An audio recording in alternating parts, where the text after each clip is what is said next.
down the stories shaping the world. From markets and the economy to global conflicts and what lies ahead. This is where experience meets insight.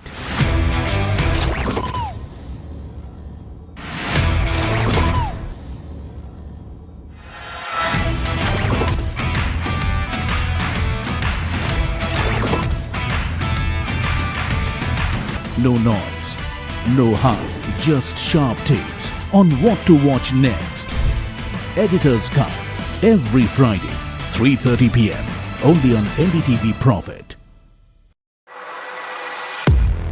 He has been tracking markets for over a decade, spots the trends before they hit the screen. And he is now bringing his analysis to the show that the market watches. Watch Sharad Dubey on Know Your Company, a show that puts the most traded stocks under the scanner. We dissect the company so that you, the investor, don't have to. Get the management to answer questions relevant to you. Watch Know Your Company, weekdays at 11:30 a.m. to understand your next big bet. India Inc.'s most respected names chose India Inc.'s best and brightest. I'm delighted to be chairing a committee of such distinguished fellow businessmen, bankers. It's just lovely to be back on this NDTV jury. I have been a fan of NDTV for a long time. Many of the nominees are extremely close together in terms of what they've done. Gender parity to be reflected while we choose leadership as well. It's also important that how they are reshaping the industries. We've got a fantastic jury and we've left all decisions to the wisdom of the jury. Who will earn India's top business honors? Find out at the NDTV Profit Business Leadership Awards. Coming soon.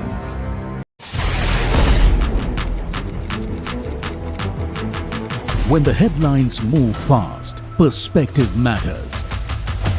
On Editor's Cut, our editors come together with experts to distill the week's information plates into clear perspective. Down the stories shaping the world.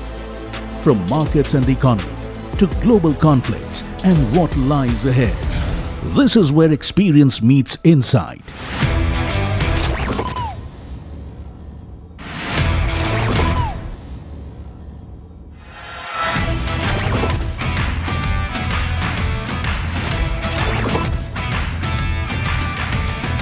No noise, no hype, just sharp takes on what to watch next.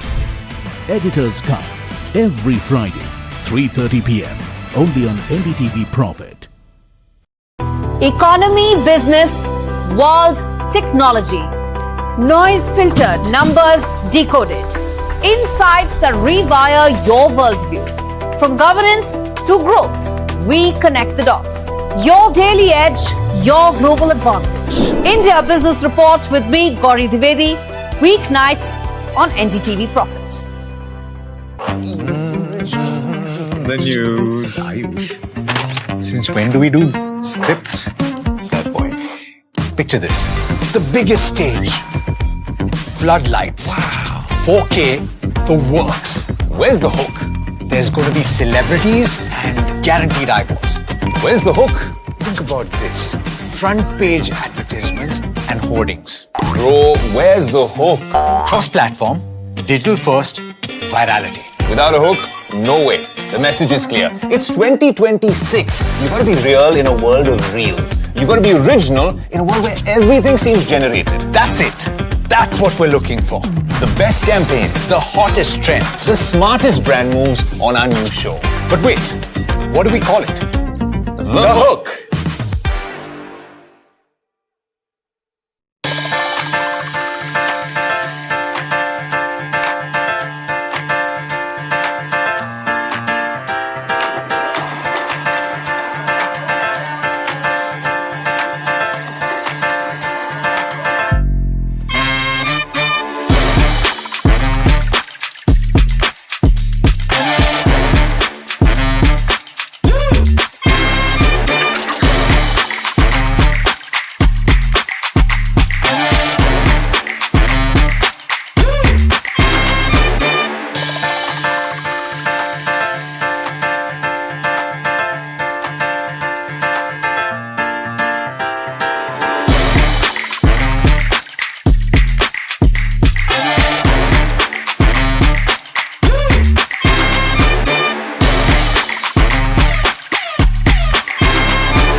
is where the future shows up first.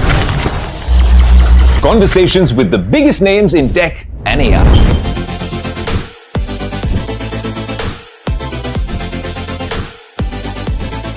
Putting tech through its paces. No fancy jargon or spec sheets, just what matters. If it's shaping the future, you'll see it here first. The Tesla Model Y. This is Tech 360. Real talk, real reviews across the NDTV network. He has been tracking markets for over a decade, spots the trends before they hit the screen. And he is now bringing his analysis to the show that the market watches. Watch Sharad Dubey on Know Your Company, a show that puts the most traded stocks under the scanner. We dissect the company so that you, the investor, don't have to get the management to answer questions relevant to you. Watch Know Your Company weekdays at 11:30 a.m. to understand your next big bet. India Inc.'s most respected names chose India Inc.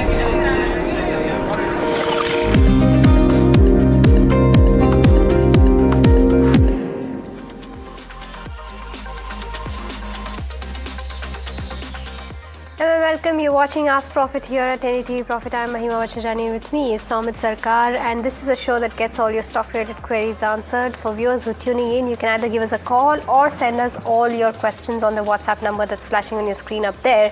While you send us your questions, let's take a quick look as to how the markets are doing. The Nifty 50 is holding up. Almost at its day's high point, up by about 0.4 odd%. 23,900 levels is what we're tracking for the Nifty 50. Though the VIX is up almost 5.6%, indicating volatility as we speak. The Bank Nifty, almost flat day of trade for the Bank Nifty, hovering around the 57,200 levels. Let's try to pull up the Nifty heat map and see as to what are the counters that are buzzing in trade today. You have HCL Tech, of course, on the back of the Servam AI deal, up 3.5%, followed by Nestle, up 2.3% as well. Tata Consumer also doing fairly well. You have Bajaj Finserv, TCS, Bajaj Finance, HCL also doing fairly well in trade today. But on the flip side, you have Hindalco, which is losing ground, down by about 3.7%. JSW Steel, Tata Motors, Tata Steel are some of the other names that continue to be under pressure. Let's try to pull up the sectoral heat map and see as to what sectors are doing at this hour, and see as to what changes have happened since yesterday. You have IT, of course, topping that chart, followed by media, FMCG. Realty still seeing some gains coming in today, up by about 0.7 odd%, but metal is seeing profit booking, down by about 1.5%. Let's also pull up the mid cap 150 and the small cap 250. The mid cap 150 is up by about 0.3 odd%, slightly underperforming the benchmarks, but the small cap 250 is up by about 0.4 odd%, almost in line with where the benchmark goes as we speak. So that's with regards to where the markets go. But let's start taking your stock-related questions, and to answer them, we are now joined by Tapan Doshi, who is a research analyst at CA-Tapan.in, and we are also joined by Swati Hodkar, who is the AVP Technical Research at Nirmal Bang, joining us now. Welcome to both of you, and a very good morning to the both of you. The first one that we have is on HDB Financial. Our viewer Prashant is holding 100 shares at the levels of 701. He wants a technical call on this one from a 1 month perspective. Swati, I'll come to you on this one. Your view on HDB Financial? Yes, my view is definitely positive, Mahima. I believe the rally which we are witnessing after the breakout of at least 690 levels, the volumes and the price are going in hand in hand. I believe that the stock has a potential to reach up to at least 740 to 750 levels. So you can hold on your long positions. If you want to keep any kind of a stop loss, 670 acting as a crucial support levels. As long as it stays above those levels, 740 are the likely target in the near term future. The next query is coming in from Sharath from Bangalore, and it's on Vedanta Aluminium, the recently listed demerged entity of Vedanta. He has around 128 shares. He got allocated from the demerger. He wants to know whether should he continue to hold this counter for the next 2 years. Tapan, any view on Vedanta Aluminium? Yeah, if you see Vedanta Aluminum is been no down circuit today also, but overall I'm quite bullish on the Vedanta Aluminum, no, because they have a good capacity also in future also looks good. Capacity almost 3 metric ton, and they're going to expand. Even if you see that they are going to cut the cost also, margin hopefully will improve as the base price going go up. See, aluminum prices drop. That is one of the reason. But if you can hold for 2 3 years, I think this is a good stock. If it comes down maybe 10 20% down again, he can average also for the long term. Okay, all right. The next one that we have, by the way, for viewers who are watching just repeating, you can also call us on the number that's flashing on your screen up there. The next one is on Neuron Labs. V. Murli from Bengaluru is holding 10 shares at the levels of 16,750. He wants to know from a short-term perspective if this is a good hold or not. The stock, of course, is seeing a downtick of around 1.9% today. But Swati, what would you recommend? My current view is little bit cautious because on the daily chart we are witnessing a negative divergence, and also the interesting fact that today it has given a breakdown of a 20 days moving average which comes to nearly by 16,900 level. So as long as it stays below that level, I believe that the selling pressure is likely to be seen and likely to be continued towards 16,500 to 400 level. So I will suggest to exit your long position at the current market price. Okay. The next query is on the next query is on Vedanta again, and this is on Vedanta Limited. K Guru from Chennai wants to know whether is it a right time to enter this counter from long-term perspective. Tapan, any view on Vedanta right now? See, Vedanta valuation is fair currently, and if you see the zinc prices and the silver prices, if in future goes up, this company will be directly benefited, especially by the silver prices. So it will be quite a volatile. Again, and as the already demerger happened, I think I'll go with this stock also. But no, you can expect a modest up from here. I think at this level, I think you can add it, no problem. And at deep also you can add it, but it should be a long term, 2 3 years at least. Okay, the next one that we have is from Dr. LVK Raju, who's writing us from Hyderabad. He's holding around 1,000 shares of IRFC since a year. He wants to know whether he can continue to hold, sell or book his losses. Tapan, what would you recommend? Well, I'm not too much positive on this stock. No, this stock, if you see, this company is not able to perform as such. Again, they are going to diversify to the non-rail sector also, but we have to see whether they're able to hold the NPAs or not. If you see, the cost pressure is also there. Again, AUM growth is expected, but it will be slow. Again, we have to see how the government orders they will going to get it. Sorry, government entities, how they are going to take loan from them. So we have to wait for it. So my take is better stocks are available in this same sector. There they should go.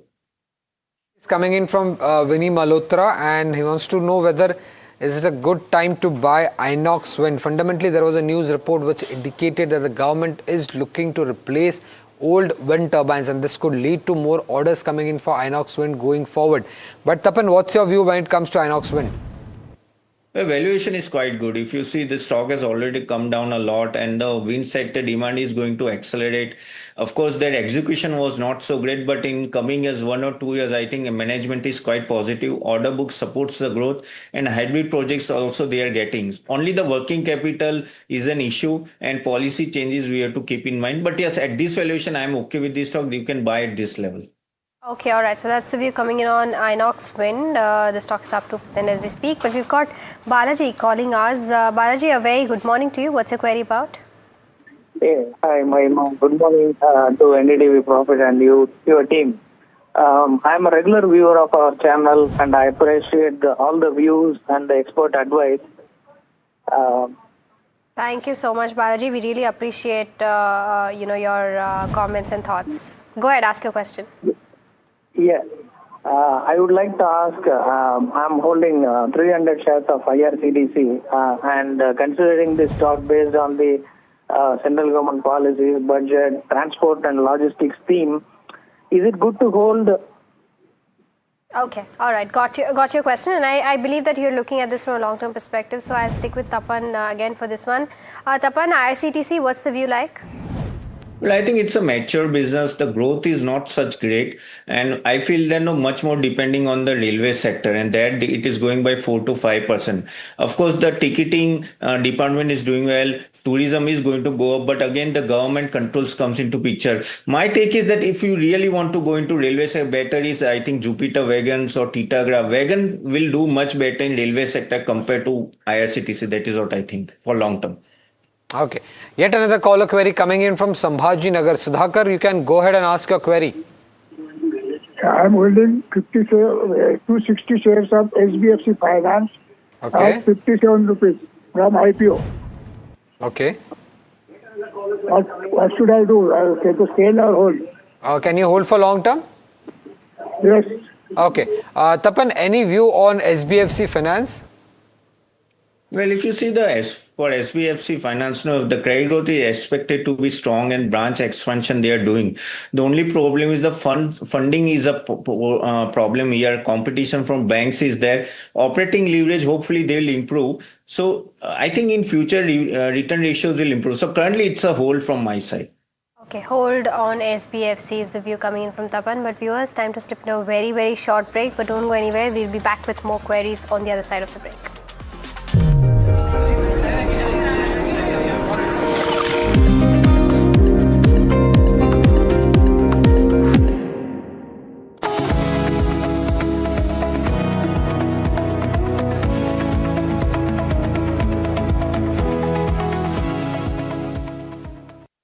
This is where the future shows up first. Conversations with the biggest names in tech and AI.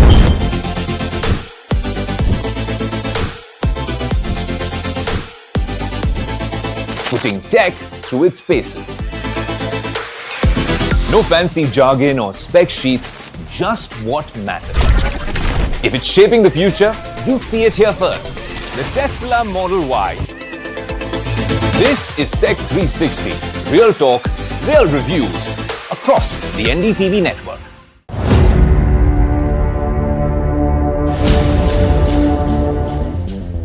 When you say that 15.5 lakh crore is correct and the SEBI has only found 3,000 crore, that's over 90% error right there. The 15.5 lakh crore revenue which has come in 4 years is perfectly correct.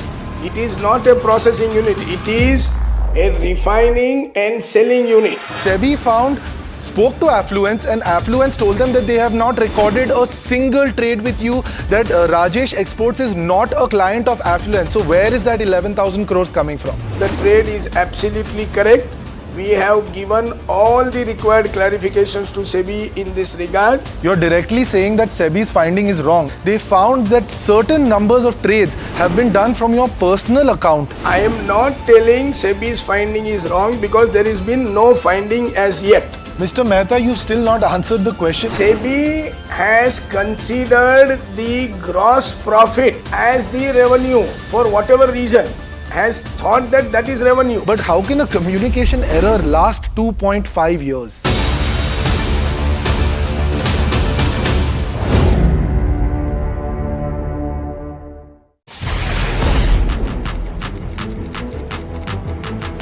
When the headlines move fast, perspective matters. On Editor's Cut, our editors come together with experts to distill the week's information blitz into clear perspective. Down the stories shaping the world, from markets and the economy to global conflicts and what lies ahead. This is where experience meets insight.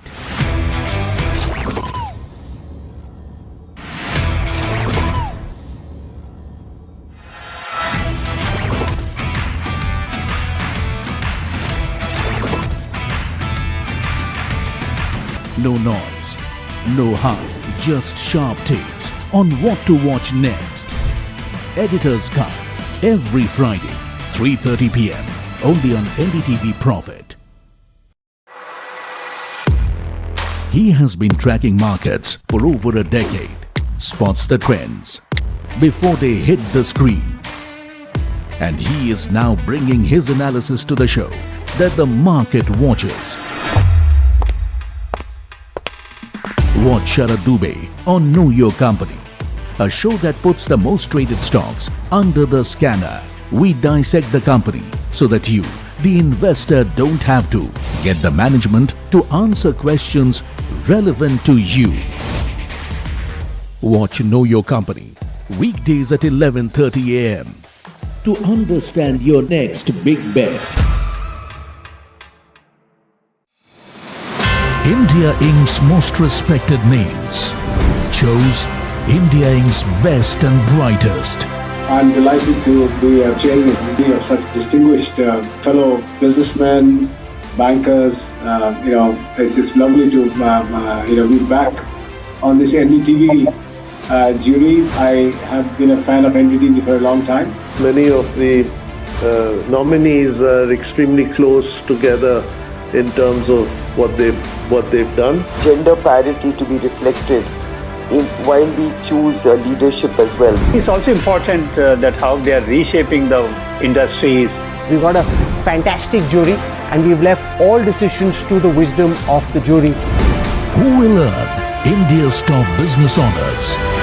Find out at the NDTV Profit Business Leadership Awards. Coming soon.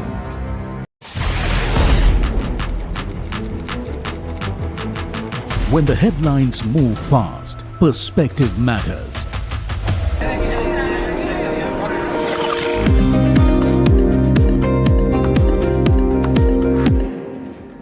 Welcome back. You're watching Ask Profit and we've got a caller waiting by. Bhaskar, I think, is calling us from Hyderabad. Bhaskar, a very good morning to you. Go ahead, ask your question. Good morning. I'm holding PG Electro Plus. 500 shares at 550 price. Okay. I want to know the technical 3 months duration. Got it. Okay. Bhaskar, got your question. I'll take this up with Swati. Swati, what's the 3 months view for PG Electroplast? He's sitting on losses of around 13,000 rupees right now. My view is positive at the current market price because the stock has given a very strong consolidation breakouts and the volumes and the price are going in hand in hand. The immediate target is at around 550 and if it's break those levels, then 575 80 levels can be seen. So you can definitely hold on the long position. Downside, it has a very good support at around 505 rupees. So you can hold on. Okay. The next query is coming in on Grow. And it's from Saurabh Shah. He wants to know whether should he buy already. Okay, he already has 500 shares of Grow bought at a price of 204 rupees, currently sitting on a loss. He wants to know the short-term view on this counter. Swati, anything on Grow? Yes, the view is positive. Today we are witnessing some sort of a profit bookings because already the counter has given a very strong momentum rally from 190 to almost 210 levels. So profit booking cannot be denied, but it has a very good support at around 190 and then again we will see some sort of a reversal from the support levels which will take a stock towards to 220 levels. So the short-term view is positive as long as the counter respect the support of 190 levels. So you can hold on the long positions. Okay, shifting from focus for a moment, let's get in Sharad to understand what's been buzzing on the F&O side of trade. Well, Somit, a little bit of consolidation is at play. We had earlier pointed out as well, but largely the technical setup remains positive for the markets. Nifty also looking at what's the sell-off happening. This is, of course, Tata Steel, Maruti, Axis Bank. That's where a little bit of sell-off is coming in. But let's see what's the long build-up happening. Which stocks are there, or is there any sector rotation at play? Yes, Suzlon Energy, a lot of wind energy stocks are buzzing in trade, positive news flow development, and a good reversal coming in the EMS stocks as well. PG Electroplast, look at that, that's up 7%. Apart from long build-up, let's look at the short covering candidates, and this also includes Cainstex. We had discussed earlier about the EMS players, and Tata Consumer also seeing a good value buying. So, but definitely a little bit of churn happening from FMCG. A long unwinding for AU Small Finance Bank and Shree Cement, no major trade to be honest to be made from here. And for short build-up also, Nalco and Hindalco, most of the metal space, we are seeing some kind of a reversal and a sell-off happening as well. It's a basket selling, to be honest. But these are the stocks which should be on a radar in the F&O space. Okay, all right. Shah, thank you so much for getting us those details. Moving on to the next question. We've got a question on a lot of capital goods names, and our viewer wants to know if for the next 4 to 5 years, if he or she has to go ahead and invest in one of these names, what would that name be? The options are CG Power, GE Vernova T&D, and Transformers and Rectifiers. Tapan, would you divide your money into any of these and make a basket out of it, or would you choose any one of these? No, I think all the three stocks are good. Of course, the valuation is on a higher side, but talking about CG Power, no, that semiconductor unit is going to come into operation. And again, for GE Vernova, no, the overall transmission business is doing well. So third stock, I forgot the name, but that is also good. So overall, I think whole basket is good. So just distribute among them and go for long term. I think this will do as the our theme is doing well, and also semiconductor theme. The next query is coming in from Ravi from Vijayawada, and it's on Gabriel India. He wants to know whether is it a good price to buy Gabriel. I believe he must be asking from long-term perspective. Tapan, any view here? Well, Gabriel India has done well overall, and if you see, and the premium vehicle demand is there, and then EV suspension opportunity is quite big. Again, they are coming with a new product launches, capacity expansion is there. The only thing is that the few of the OEM concentration is there here, and raw material volatility is there. But at this level, I think already on a higher side, so just wait for 5-10% dip, but for long term, it's a good stock to hold. Okay, all right. So that's the view on Gabriel India, but time for our rapid fire round. Tapan and Swati, try to keep your answers as short as possible. The first one that we have is on Cohen's Life Sciences. Our viewer is bought it at the levels of 469 and 600 shares is what he or she is holding. Swati, your view on the charts? I will suggest to hold on by maintaining a stop loss of 420 for a target of 460 rupees. Okay. The next query is on data pattern. It's from Siddharth from Noida. He wants to know the technical view on this counter for the next 1 month. His buying price is 4,300. Should he continue to hold? Any view on this, Swati? Yes, the stock has given a flat pattern breakout, looking for a target of 4750. Beyond that, 4900 levels can be seen. Downside, 4300 is the good support levels. Okay, the next one is from Satyan. He's asking about Mostrip. He said he bought it for a momentum pick, but now it is stagnant. From a short-term perspective, what is the target, or should he exit seeing the charts? Swati, what's the view like? No need to exit the long position. The stock is under the formations, looking for a breakout of 225 rupees. Upside target 240 to 245. You can hold on the longs. Okay, the next one is on Sagility India. Our viewer has bought it at an average price of 48. At 466 shares is what Abhishek from Mumbai has bought. Wants to know whether he can continue to hold or not. Tapan, your view from a long-term perspective? No, hold. Okay. The next one is on KFin Tech. Shankar from Dubai has bought around 75 shares at the levels of 981. He wants to know whether he can buy more, average, or continue to hold. Tapan? Yeah, he can buy more around 800. Okay, the next query is from Raghuram Patro. It's on HFCL. He's holding 102 shares. He wants to know the next view for the next 3 to 6 months. Swati? I'm looking for a target of 220 to 240, so you can hold on the long positions. Okay, the next one's on Suzlon. Srikanth wants to know whether he can continue to hold this. His buying levels are 59 rupees. Tapan, your view? Yeah, hold for long term. Good stock to hold. Ashish from Delhi wants to know whether it's a good time to buy Tata Steel for the next 2 years. Tapan? No, not now. Just see the cycle. So wait for one more quarter. Acme Solar or Vikram Solar, which is a better bet to buy at the current market price? Murli from Hyderabad wants to know. Tapan? Acme Solar is a better prospects. Tapan, the next query is for you. The viewer wants to know whether should he buy Shriram Finance at current levels. Yeah, he can. The next one is on Walk Hard. Prashant wants to know if he can go and accumulate more or sell. He's bought it at the level of 3250. Is that correct? Doesn't seem so. But Swati, your view on the charts for Walk Hard? My view is positive. As of now, it is under the consolidation phase, but 2200 are the likely target in the short term view. Swati, the next query is for you. It's on Fortis Healthcare. Sasthamani from Coimbatore is holding few shares of this counter. She wants to know whether should she hold or sell.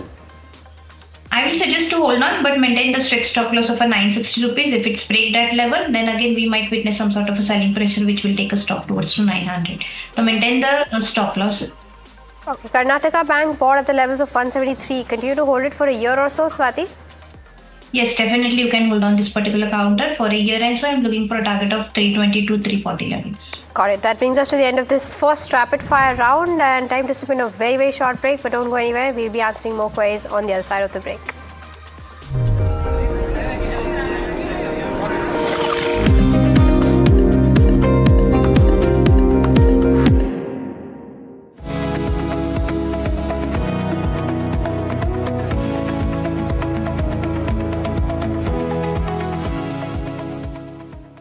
This is where the future shows up first.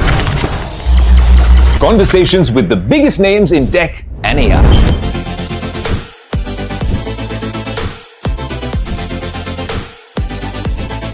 Putting tech through its paces. No fancy jargon or spec sheets, just what matters. If it's shaping the future, you'll see it here first. The Tesla Model Y. This is Tech 360. Real talk, real reviews across the NDTV network.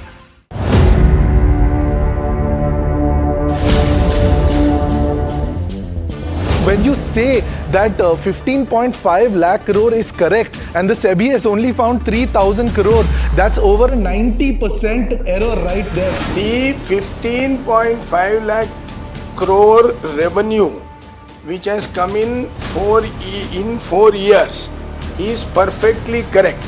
It is not a processing unit, it is a refining and selling unit. SEBI spoke to Affluence and Affluence told them that they have not recorded a single trade with you, that Rajesh Exports is not a client of Affluence. So where is that 11,000 crores coming from? The trade is absolutely correct. We have given all the required clarifications to SEBI in this regard. You're directly saying that SEBI's finding is wrong. They found that certain numbers of trades have been done from your personal account. I am not telling SEBI's finding is wrong because there has been no finding as yet. Mr. Mehta, you've still not answered the question. SEBI has considered the gross profit as the revenue for whatever reason, has thought that that is revenue. But how can a communication error last 2.5 years?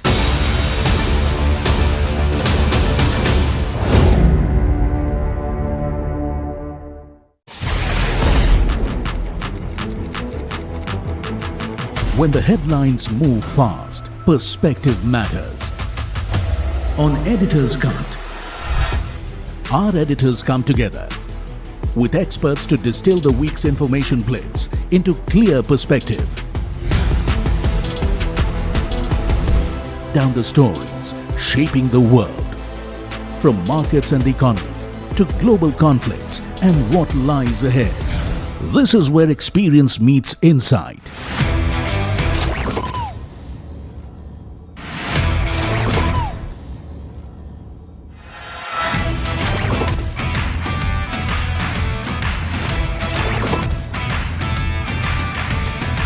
No noise, no hype, just sharp takes on what to watch next.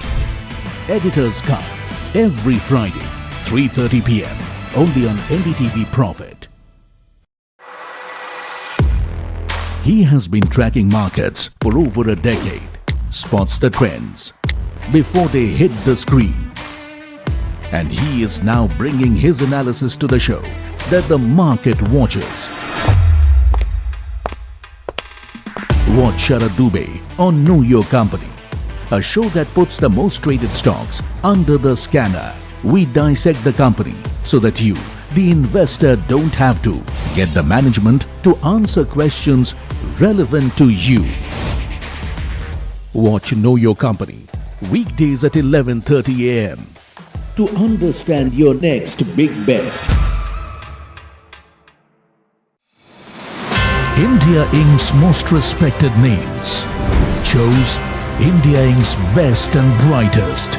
I'm delighted to be chairing a committee of such distinguished fellow businessmen, bankers. It's just lovely to be back on this NDTV jury. I have been a fan of NDTV for a long time. Many of the nominees are extremely close together in terms of what they've done. Gender parity to be reflected while we choose leadership as well. It's also important that how they are reshaping the industries. We've got a fantastic jury and we've left all decisions to the wisdom of the jury. Who will earn India's top business honors? Find out at the NDTV Profit.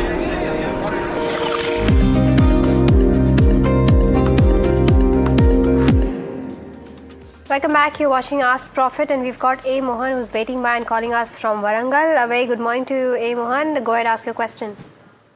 Good morning, ma'am. Good morning. Good morning. Go ahead, ask your question. So my query is that I want to buy BSC. So long back I bought it and I got some profit also. So now I want to buy 25 shares and just is it right time to enter? Okay. Just I want to know. All right. Okay. Got it. I got your question. I'll take this up with Swati. Swati, do you think it's the right time to enter to see some profits going forward?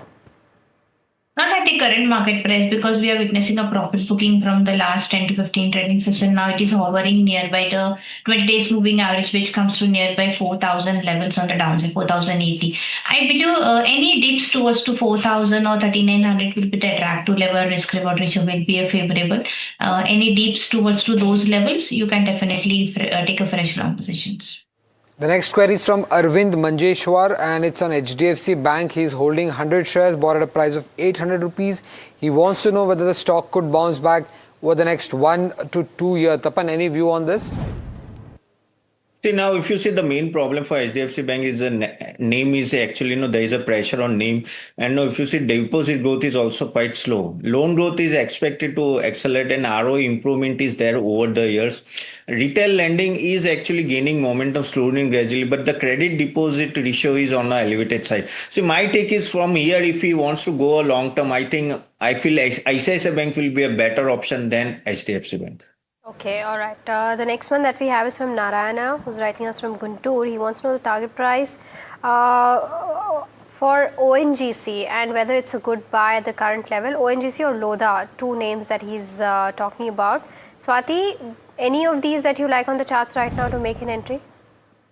The charts, I will go with the Lodha. Reality counters are really doing very well from the last few sessions. If you look towards the Lodha weekly chart, it's under the formations of the inverse head and shoulder pattern. And I believe that upside it has a very good breakout of 940 levels. As of now, it is under the constructions of those patterns. But once it gives the breakout of those level, I believe the counter is likely to enter into the 4-digit of at least target of the 1,075 to 1,100 rupees. So you can definitely go long in the Lodha compared to the ONGC.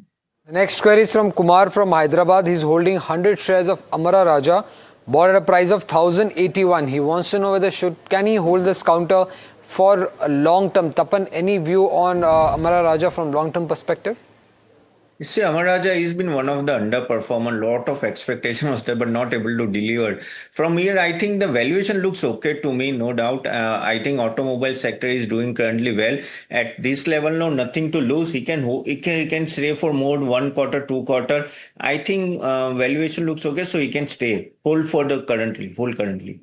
Okay, all right. The next one that we have is on Ashok Leyland. Our viewer Anoop wants to know whether to sell or hold this one. His buying price is this is 149 is what he's saying. Swati, what's your view on the charts for Ashok Leyland? My view is positive, Mahima. I believe definitely he can hold on the long position. As of now, the counter is under the profit. 172 is the likely target in the near-term future because the stock has given the very strong breakouts and the RSI is also showing a positive crossovers from the oversold zone. The momentum is still intact. If you want to keep a profit stop loss, 154 is the support level which can act as a stop loss for a target of 172 rupees. Okay. The next query is from Ishwar from Kolkata. He's saying that he's already holding Coforge and OFSS, that is Oracle Finance, in his portfolio. He wants to know whether should he add HCL Tech as well in its portfolio. Tapan, any view, any guidance that you could give him? No, I think both these Coforge and Oracle finances are better compared to HCL. I think these two companies, Coforge and they are doing quite well, and comparatively guidance is much more better than all the big fours. So both Coforge and Oracle, I think that is the way to go. I'm bearish on the large caps as TCS, Infosys, and all that. Okay, all right. So that's the view coming in on all of these IT names. The next one that we have is on Procter & Gamble Hygiene and Health, and this is from Sunny, who is writing from Karnataka.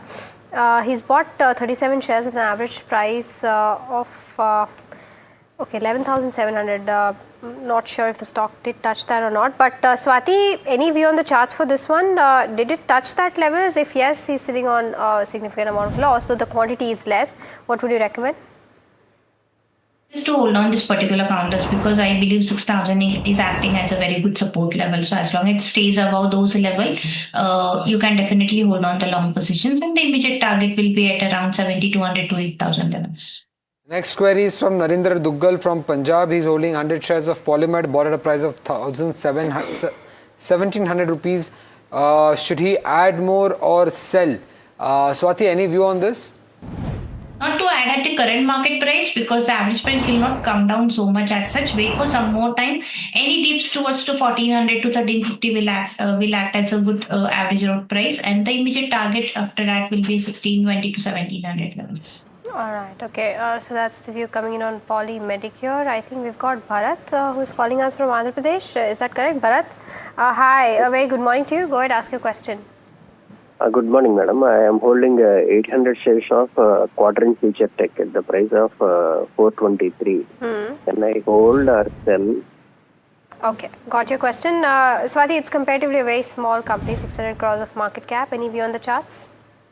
My view is positive, but the counter has already given a very huge kind of a rally in the last two trading session itself, and it's nearby the selling buying price itself. I will suggest to hold on the long position, but please maintain the stop loss of 400 rupees. If it's break that level, then we might witness some sort of a profit booking, which will take a stock back towards to 370 to 380 levels.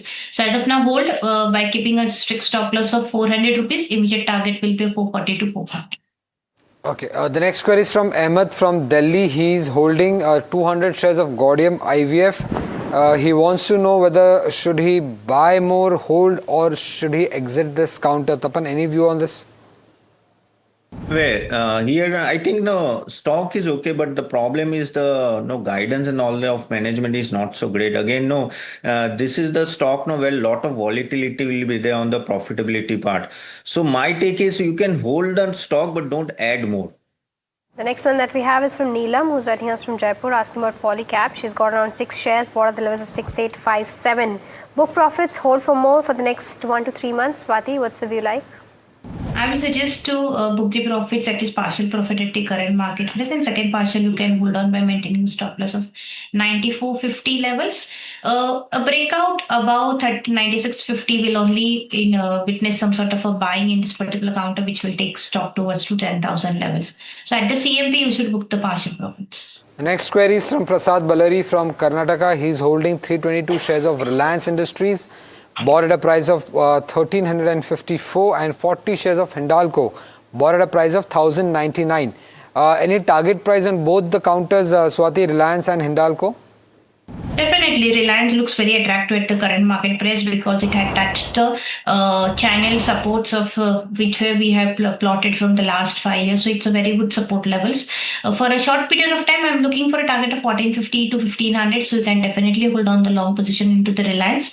Talking about the Hindalco, the view is a little bit cautious because the counter has given the breakdown of the 50 and the 100-day moving average. We might witness some sort of a selling pressure in this particular stock. If you're looking for a longer term horizon, you can hold on. To average out price, I believe 960, 950 levels are the good levels to take the average out price. And the immediate target will be 1,050 to 1,100 rupees.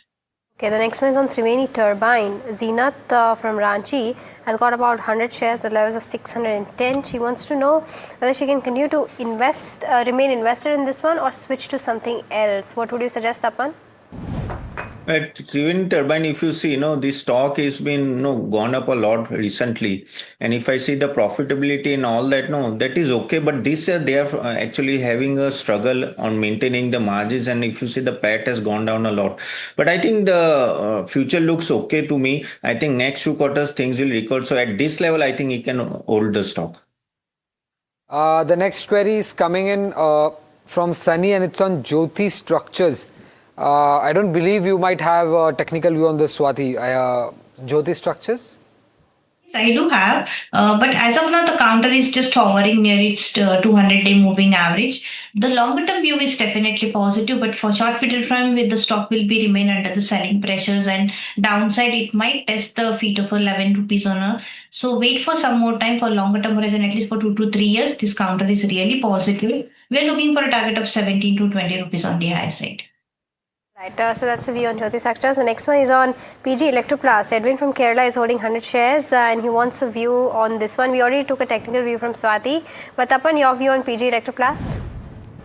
Hold this stock. I know this last quarter was not so great, but I think management is quite positive and their excess of inventory will be, I think they'll be reading off. So I think things will be better and the margin pressure what they have will be going off. So yeah, at this level the stock is okay to me. Please hold this stock.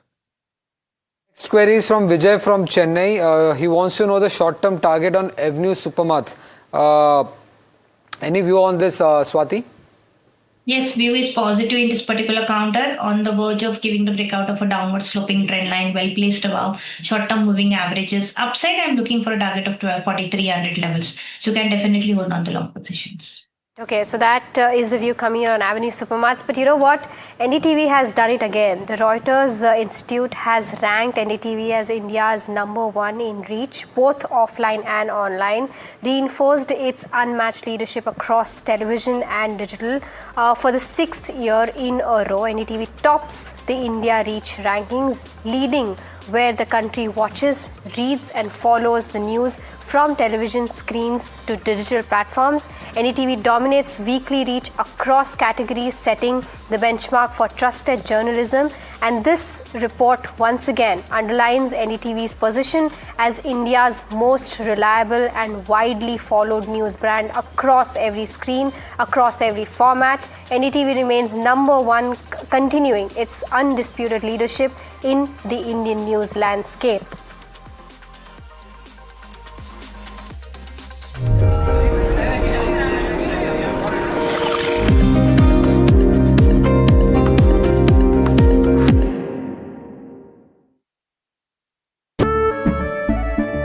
केसरिया से मन जोगी हुआ रे, दिल झूमे देखो मतवारा हुआ रे, केसरिया से मन जोगी हुआ। हर पल मनाओ केसरी त्योहार। विमल, बोलो जुबान केसरी। अंबर शक्ति प्लांट की वर्ल्ड रेनाउंड टेक्नोलॉजी देती है स्टील को ज्यादा ताकत हर बार। अंबर शक्ति STTMT। This is where the future shows up first. Conversations with the biggest names in tech and AI.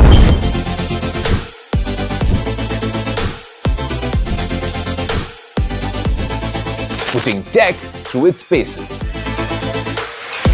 No fancy jargon or spec sheets, just what matters. If it's shaping the future, you'll see it here first. The Tesla Model Y. This is Tech 360, real talk, real reviews across the NDTV network.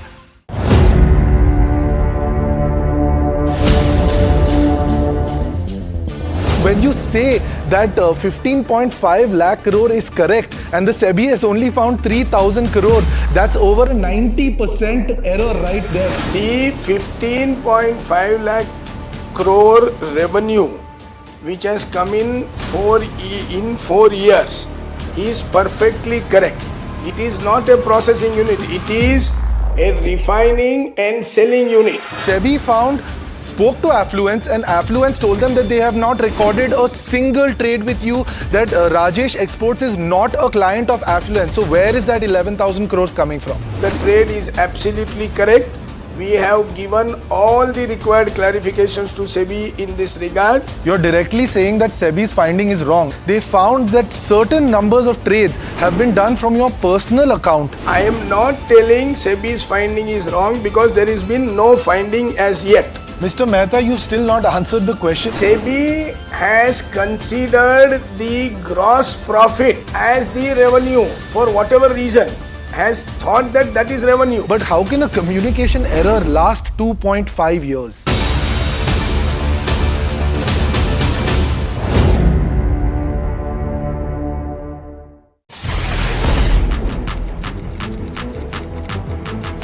When the headlines move fast, perspective matters.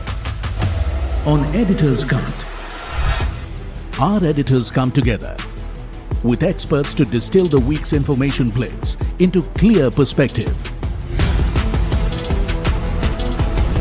Down the stories shaping the world, from markets and the economy to global conflicts and what lies ahead. This is where experience meets insight.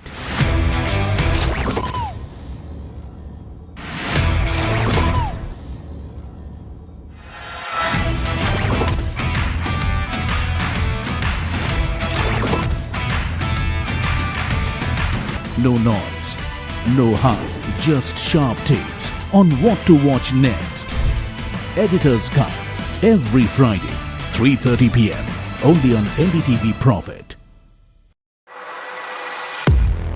He has been tracking markets for over a decade, spots the trends before they hit the screen.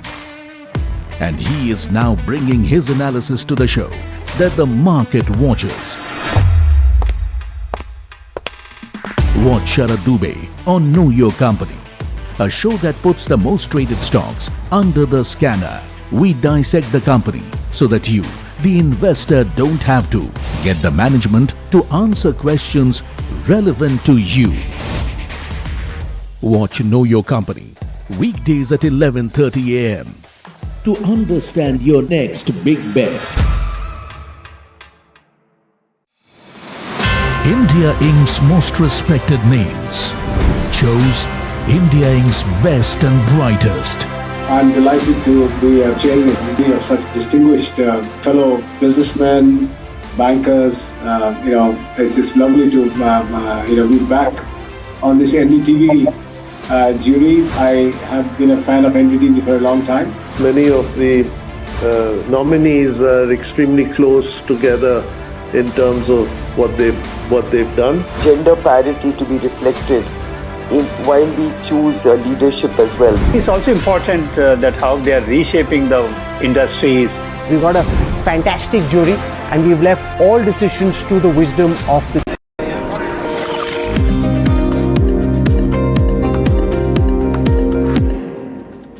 Welcome back to Ask Profit. We've got Shankar who's calling us and waiting by. Shankar, a very good morning to you. Go ahead, ask your question. Good morning, madam. Madam, special thanks to you. Experts advice, I always admire your presentation of companies and kudos to you. And Shushank, who has helped me a lot today to get me put on this call. Thank you so much. Thank you so much. It means a lot.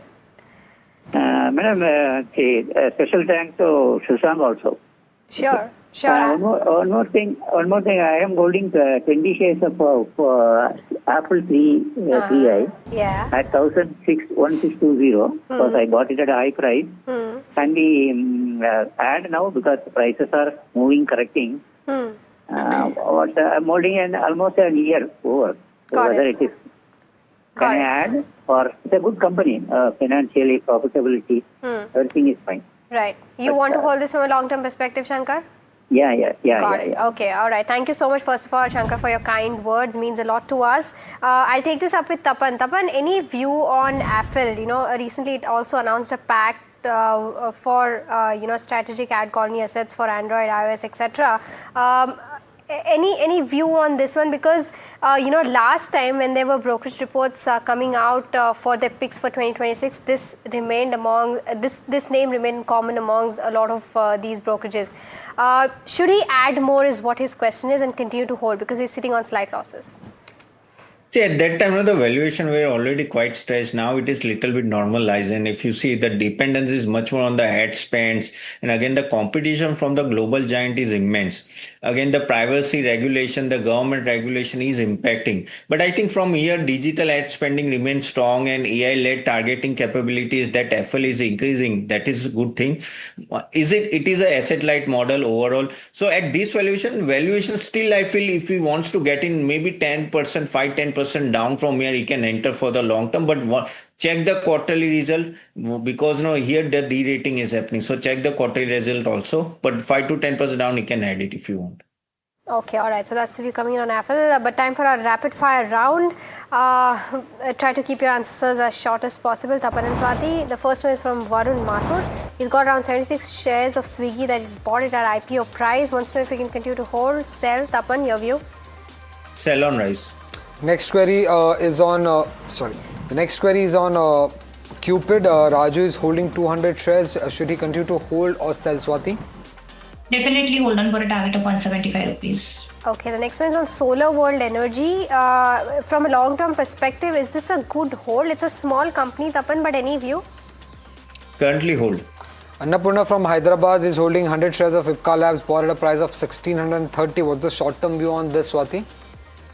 The view is definitely positive in this particular counter. I'm looking for a target of 1620 rupees on our upside. Okay, the next one is on United Spirits. Ashok Pai from Bengaluru wants to know if it is a good buy at the current levels. Swati, your view?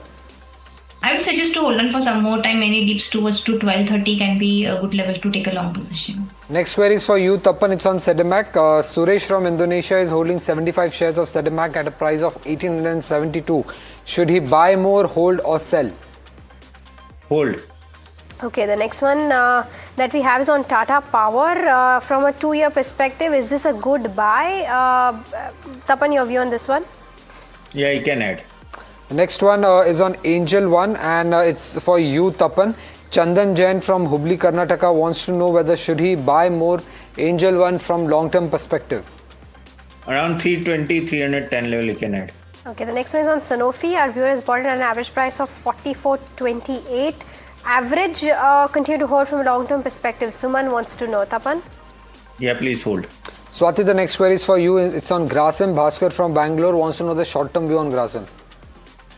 On this particular counter, definitely view is positive. Looking for a target of 3250 to 3300 levels. Kala Precision, is this the right time to make a fresh entry into this one? Swati, your view?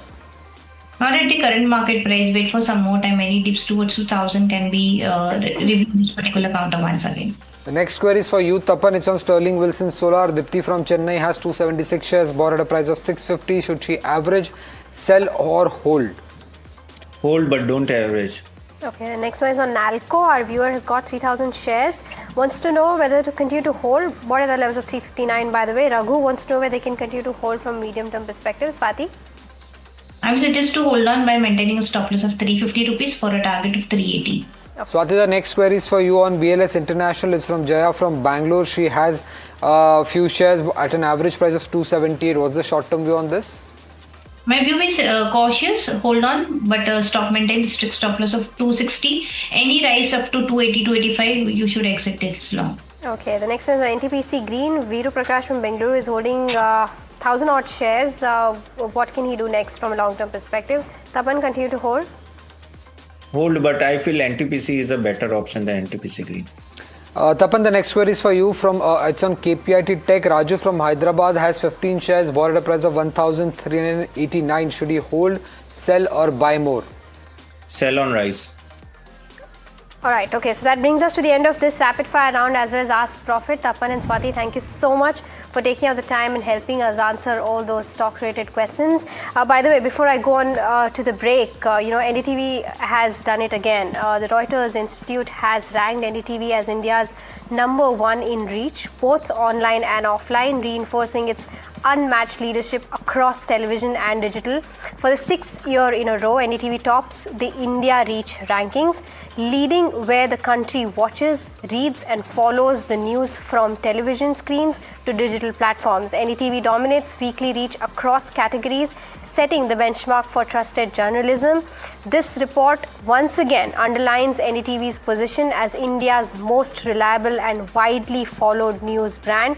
Across every screen, across every format, NDTV remains number one, continuing its undisputed leadership in the India news landscape. Alright, so of course, like I said, with that, we're completely out of time with this edition of Fast Profit, but do stay tuned. KYC comes up next.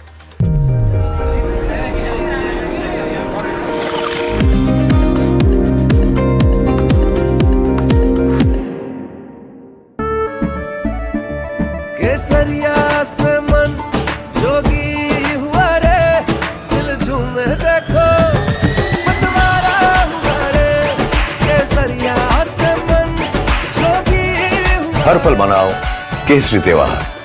विमल, बोलो जुबान केसरी। अंबा शक्ति plant की world renowned technology देती है steel को ज्यादा ताकत हर बार। अंबा शक्ति SDTMT। This is where the future shows up first. Conversations with the biggest names in tech and AI.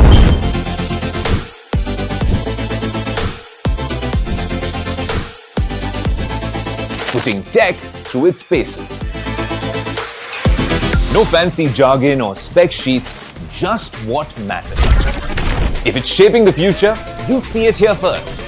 The Tesla Model Y. This is Tech 360. Real talk, real reviews across the NDTV network.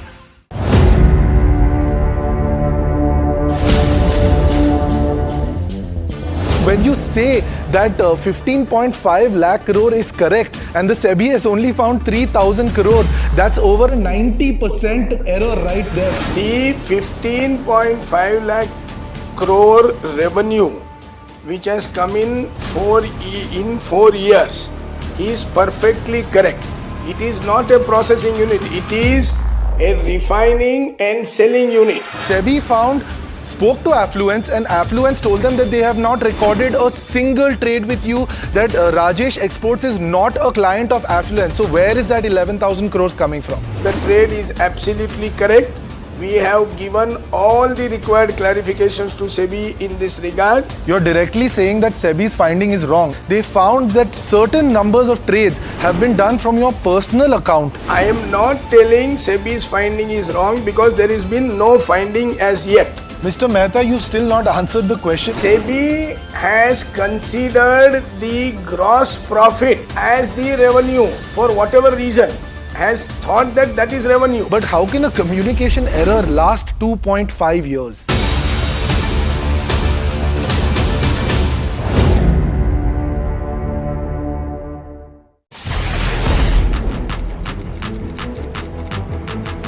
When the headlines move fast, perspective matters.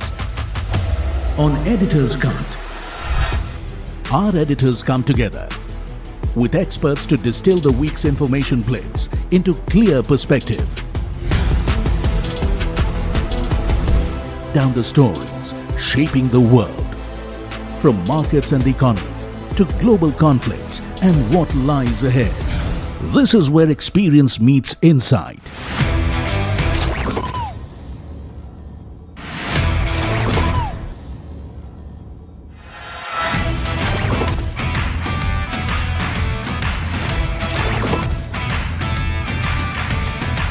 No noise, no hype, just sharp takes on what to watch next. Editor's Cut, every Friday, 3:30 p.m. only on NDTV Profit. He has been tracking markets for over a decade, spots the trends before they hit the screen. And he is now bringing his analysis to the show that the market watches. Watch Sharad Dubey on Know Your Company, a show that puts the most traded stocks under the scanner. We dissect the company so that you, the investor, don't have to get the management to answer questions relevant to you. Watch Know Your Company weekdays at 11:30 a.m. to understand your next big bet. India Inc.'s most respected names chose India Inc.'s best and brightest I'm delighted to be chairing a committee of such distinguished fellow businessmen, bankers. It's just lovely to be back on this NDTV jury. I have been a fan of NDTV for a long time. Many of the nominees are extremely close together in terms of what they've done. Gender parity to be reflected while we choose leadership as well. It's also important that how they are reshaping the industries. We got a fantastic jury and we've left all decisions to the wisdom of the jury. Who will earn India's top business honors? Find out at the NDTV Profit Business Leadership Awards. Coming soon.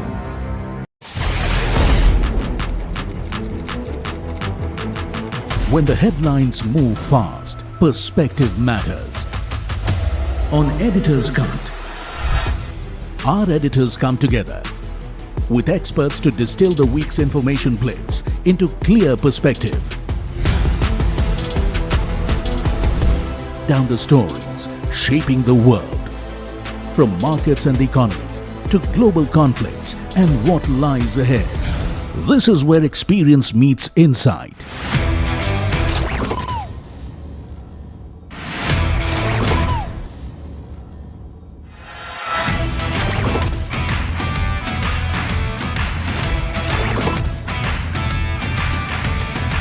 No noise, no hype, just sharp takes on what to watch next.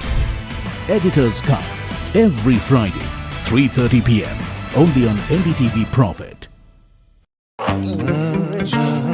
The news, Ayush. Since when do we do scripts? Fair point. Picture this. The biggest stage. Floodlights. Wow. 4K, the works. Where's the hook? There's going to be celebrities and guaranteed eyeballs. Where's the hook? Think about this. Front page advertisements and hoardings. Bro, where's the hook? Cross-platform, digital first, virality. Without a hook, no way. The message is clear. It's 2026.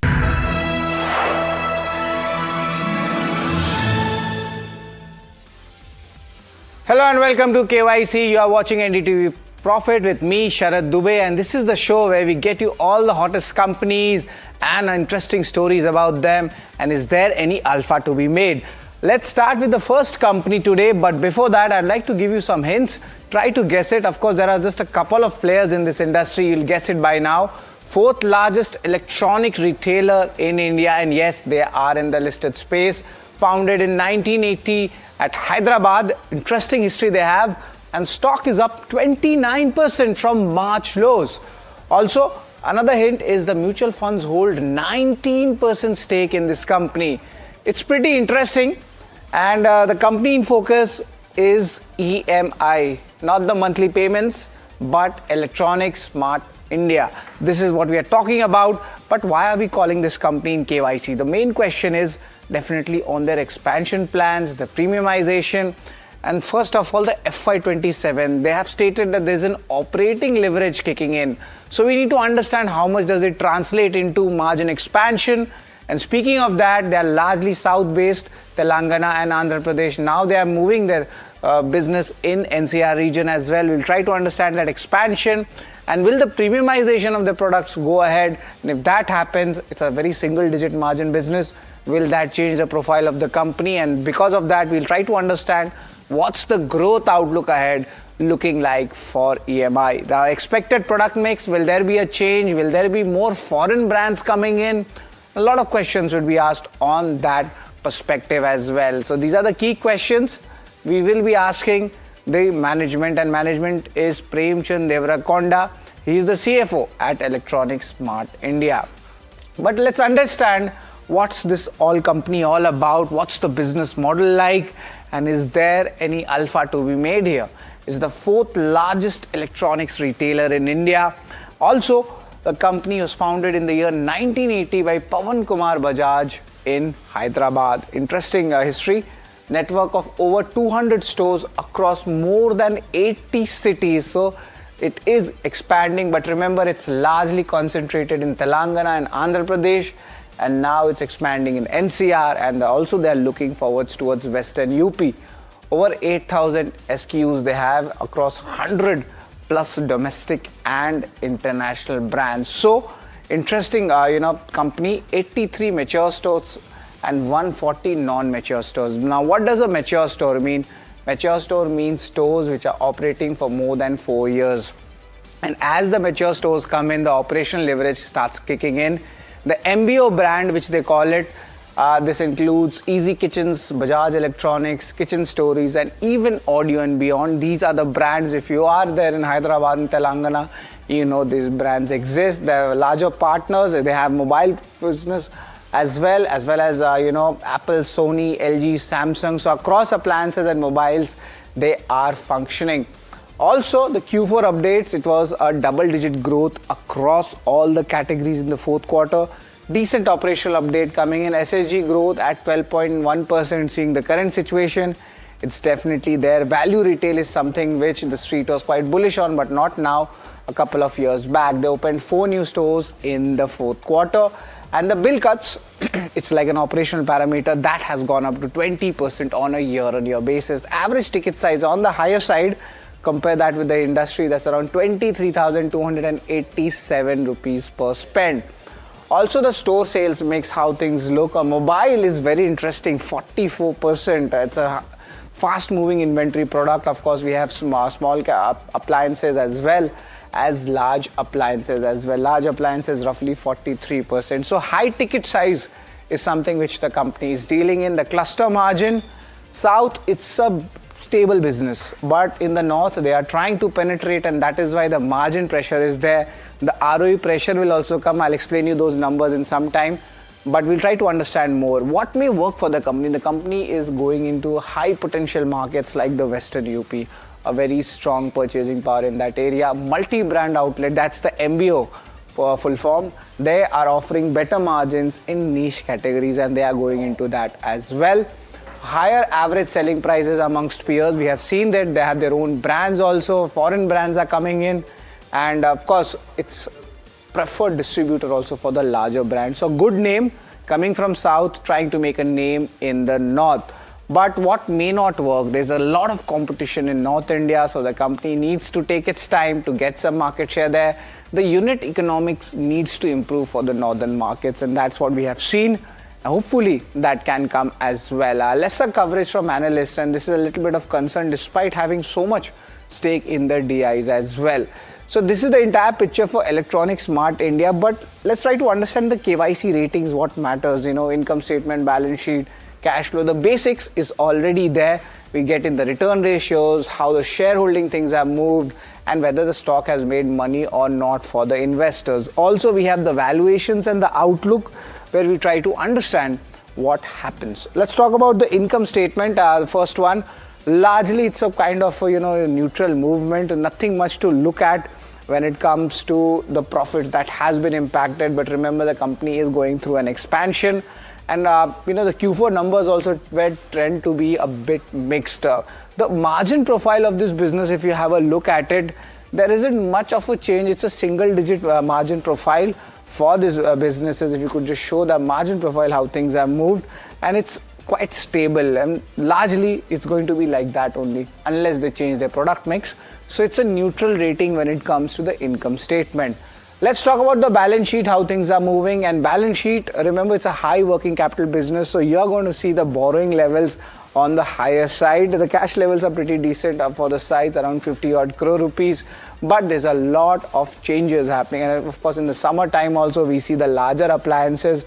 That's where the churn starts happening. So it's a neutral rating when it comes to the balance sheet. Let's also talk about the cash flow. Is there any change happening here? And let's get in the numbers for the cash flow. And for FY26, you see a good cash flow from operations is coming in. It was largely flattish for FY24-25, but a good jump.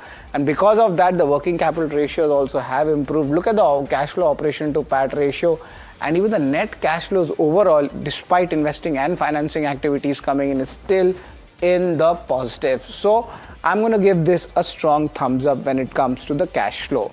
Return ratios, the expansion which is happening in North India, that's putting a little bit of pressure. And remember, there was a fundraise also where the promoters reduced their stake as well, and that's what we are seeing in FY25 and 26, where the return ratios, the ROC numbers is coming down. So net, I would give a thumbs down when it comes to the ROC numbers. Shareholding, largely neutral. We had mentioned that the promoters had around 73% stake, and that has been falling, coming in at almost 65% stake. But for FIs, they increased their stake and again they reduced it. For DIs, they have actually increased it. So there are some mixed trends coming in the overall shareholding. So I'm going to give this a neutral rating as well. Let's try to understand the street cred, whether the stock has made money for the investors or not. That's the big question. From March lows, of course, there has been a good up move, up almost 29%, but still from 2025 highs, it's down 33%.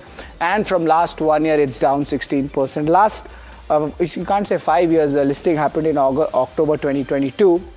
The stock has given return. It's quite decent. It's 86 odd %.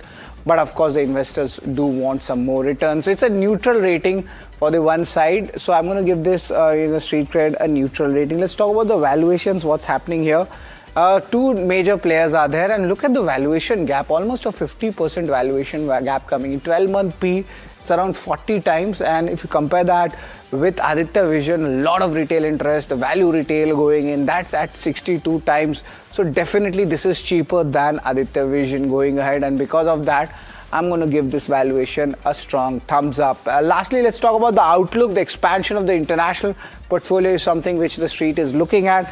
And also, if you look at it, the improving unit economics in North India, that is where the management commentary is coming, and operating leverage, that's expected to play out in FY27. That means a lot of ratios are going to improve, and the new geographies, especially NCR, Western UP, that's where the expansion is taking place. So a lot to cover, to be honest, if you want to become a pan-India player. And of course, they'll try to optimize the supply chain and inventory management as well. So it's a strong thumbs up when it comes to the outlook. But let me give you the entire KYC rating for the company, how things stand. Largely the numbers, income statement, balance sheet have been quite neutral. Cash flows I liked. Return ratios, of course, there will be a little bit of pressure. On the other hand, if you look at it, shareholding street cred has been neutral, but valuations very attractive as compared to peers, and outlook shows a strong strength. The final rating for the KYC is coming to 5 out of 8. It's largely in line with the numbers we generally give on a historic basis. But to understand more, we are joined in by Premchand Devarakonda. He's the CFO at Electronic Smart India. And interesting trivia about him is over 30 years of industry experience, held leadership positions in L&T Group and Coromandel Fertilizers, and of course he joined the company as the CFO in the year 2019. But the conversation will continue with him just after a short break.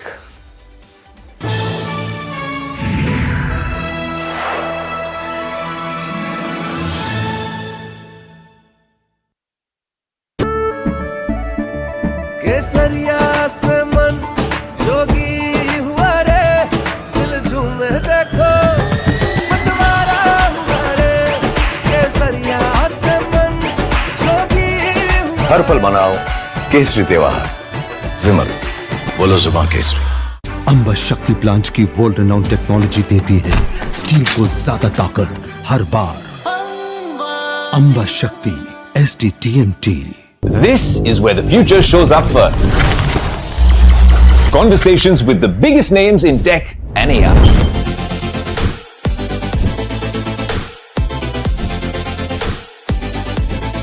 Putting tech through its paces. No fancy jargon or spec sheets, just what matters. If it's shaping the future, you'll see it here first. The Tesla Model Y. This is Tech 360, real talk, real reviews across the NDTV network.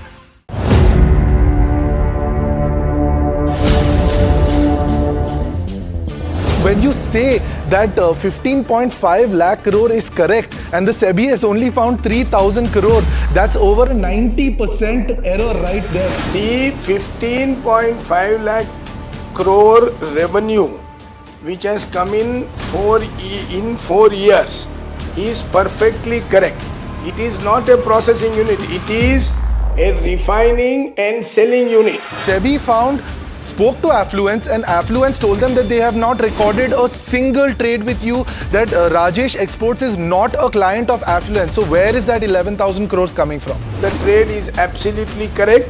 We have given all the required clarifications to SEBI in this regard. You're directly saying that SEBI's finding is wrong. They found that certain numbers of trades have been done from your personal account. I am not telling SEBI's finding is wrong because there has been no finding as yet. Mr. Mehta, you've still not answered the question. SEBI has considered the gross profit as the revenue for whatever reason. Has thought that that is revenue. But how can a communication error last 2.5 years?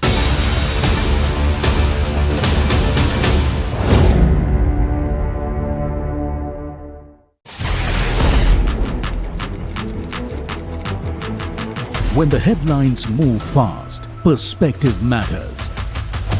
On Editor's Cut, our editors come together with experts to distill the week's information plates into clear perspective. Down the stories shaping the world, from markets and the economy to global conflicts and what lies ahead. This is where experience meets insight.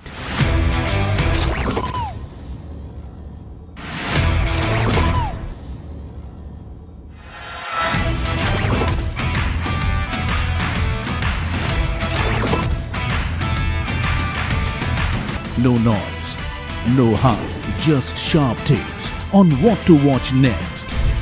Editor's Cut, every Friday, 3:30 p.m. only on NDTV Profit. He has been tracking markets for over a decade, spots the trends before they hit the screen.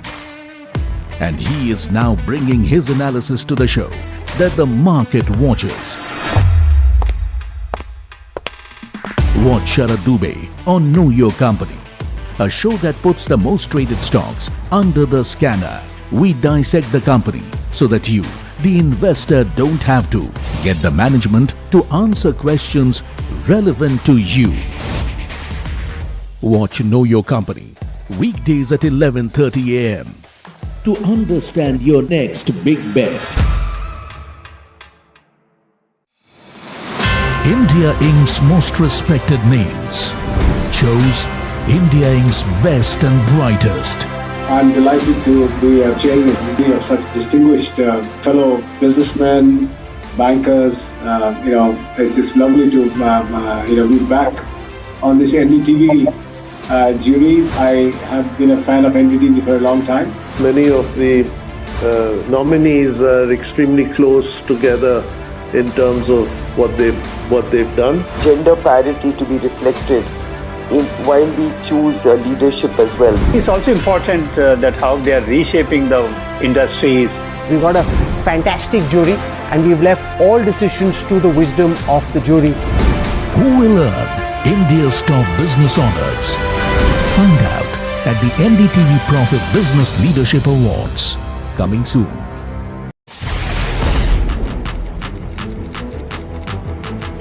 When the headlines move fast, perspective matters.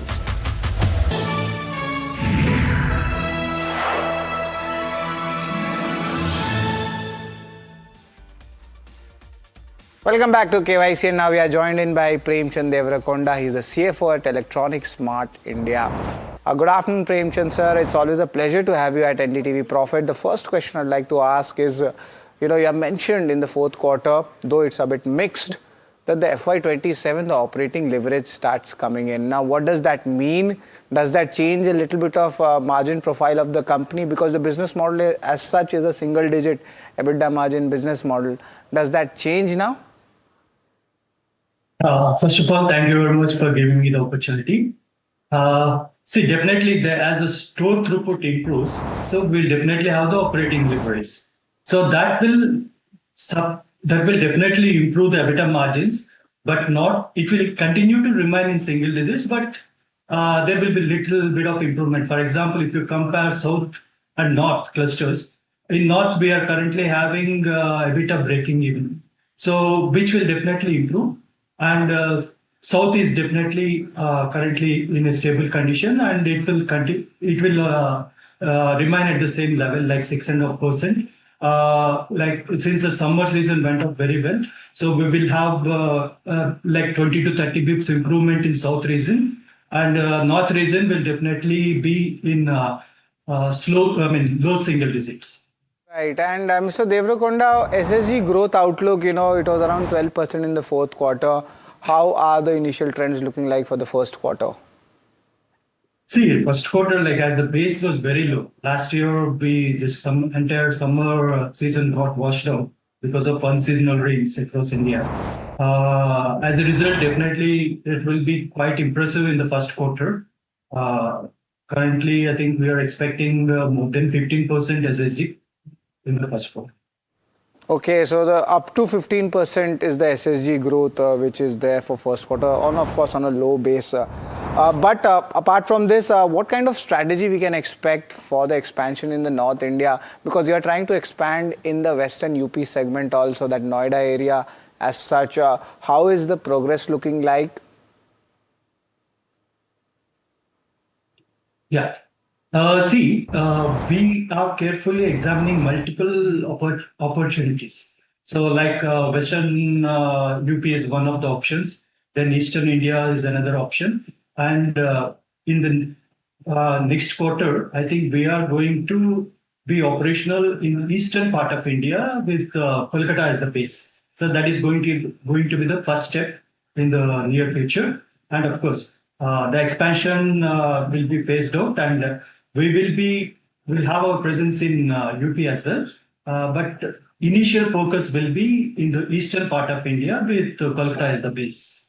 Okay, so Kolkata as a base for Eastern India, and that's definitely a very big market.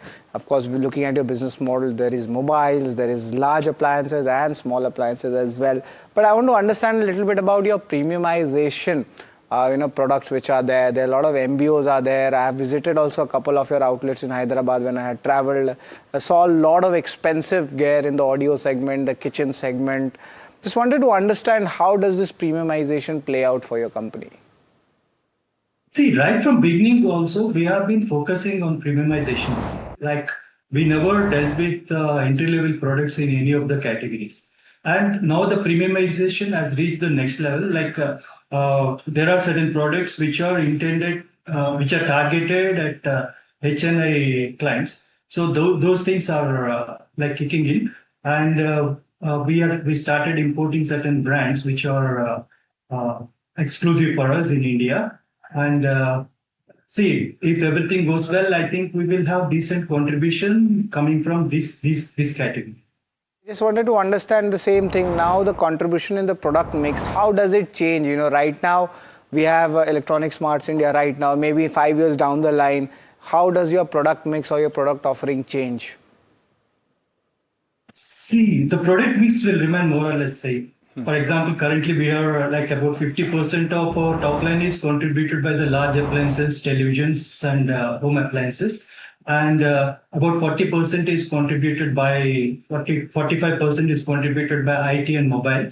So these categories, and that mix will remain more or less same over the next 3-4 years.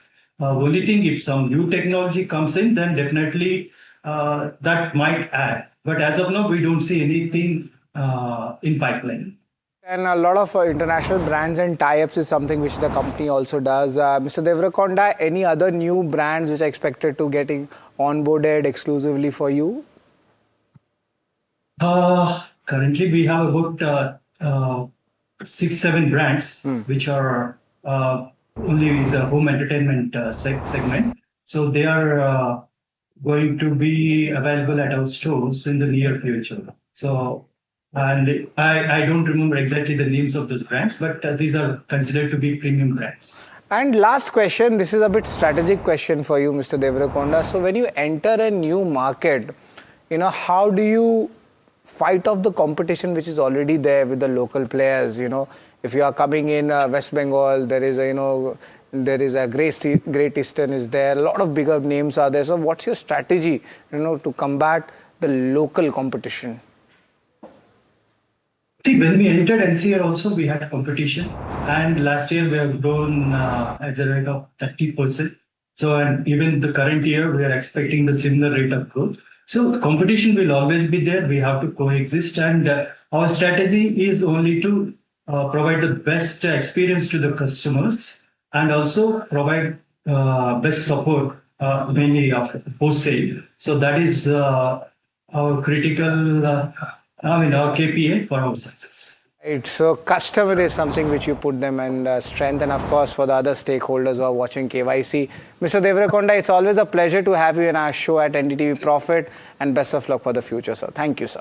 Thank you. So that's the management of electronics, Mart India. Interesting value retail play. Valuations are also quite cheap compared to peers, and now they're expanding new areas, especially Eastern India with Kolkata as a base. Interesting story. Let's see how this pans out. And always keep watching KYC and stay tuned to NDTV Profit.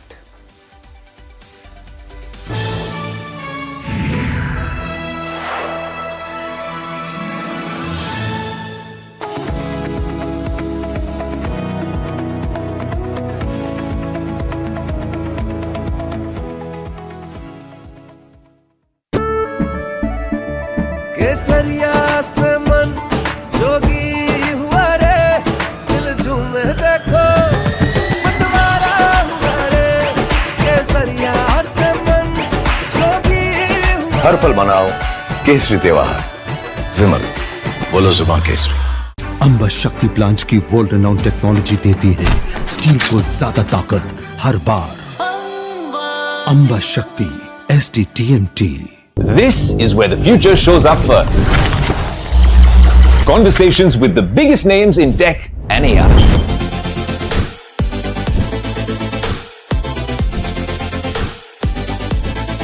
Putting tech through its paces. No fancy jargon or spec sheets, just what matters. If it's shaping the future, you'll see it here first. The Tesla Model Y. This is Tech 360. Real talk, real reviews across the NDTV network.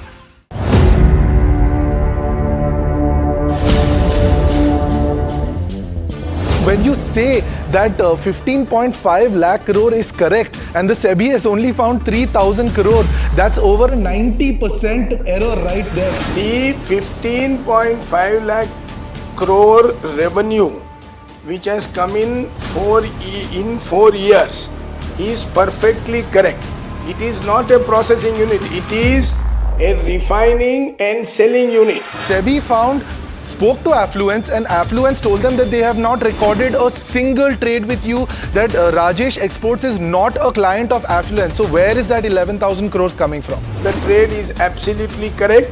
We have given all the required clarifications to SEBI in this regard. You're directly saying that SEBI's finding is wrong. They found that certain numbers of trades have been done from your personal account. I am not telling SEBI's finding is wrong because there has been no finding as yet. Mr. Mehta, you've still not answered the question. SEBI has considered the gross profit as the revenue for whatever reason. Has thought that that is revenue. But how can a communication error last 2.5 years?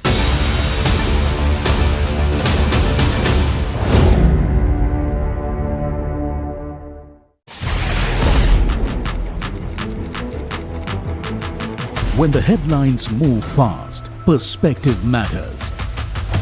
On Editor's Cut, our editors come together with experts to distill the week's information plates into clear perspective. Down the stories shaping the world, from markets and the economy to global conflicts and what lies ahead. This is where experience meets insight.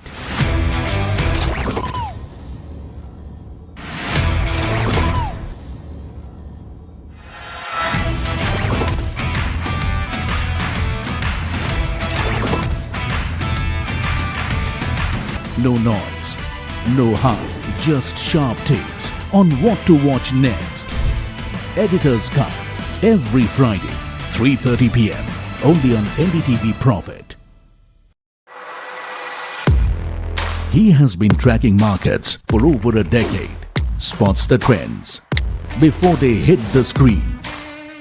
And he is now bringing his analysis to the show that the market watches.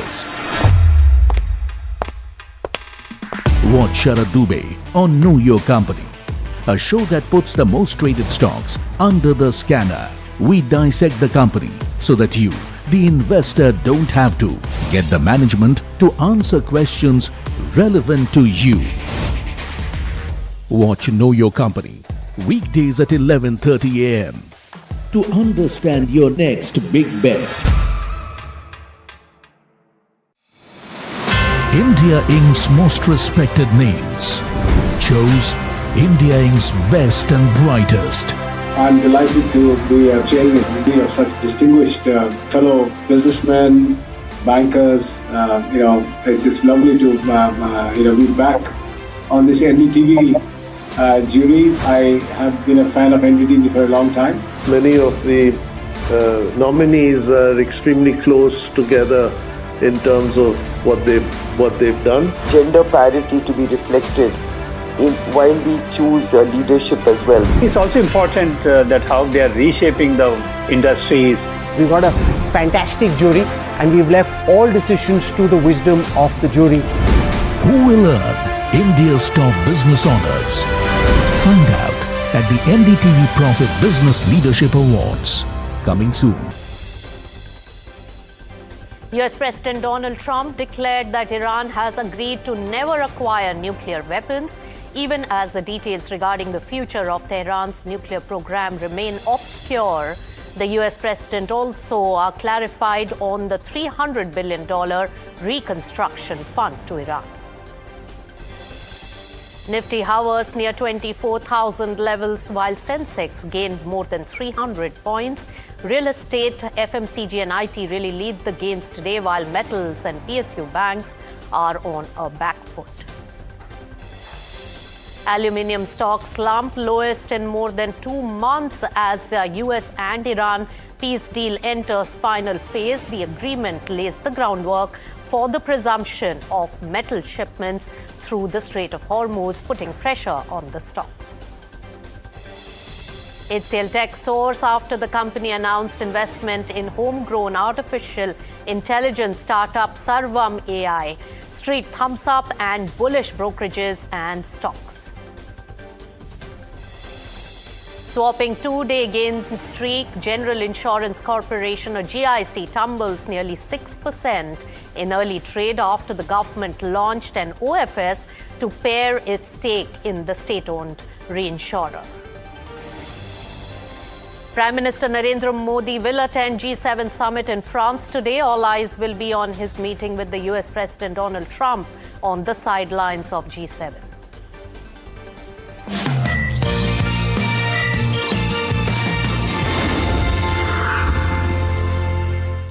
Hello and welcome. You've tuned into Markets at 12. I'm Nisha Podar and let's take a quick look at the markets at this particular hour. And yes, US-Iran peace deal is really auguring well for our Indian markets.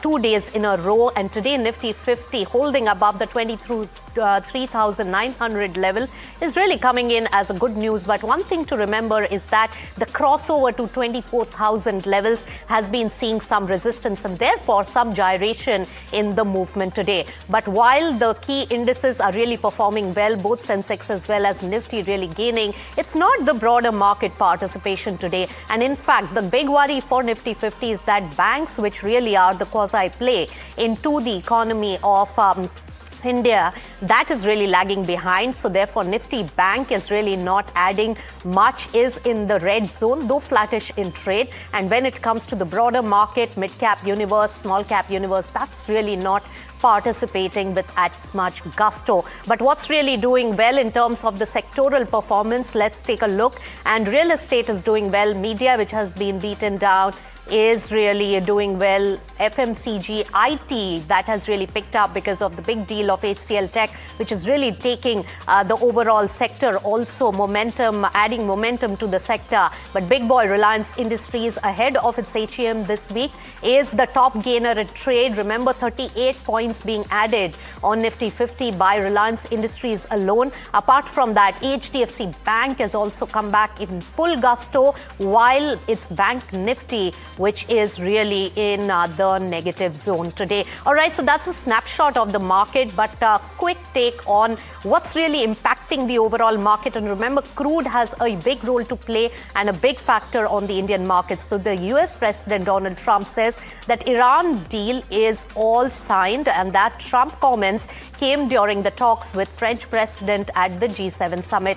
In fact, BBC quoted US officials as saying that the deal signed electronically. So that's the big update really coming in on the war front. Crude prices, remember, have softened because of the hopes of Strait of Hormuz now opening up, and that is really adding to the momentum in the Indian market and also giving the positive global cues for India. Achin Goel, who's the CIO and fund manager at Bonanza Portfolio, joins in now. Achin, pleasure to speak to you on NDTV Profit. How much of what you were penciling in and the sectoral and thematic play for the next few months and the rest of the year has really changed after the developments of yesterday of the peace deal, and now what is the scenario and the perspective?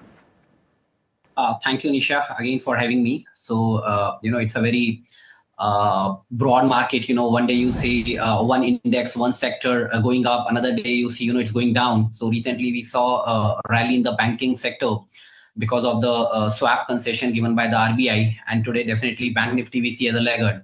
But if we look at a longer horizon, next 3 months, I would not say longer, but 3 months to 1 year, certain things we have to be watchful about are, probably the upstream oil companies, because if crude is expected to retain in this level, maybe some pressure can be seen on that front.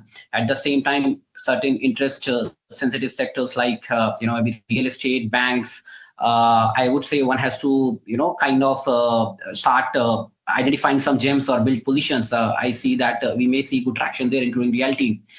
Another sector, which directly gets impacted by crude is aviation, automobile, paints, right?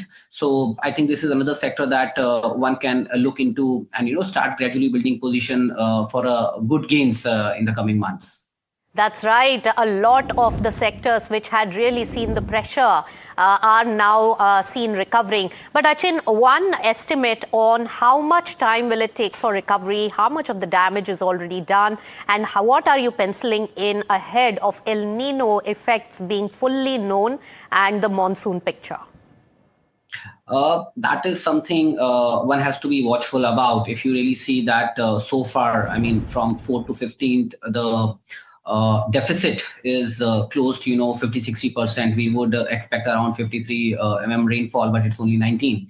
So it is something known to everyone, and we have to be careful about it. But is it going to impact drastically on the inflation? Probably not, because our food supply and storage are well this thing, but water levels are decreasing.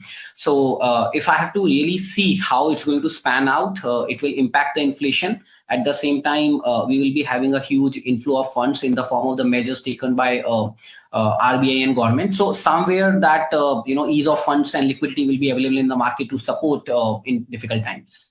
Right. So, Achin, if you really look at the scenario right now, for the short-term play of the recovery, you mentioned some of the sectors. How will you play the banking, overall basket and the financial services basket, where NBFCs have had a different theme altogether, but really connected to the quasi-consumption and financial services space? So, the entire basket, how are you going to play, especially with blue chip private banks and the large banks like SBI, which also attract quasi-investment for the economy?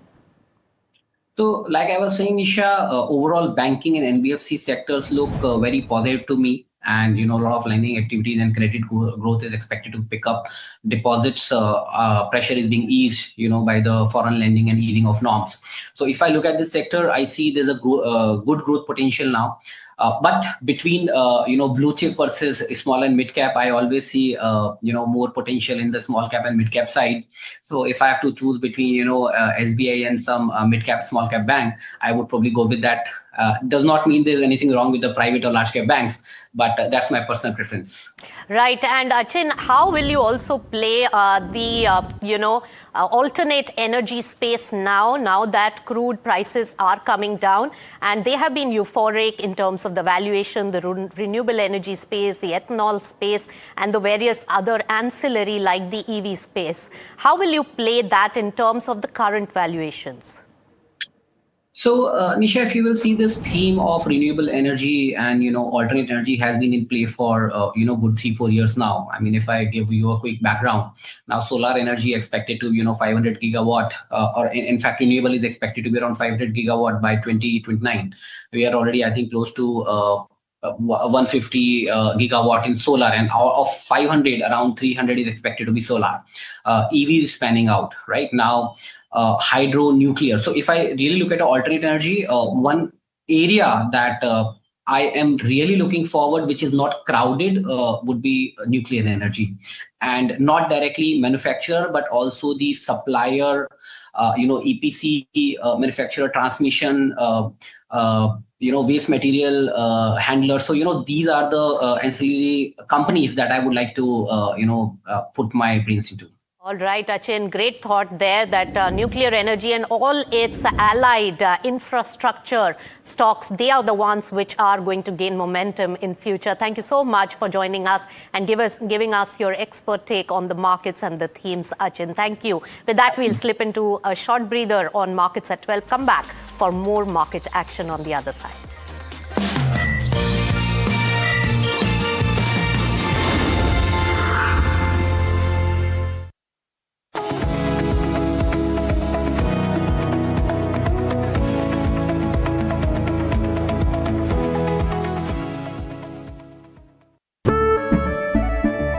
केसरिया से मन जोगी हुआ रे दिल झूमे देखो मतवारा हुआ रे केसरिया से मन जोगी हुआ हर पल मनाओ केसरी त्योहार। विमल, बोलो जुबान केसरी। अंबा शक्ति प्लांट की वर्ल्ड रेनाउंड टेक्नोलॉजी देती है स्टील को ज्यादा ताकत हर बार। अंबा शक्ति SDTMT। This is where the future shows up first. Conversations with the biggest names in tech and AI.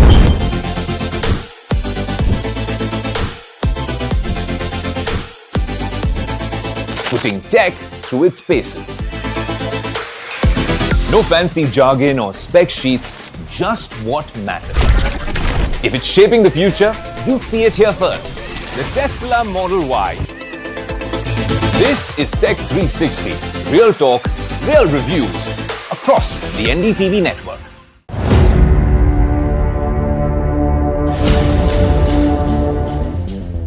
When you say that 15.5 lakh crore is correct and the SEBI has only found 3,000 crore, that's over a 90% error right there. The 15.5 lakh crore revenue which has come in 4 years is perfectly correct.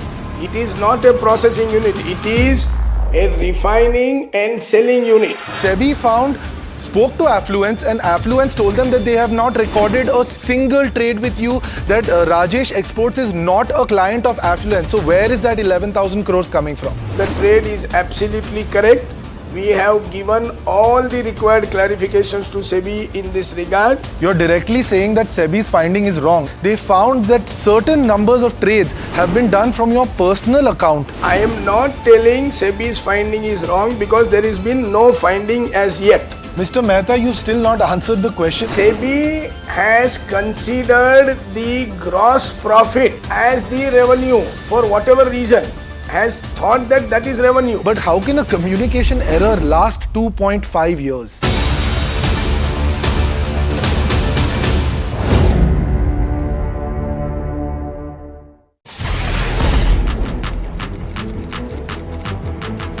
When the headlines move fast, perspective matters. On Editor's Cut, our editors come together with experts to distill the week's information blitz into clear perspective. Down the stories shaping the world, from markets and the economy to global conflicts and what lies ahead. This is where experience meets insight.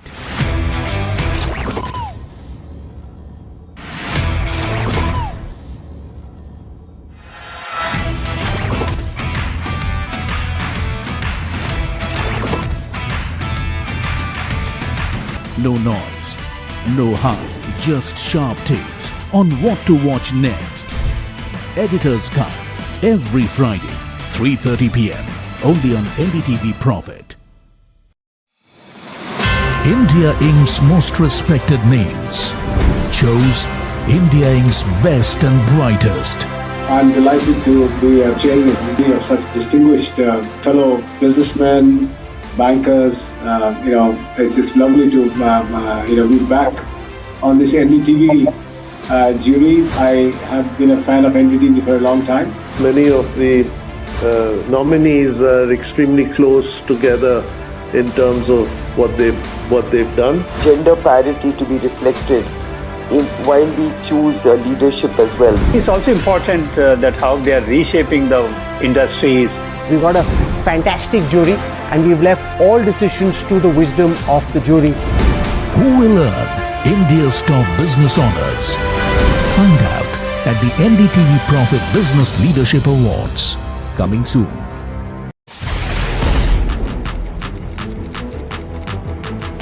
When the headlines move fast, perspective matters. On Editor's Cut, our editors come together with experts to distill the week's information plates into clear perspective. Down the stories shaping the world, from markets and the economy to global conflicts and what lies ahead. This is where experience meets insight.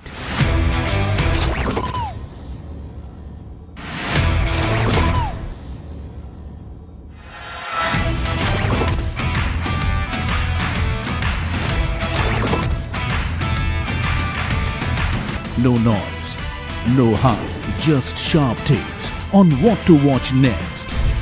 Editor's Cut, every Friday, 3:30 p.m. only on NDTV Profit. The news, Ayush. Since when do we do scripts? Fair point. Picture this. The biggest stage. Floodlights. Wow. 4K, the works. Where's the hook? There's going to be celebrities and guaranteed eyeballs. Where's the hook? Think about this. Front page advertisements and hoardings. Bro, where's the hook?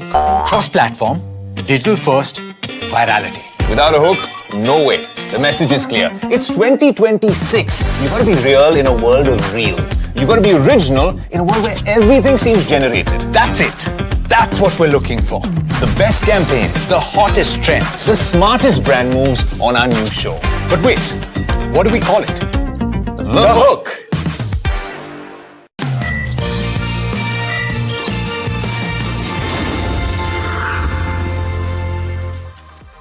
Welcome back. You're watching Markets at 12, and remember that along with the equity markets, the money market is of equal importance. Rupee movement is extremely critical for the Indian economy. It strengthened slightly today, and anything below 95 is definitely a very good news. Remember the RBI's measures, first of all, to strengthen rupee, to get more foreign inflows coming in, especially in the debt side.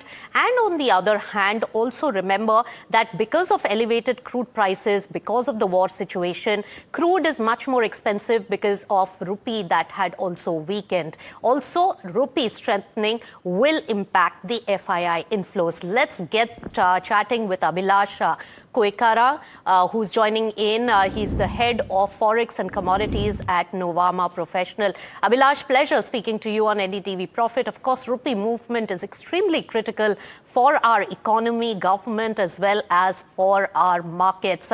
How do you see the rupee movement at the current level while many measures are taken and the biggest event of now sanity on the war front? If the peace deal is getting done, crude prices are coming down, with which rupee had been moving in tandem actually.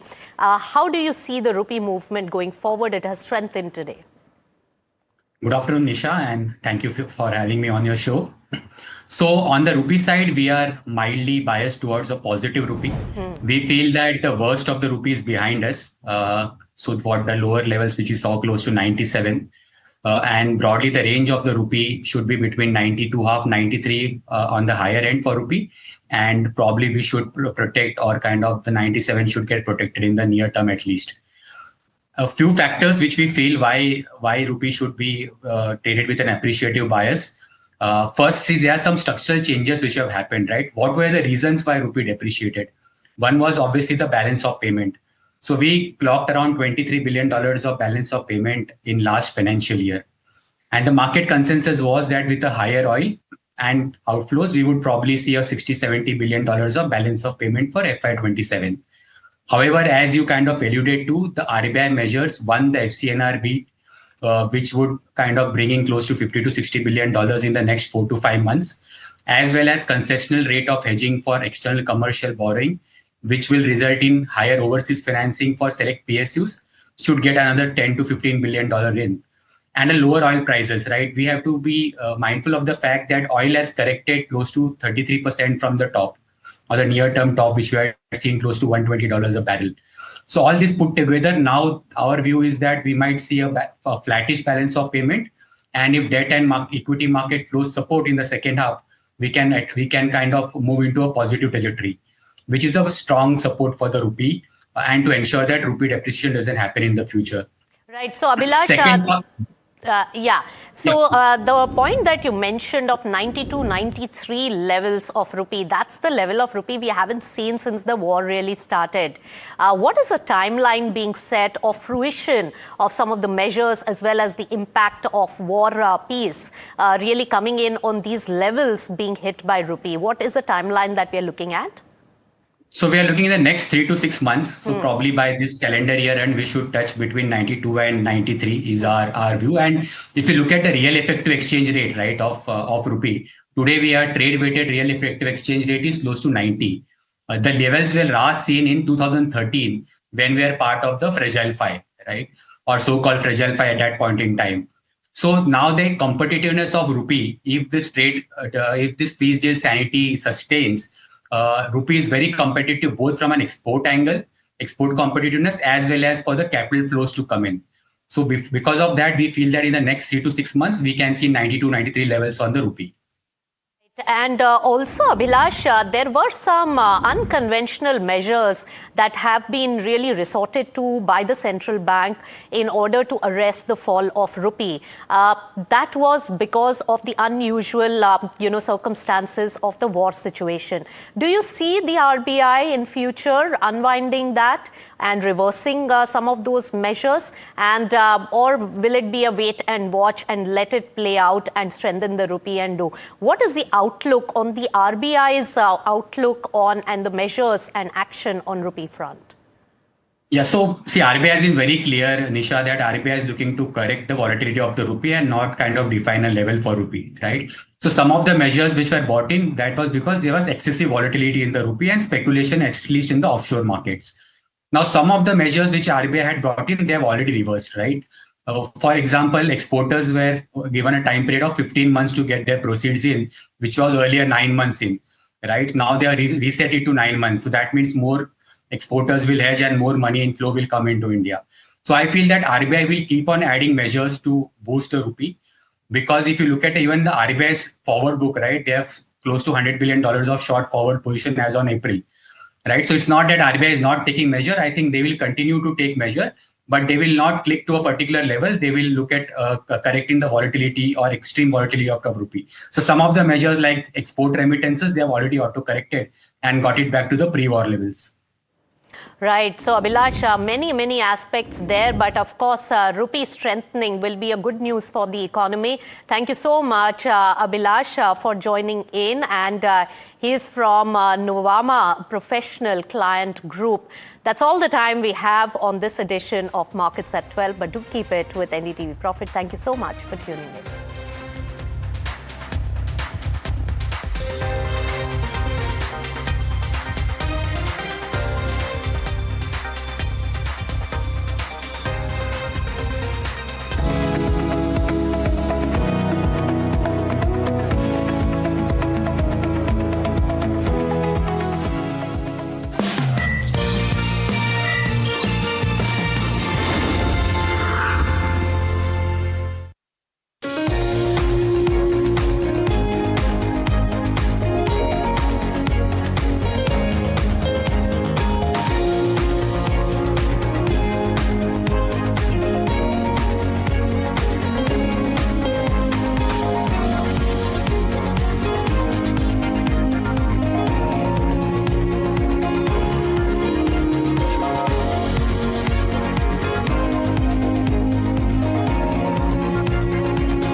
केसरिया से मन जोगी हुआ रे दिल झूमे देखो मतवारा हुआ रे केसरिया से मन जोगी हुआ हर पल मनाओ केसरी त्योहार।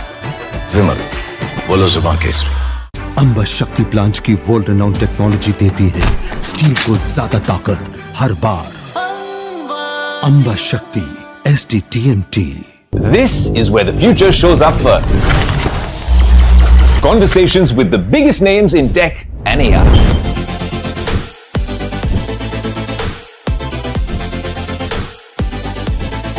Putting tech through its paces. No fancy jargon or spec sheets, just what matters. If it's shaping the future, you'll see it here first. The Tesla Model Y. This is Tech 360. Real talk, real reviews across the NDTV network.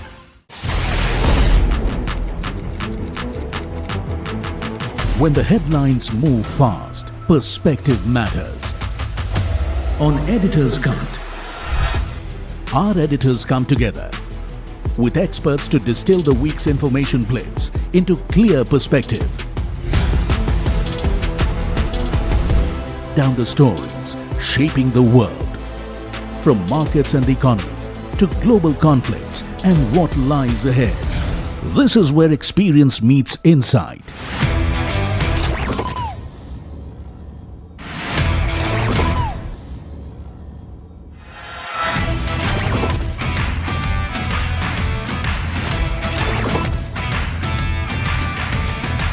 No noise, no hype, just sharp takes on what to watch next. Editor's Cut, every Friday, 3:30 p.m. only on NDTV Profit.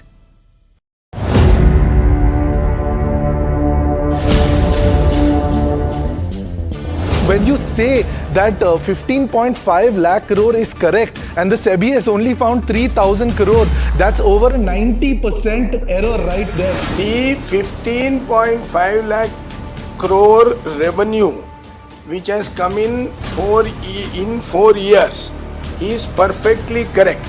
It is not a processing unit, it is a refining and selling unit. SEBI spoke to Affluence and Affluence told them that they have not recorded a single trade with you, that Rajesh Exports is not a client of Affluence. So where is that 11,000 crores coming from? The trade is absolutely correct. We have given all the required clarifications to SEBI in this regard. You're directly saying that SEBI's finding is wrong. They found that certain numbers of trades have been done from your personal account. I am not telling SEBI's finding is wrong because there has been no finding as yet. Mr. Mehta, you've still not answered the question. SEBI has considered the gross profit as the revenue for whatever reason, has thought that that is revenue. But how can a communication error last 2.5 years?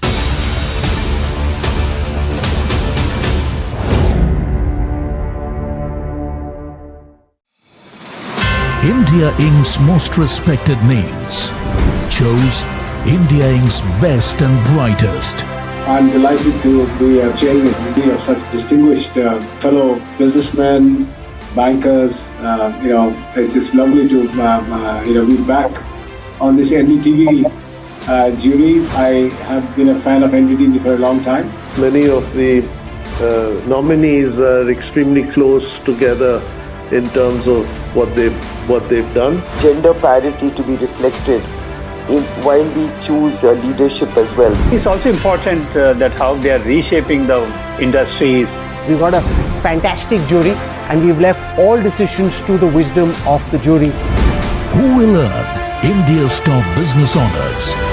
Find out at the NDTV Profit Business Leadership Awards. Coming soon.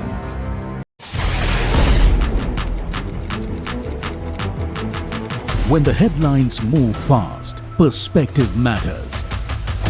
On Editor's Cut, our editors come together with experts to distill the week's information plates into clear perspective. Down the stories shaping the world, from markets and the economy to global conflicts and what lies ahead. This is where experience meets insight.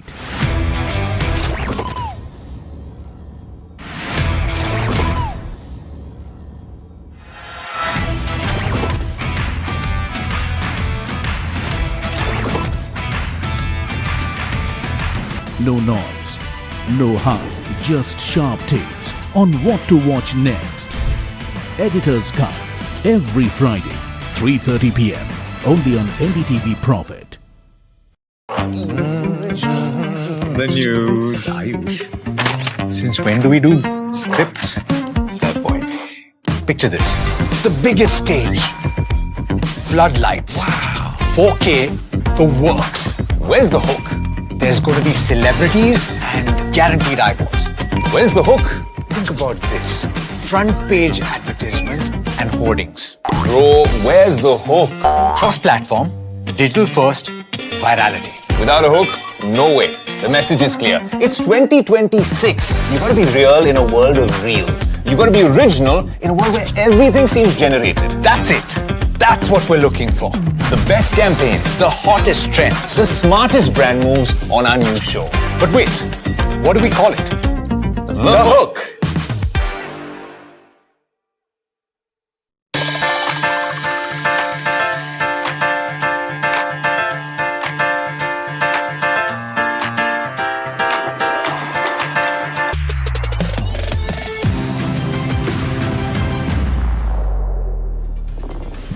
Hello and welcome to NDTV Profit. You're watching Trending Stocks with me, Hiral Datia, and Sharad Dubey, who's standing at the Profit Market Pit. You know that consolidation phase has continued as well, which we saw in the second half of the trading session, Sharad, yesterday. But the question is, taking the expiry into consideration and with the cues that we're picking up in terms of the US-Iran deal, what is the sense that you're picking up in terms of factors to watch? Well, good afternoon, Hiral, and you are right. There is a sense of consolidation at play, and why it should not be. There is a technical cool-off also. Largely, we'll see a little bit of aberrations coming in, but remember the markets are likely going to be in a range bound. There's, of course, the most importantly, Nifty expiry is also at play. So last 90 minutes, you can have some more volatility coming in. Nifty Bank, let's see what's happening here. And just compare that with Nifty. Of course, a little bit of recovery is trying to come and trying to come at its flat positions. But the technical setup, of course, it had run up. So that sell-off is there and those positions are getting squared. Let's look at the key factors, in a market like this, which we are expecting a, kind of a range-bound consolidation. The 24,000 level mark, that is where the options data is suggesting a resistance is there. Nifty Bank, of course, the technical setup is on the weaker side. Let's see what else is there. Of course, a technical cool-off is there, and if possible, post the rally which we saw the last 2.5 trading sessions. Let's move on and see what else is happening. This setup suggests a further consolidation. So either side, you can see the Nifty Bank moving, but the variations don't be very high. That's what the data is suggesting. Medium-term technical setup still looks decent. It's a good setup, and of course markets will be looking for the next trigger for the up move. The buying momentum continues for both realty and FMCG. Realty pack for last 3 trading sessions have been the top gainers sectorally speaking. Also, let's talk about the other key factors, and macros also definitely comes in. Metals are seeing a sharp sell-off in trade, and this one big reason is a weak China macro data. So that is something which we'll be watching out for, and even dollar has strengthened a bit. Rupee is near its day's low level. Nothing to be concerned about. A little bit of technical cool-off is happening there as well. Dollar has stabilized ahead of the Fed's FOMC meet, which is on Wednesday. Most of the global assets have. So it's a little bit of pause. It's a technical pause.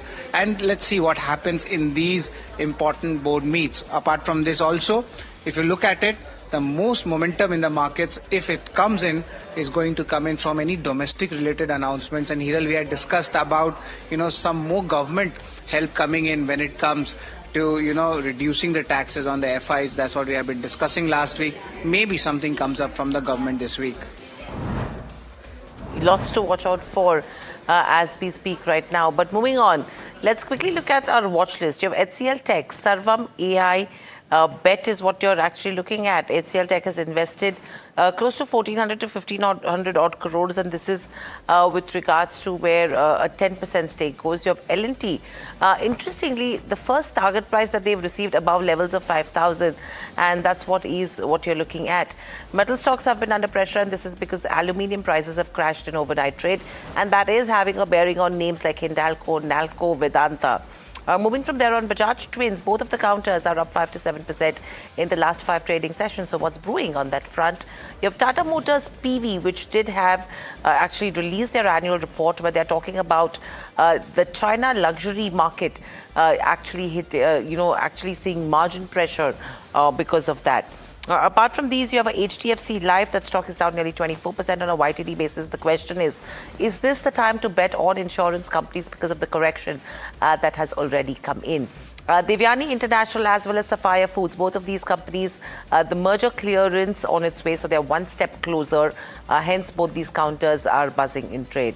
GIC, the government has launched an OFS. That stock is under pressure on the back of the discount that you're looking at. Arvind Smart, a new residential project boost worth almost 180 crore GDV that you're watching out for. You have a CLSA which is downgraded at Dixon. Bharat Gears is also buzzing in trade as we speak. Suzlon, Inox, all of these counters that are in focus. Along with the Dr. Lal Path, the stock has hit a 52-week high. Sonata Software, 9 times 20-day average volumes is what you're looking at. So these are the stocks that you're focusing on in today's session. But let's go across to Sharad to take the rapid fire with Devin Mehta of IDBI Capital. Thanks a lot, Hiral, for that. Good afternoon, Devin. It's always a pleasure to have you at NDTV Profit. We'll start a rapid fire round. The first stock is L&T. Of course, a good technical signal coming in yesterday's session, and now broking upgrades have also started coming in as the Middle East issues are getting solved. What is looking on the technical charts, especially on a positional setup? Definitely, stock is positive. One should buy on dips towards 4125 for the target of 4,440 levels. Right. Apart from L&T, the Bajaj Twins, Bajaj Finserv and Bajaj Finance, they were seeing a good reversals. And now also that momentum is showing in the BFSI space, at least from these names. Do you think there's a further up move here? I think Bajaj Finance is more looking good on charts. Overall, the structure is positive. One should hold with a stop loss of 915. We can see Bajaj Finance to move towards 990 levels. Whereas Bajaj Finserv is slightly negative. It has a resistance around 1,810 levels. So we can see some profit booking at that particular level. Whereas Bajaj Finance looks good. Right, and Devin, next stock is GIC. The stock is down back of the OFS news. Do you think this selling is, going to come off and some kind of a bottom fishing can happen? Any kind of, buy trade happening here, or you'll stay away from this counter? No, I think one should stay away from the counter. The overall structure is weak. One should try to exit on bounce. Right, next stock is Dr. Lal Path Labs. I wanted to take your views on the charts, how things are panning out. Its stock is up 5%. And do you think there are more, legs to this rally? I think the stock was up by near 1,800 levels as well. It has shown some profit booking. But the structure is positive. The way volumes are up, I think one should hold with a stop loss of 1590. It can again move towards 1800 levels. Right, and Sonata Software, let's get that stock also on the screen, and stock is doing well. It's up almost 17%, a very big jump coming in. Good time to take a little bit of profits off the table? No, I think the stock has given a good breakout about 300 mark. I think one should hold this particular counter with a stop loss of 295. If it closes today above 300, we can see stock moving towards 330 and 370 levels. The way it has moved higher with great volumes. I think one should hold with a trailing stop loss of 295. Right, hold is the rating coming in for Sonata Software from Devin. But that's the end of the rapid fire round. Over to you, Hiral. What are the Google trending stocks suggesting? Okay. Let's actually pick up what's trending, because yesterday You just had, I think, one of the Vedanta companies that was trending today. You have a Vedanta Power. Interesting names, Ashok Leyland, Maruti Suzuki, which has joined the bandwagon from the Auto Pack, and CV as a theme. If I have to talk about Ashok Leyland, has been in focus over the last 2 trading days because the entire CV basket from financiers to OEMs have been buzzing. Hindalco Industries, for obvious reasons, is in the news because you have aluminium prices which have crashed, and you have Ambuja Cement also, which is in focus today. Deven, let's look at Ashok Leyland, Maruti Suzuki, as well as Ambuja Cement. Anything that you like on the charts, or you have a strategy for any of these names? I think overall all the auto counters are looking good from the recent move we have seen. Maruti is slightly facing resistance around its 200 exponential moving average near 13,900. If it holds above that, then we can see a good up move in Maruti. Even Ashok Leyland is facing a slight resistance around 160. If it holds above 160, we can see some further up move in Ashok Leyland as well towards 172 and 178 levels. So overall stocks are facing slight resistance, but if it closes above these levels, we can see some further up move in the auto counters as well.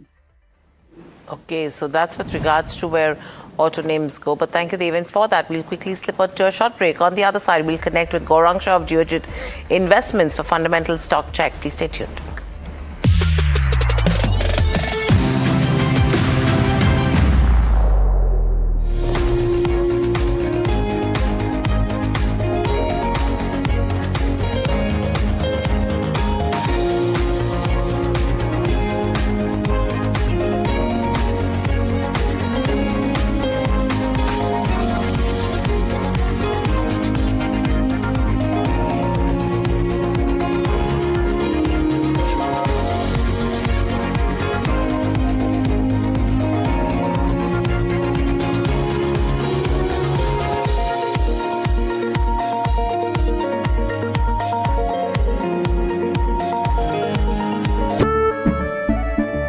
केसरिया से मन जोगी हुआ रे दिल झूमे देखो मतवारा हुआ रे केसरिया से मन जोगी हुआ हर पल मनाओ केसरी त्योहार विमल बोलो जुबान केसरी अंबा शक्ति प्लांट की वर्ल्ड रेनाउंड टेक्नोलॉजी देती है स्टील को ज्यादा ताकत हर बार अंबा शक्ति SDTMT. This is where the future shows up first. Conversations with the biggest names in tech and AI.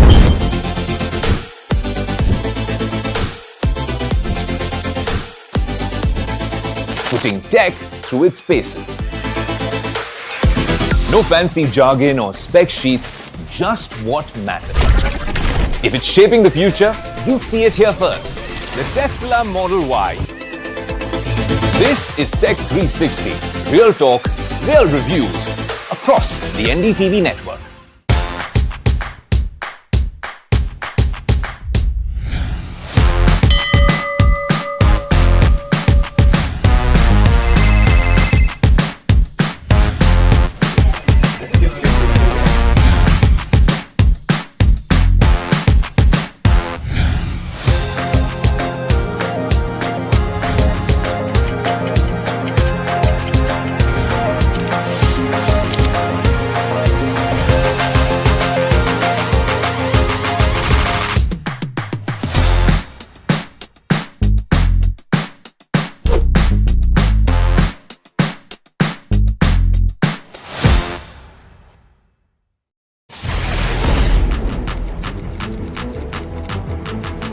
When the headlines move fast, perspective matters. On Editor's Cut, our editors come together with experts to distill the week's information plates into clear perspective. Down the stories shaping the world, from markets and the economy to global conflicts and what lies ahead. This is where experience meets insight.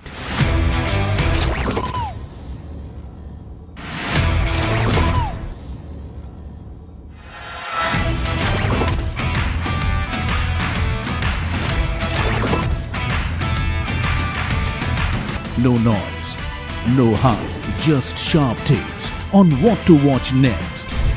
Editor's Cut every Friday, 3:30 p.m. only on NDTV Profit. He has been tracking markets for over a decade, spots the trends before they hit the screen.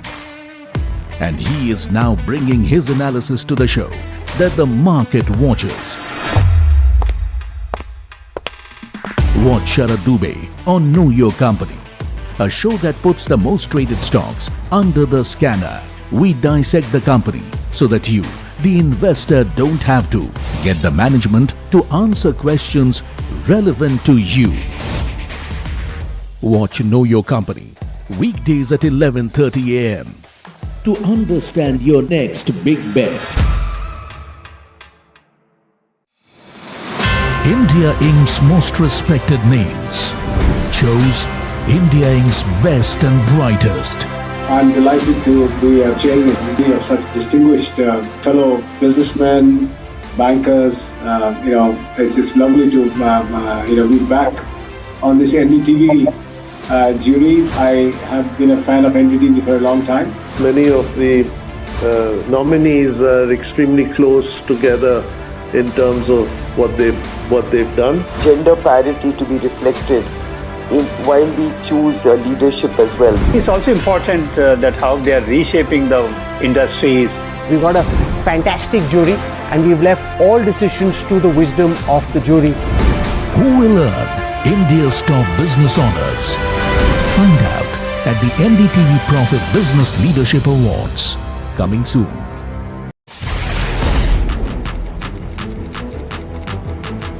When the headlines move fast, perspective matters. On Editor's Cut, our editors come together with experts to distill the week's information plates into clear perspective.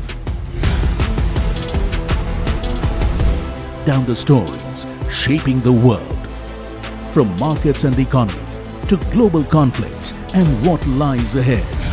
This is where experience meets insight.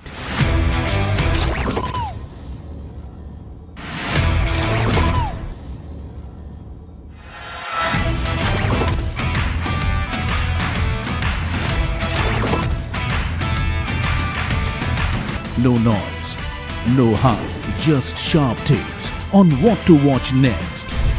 Editor's Cut, every Friday, 3:30 p.m. only on NDTV Profit. The news, Ayush. Since when do we do scripts? Fair point.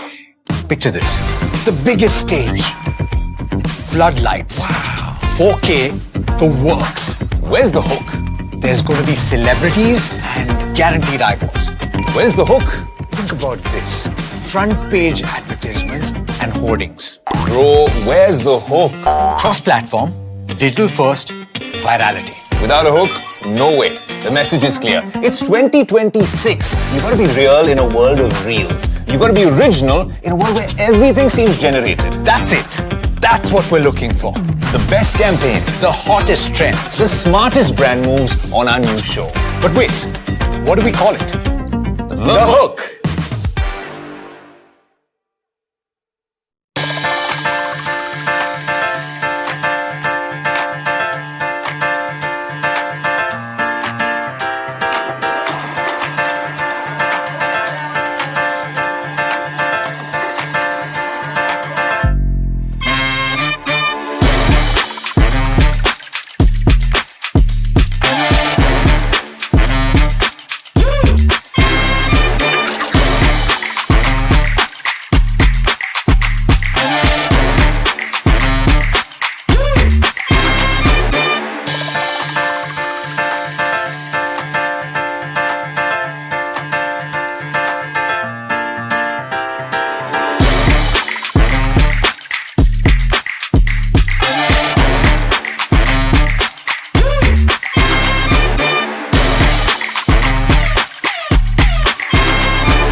Welcome back to Trending Stocks, and of course we are talking about AI and IT stocks, and there's a big debate. It's always there, but seems like there is a twist in the story, and that twist is there is an acquisition by HCL Tech in Sarvam AI. To decode this and why this is important for large IT companies, or as we say service companies and AI, we're joined in by Jasmeet. Jasmeet, why this acquisition is important? Well, as you rightly said, there has been always a battle around AI and IT and how IT will perform with the AI. So we have seen lately a lot of IT companies have acquired a lot of AI companies to fasten up the AI belt. Similar things done by HCL Tech as well. Well, HCL Tech invests nearly $150 million, that's roughly 1,400 odd crores, to acquire 10% stakes in Sarvam AI.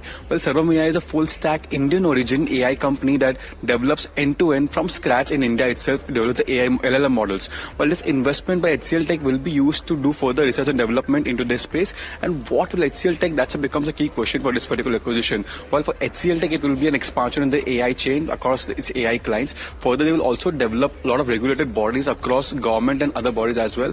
While HCL Tech also plans on using the multilingual feature for its global clients as well. So all in all, we do see positive move in the stock at this moment, but it's a wait and watch of how does this turns out going ahead.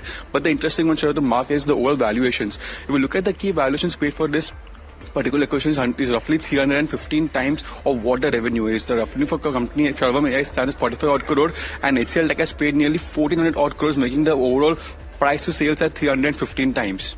Thanks a lot, Jasmeet, for that, and definitely we'll look into this. Now we are joined in by Gaurang Shah. Good afternoon, Gaurang sir. Jasmeet was talking about a very important acquisition in the AI space. Generally, for the large cap IT companies, we hear about buybacks and dividends. Does the story flip now? Hi, Sharad. Thank you so much for having me on your show. Good afternoon to all your viewers and to you. A small disclosure, as mandatory, Sharad, all recommendations that I'll be sharing with you this afternoon on your show, they are part of our fundamental research team recommendation from a long-term point of view. Our company, Jyojit or myself, we do not have any kind of personal investments, no financial interest, no conflict of interest, but we share similar investment ideas with our clients. They might have their investment interest. So up till now, we were worried about AI and how capable Indian companies are to match up or cope up with that ever-changing innovation, fast innovation in the AI. And now that you have HCL going ahead with this kind of an acquisition, the street is worried. One thing, let us be very clear, such acquisitions, such kind of mergers or takeovers will be the new order, according to me. And to keep them relevant, I think it is very important to reinvent themselves and get them into that new mold. As a disclosure, we do have a positive coverage on HCL Tech from a long-term point of view. My only say is, Sharad, that you need to have a little bit of longish time horizon when you eventually understand and decide to invest in IT-related companies. To IT companies as we speak. In fact, Qatar LNG supply, an update coming in on that from Bloomberg, where they're saying that they've restored 50% of the LNG output in 1 month of Hormuz reopening. That's an important update because this has been one of the pressure points as well when it comes to LNG supply chain concerns, specifically when you talk about our country as well. But clearly, 50% LNG output has been restored in 1 month of Hormuz reopening. That's the latest that we're picking up so far. But moving on. Union Renewable Energy Minister Prahlad Joshi has actually flagged off that the issue of aging wind turbines in the country is concerning. And speaking at the Global Wind Day conference in Goa, he asked industry bodies to submit a detailed nationwide assessment of old turbines. And this could become an opportunity as well when you talk about companies who are into this business. First, let's listen in to what he had to say. Since we have a large number of old turbines, including many of 225 kilowatt projects, I would like IWTMA and WIPPA WIPA to submit a detailed assessment within 13 days about the number of such turbines. आप सुन रहे हैं तंती जी? Across the country. Well, that's pretty interesting, talking about the government stance on these wind turbines. But what's the stock-specific impact, and is it positive or negative? We have Varsha to decode that. Hi, Varsha. Well, positive, of course, for the overall sector, and hence, Suzlon and Inox Wind are also buzzing in trade. Overall, government wants to replace old turbines with modern machines, with higher capacity to generate more power, and India has a large fleet when it comes to the older turbines, and this is a huge potential to upgrade with the newer ones. As we all know that India aims at 100 gigawatt wind capacity by 2030, and the target will rises by 156 gigawatt by 2036, and repowering can add almost 75 to 80 gigawatt in next 3 years, which helps to solve the grid stability problem, and hence you're seeing Suzlon and Inox Wind in focus today. Thanks a lot, Varsha, for that very interesting analysis on that. But Gaurang sir, a quick view on these players, the wind players. A fresh lease of life comes in, a positive news flow. Absolutely, Sharad, and I think these should have been the policies when initially we started venturing into renewable energy, whether it is wind or whether it is solar. Now, with wind energy, the height of the turbine, the weight of the turbine, and the span of the wings, aging could lead to some serious accidents as and when they happen. So I think periodical inspection, and if that inspection finds something amiss, then doing all that you can to replace those turbines will be the order of the day. What are both the names? We have a positive coverage on Suzlon from a long-term point of view on the fundamental side. Thanks a lot, Gaurang sir, for your time and your views. We are running short of time. That's all, folks, for Trending Stocks. From me, Hiral, and the entire team which have put together this wonderful show. Stay tuned to NDTV Profit.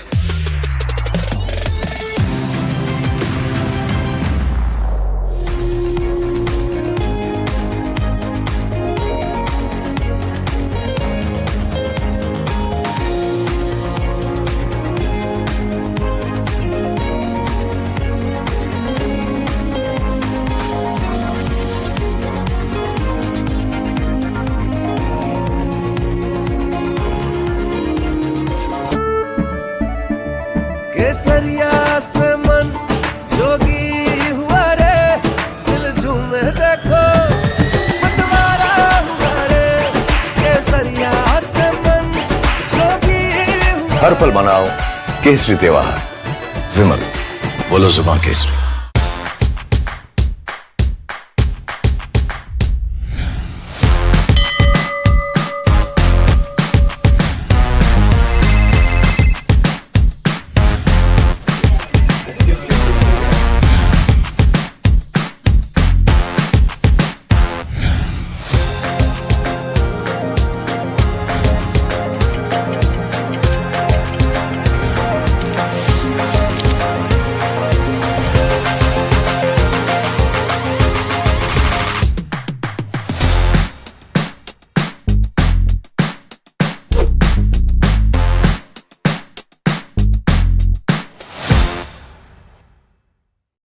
This is where the future shows up first. Conversations with the biggest names in tech and AI.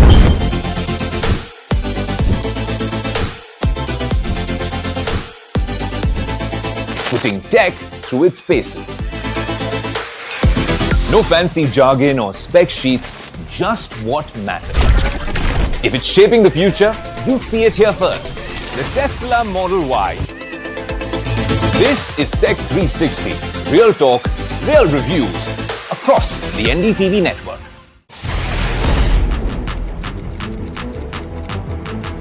When the headlines move fast, perspective matters. On Editor's Cut, our editors come together with experts to distill the week's information blitz into clear perspective. Down the stories shaping the world, from markets and the economy to global conflicts and what lies ahead. This is where experience meets insight.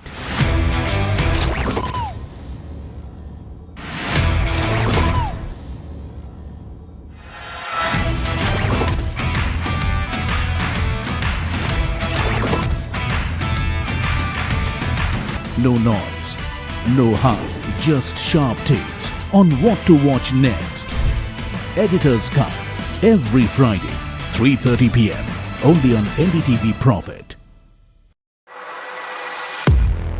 He has been tracking markets for over a decade, spots the trends before they hit the screen.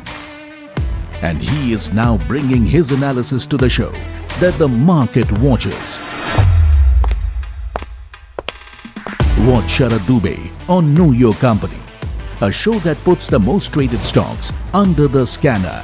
We dissect the company so that you, the investor, don't have to get the management to answer questions relevant to you.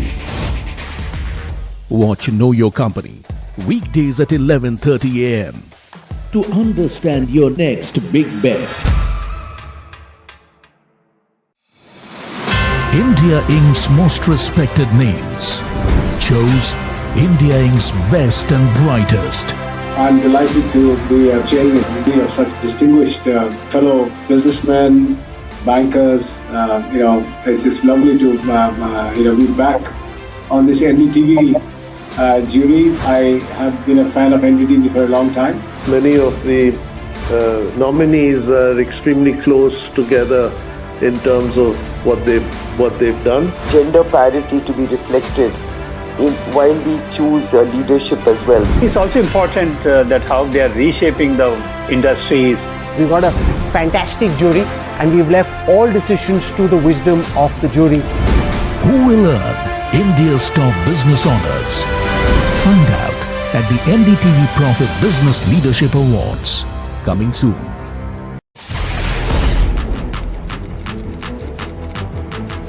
When the headlines move fast, perspective matters.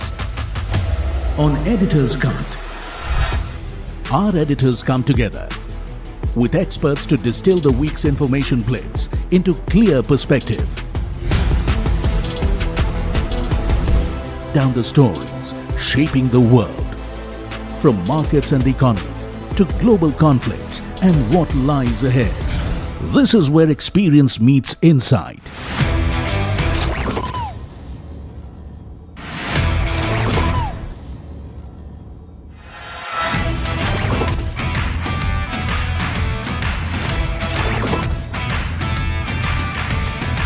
No noise, no hype, just sharp takes on what to watch next. Editor's Cut, every Friday, 3:30 p.m. only on NDTV Profit. The news, Ayush. Since when do we do scripts? Fair point. Picture this. The biggest stage. Floodlights. Wow. 4K, the works. Where's the hook? There's going to be celebrities and guaranteed eyeballs. Where's the hook? Think about this. Front page advertisements and hoardings. Bro, where's the hook? Cross-platform, digital first, virality. Without a hook, no way. The message is clear. It's 2026. You gotta be real in a world of reels. You gotta be original in a world where everything seems just. Nifty hovers near 24,000, and that's the update coming in when you talk about markets as well. In terms of Sensex as well, you're seeing a little bit of uptick also come in terms of Sensex, in terms of leading gains, realty, FMCG as well as IT lead gains, while metals and PSU banks are on the back foot.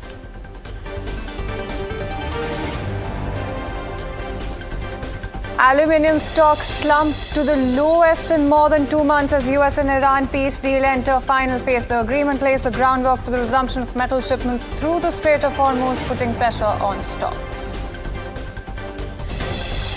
HCL Tech soars after the company announces investment in homegrown artificial intelligence startup Sarvam AI. Street thumbs up and bullish brokerages eat stock. Meanwhile, snapping a two-day gaining streak, General Insurance Corporation tumbles nearly 6% in early trade after the government launches an OFS to pare its stake in the state-owned reinsurer.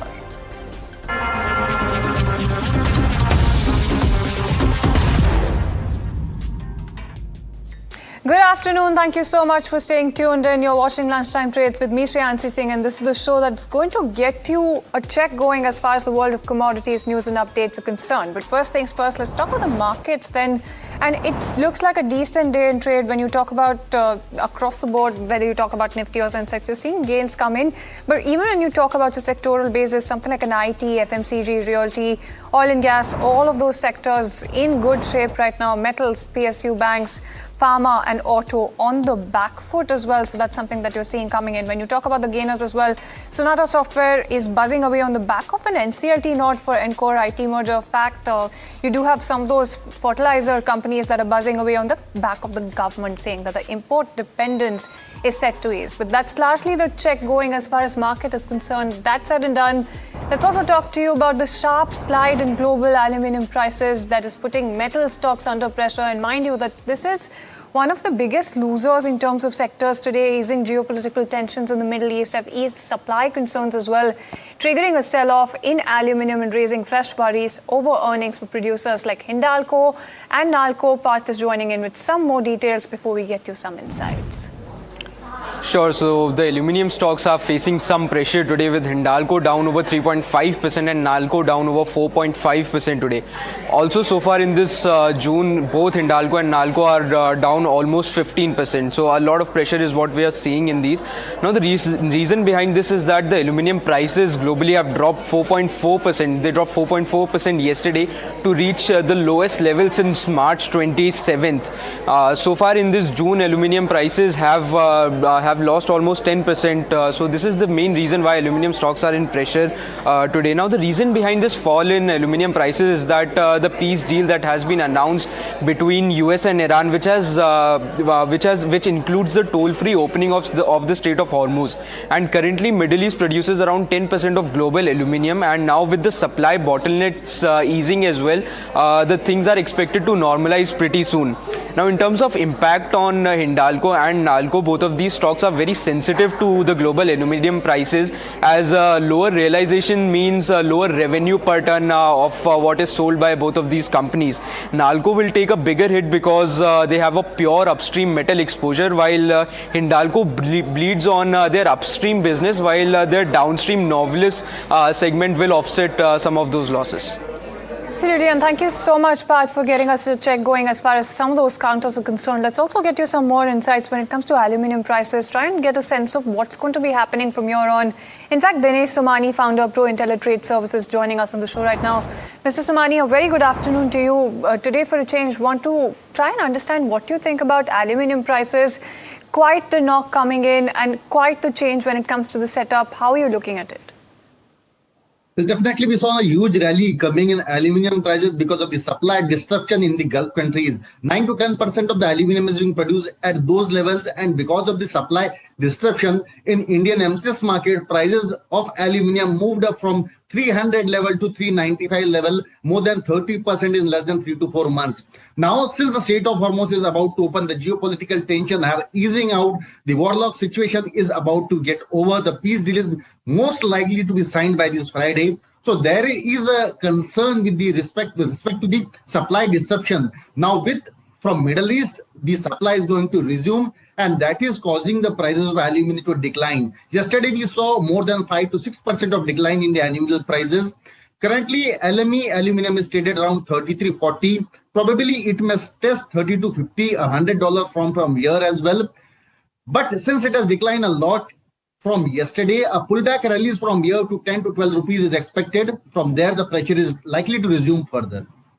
No, absolutely. And speaking of pressure, then, Mr. Somani, let's talk about oil prices. It's the longest losing streak this year that you're looking at when it comes to Brent as well.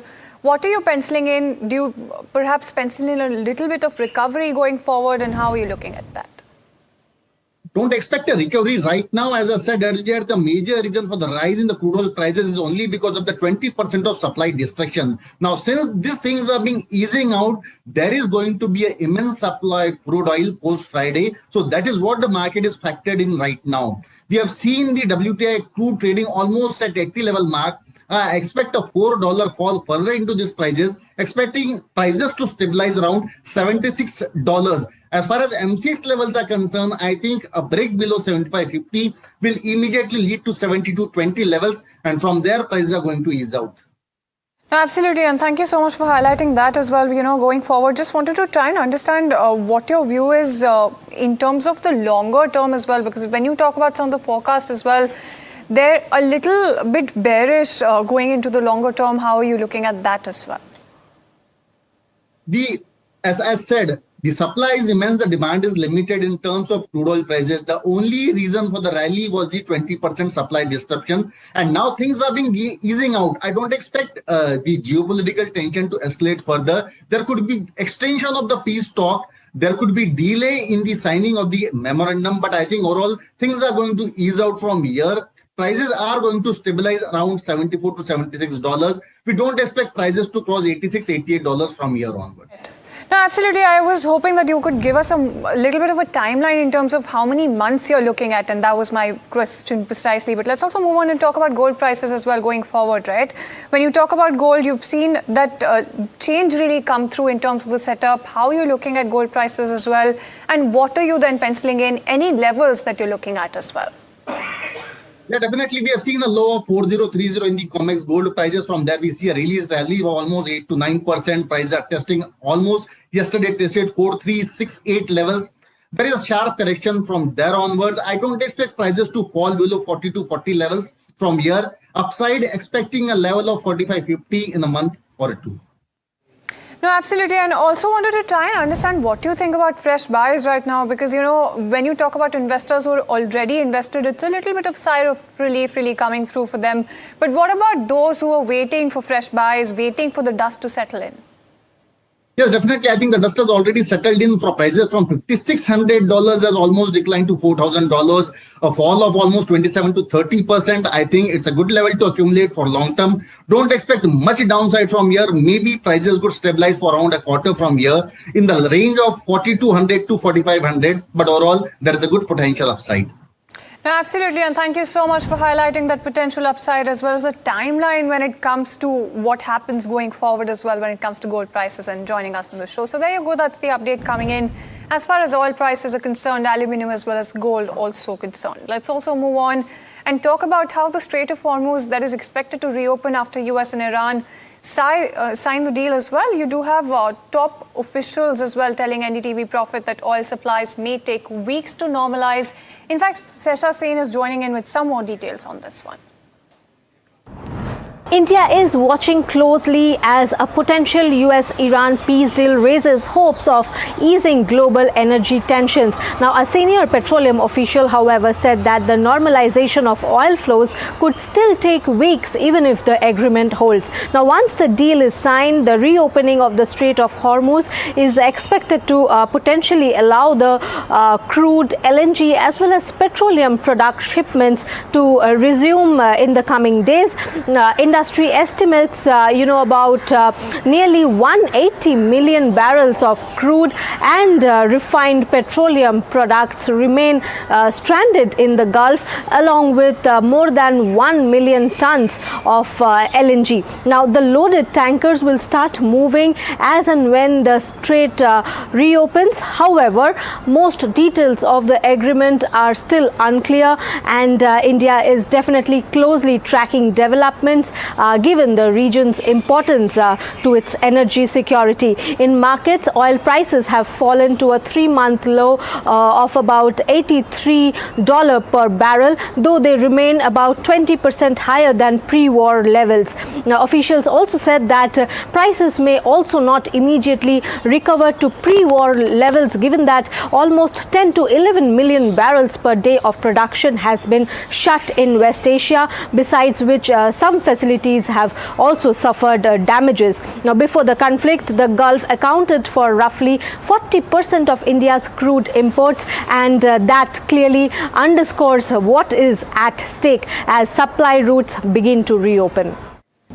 No, absolutely, and thank you so much for getting us all of those details. Time for a very quick break. More news and updates on the other side.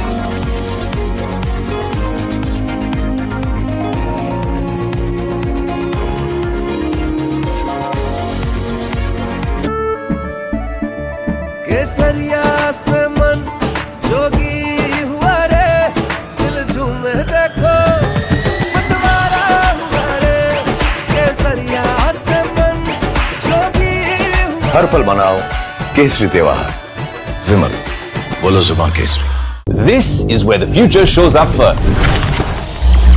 Conversations with the biggest names in tech and AI.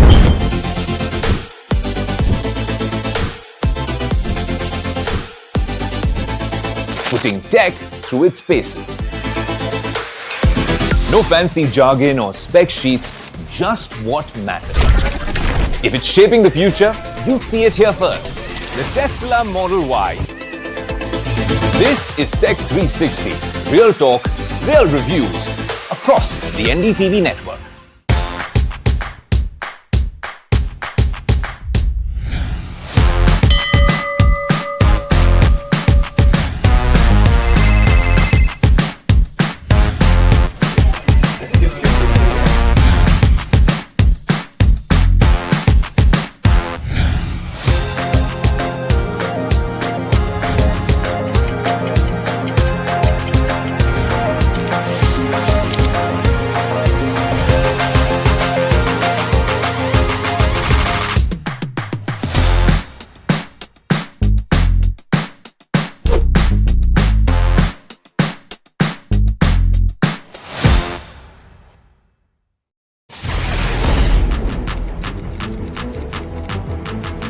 When the headlines move fast, perspective matters. On Editor's Cut, our editors come together with experts to distill the week's information plates into clear perspective. Down the stories shaping the world, from markets and the economy to global conflicts and what lies ahead. This is where experience meets insight.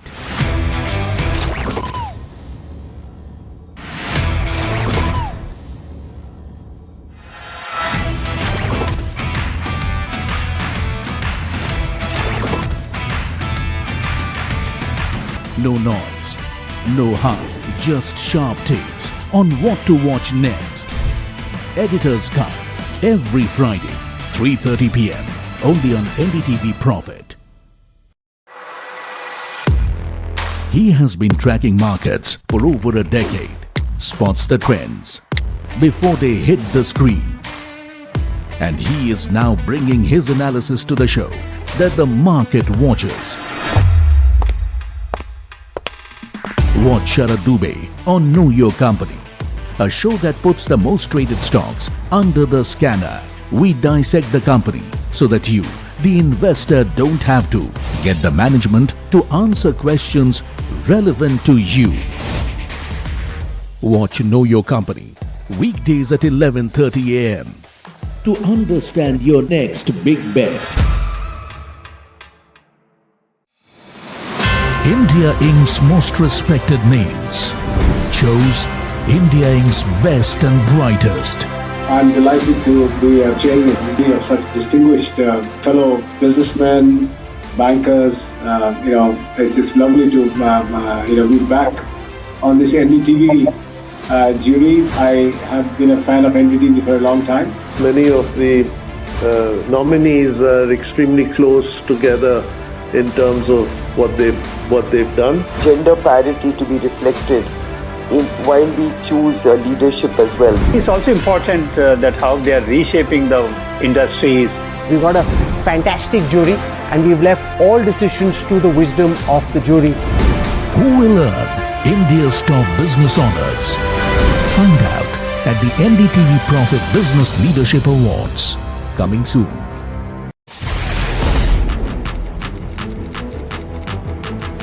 When the headlines move fast, perspective matters.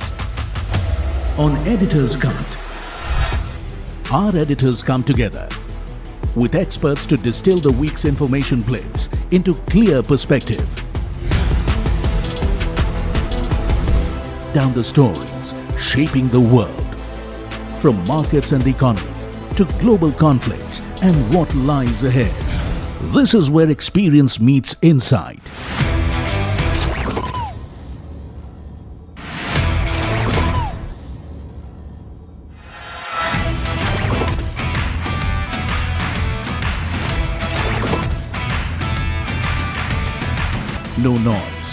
No hype, just sharp takes on what to watch next. Editor's Cut, every Friday, 3:30 p.m. only on NDTV Profit. The news, Ayush. Since when do we do scripts? Fair point. Picture this. The biggest stage. Floodlights. 4K. The works. Where's the hook? There's going to be celebrities and guaranteed eyeballs. Where's the hook? Think about this. Front page advertisements and hoardings. Bro, where's the hook? Cross-platform, digital first, virality. Without a hook, no way. The message is clear. It's 2026. You gotta be real in a world of reels. You gotta be original in a world where everything seems generated. That's it. That's what we're looking for. The best campaigns, the hottest trends, the smartest brand moves on our new show. But wait, what do we call it? The hook.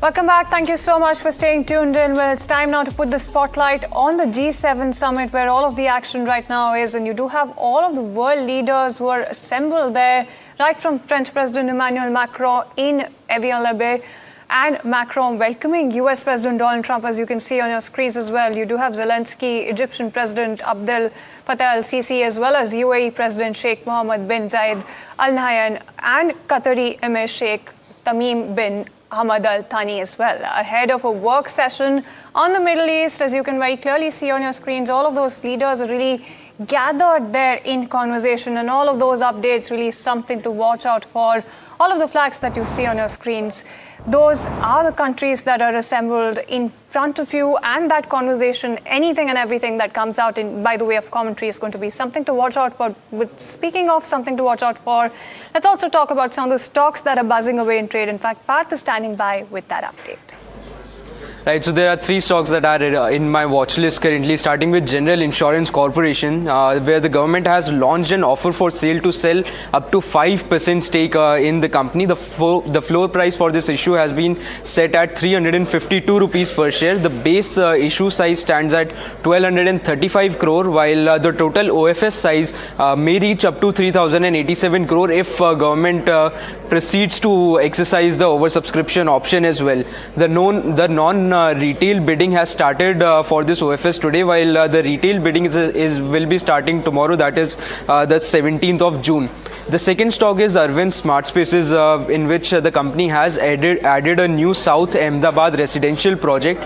Now this project is spread across 58.25 acres with a sellable area of 25 lakh square feet, giving them a top line potential of 180 crores. It follows a joint development model which limits their capital deployment and also strengthens their Ahmedabad-based growth pipeline.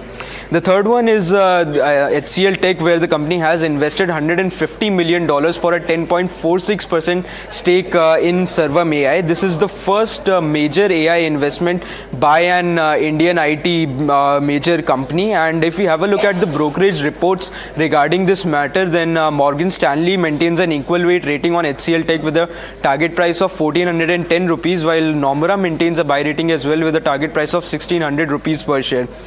This acquisition of a stake in Sarvam by HCL Tech will help them build industry-specific AI solutions globally.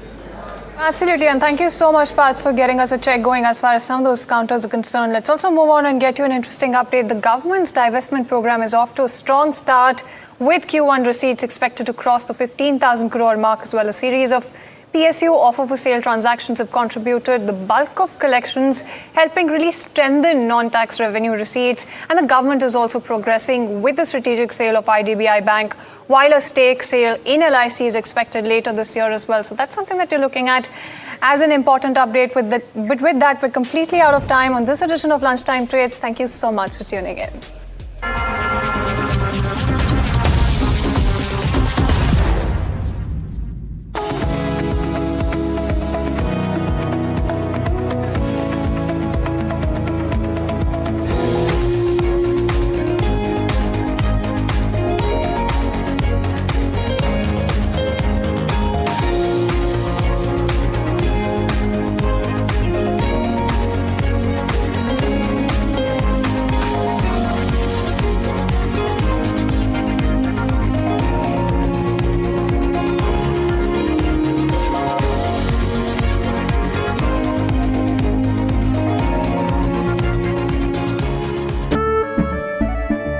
केसरिया से मन जोगी हुआ रे दिल झूमे देखो मतवारा हुआ रे केसरिया से मन जोगी हुआ हर पल मनाओ केसरी त्योहार।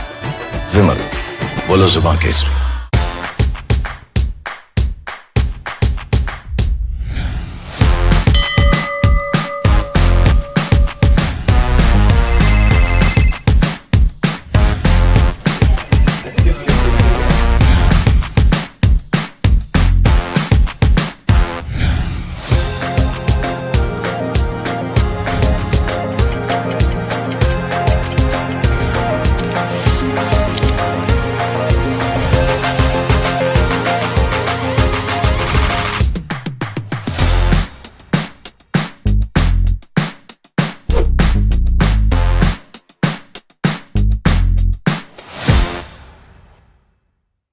This is where the future shows up first.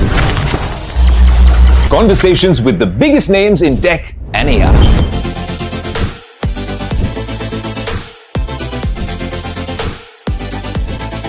Putting tech through its paces. No fancy jargon or spec sheets, just what matters. If it's shaping the future, you'll see it here first. The Tesla Model Y. This is Tech 360. Real talk, real reviews across the NDTV network.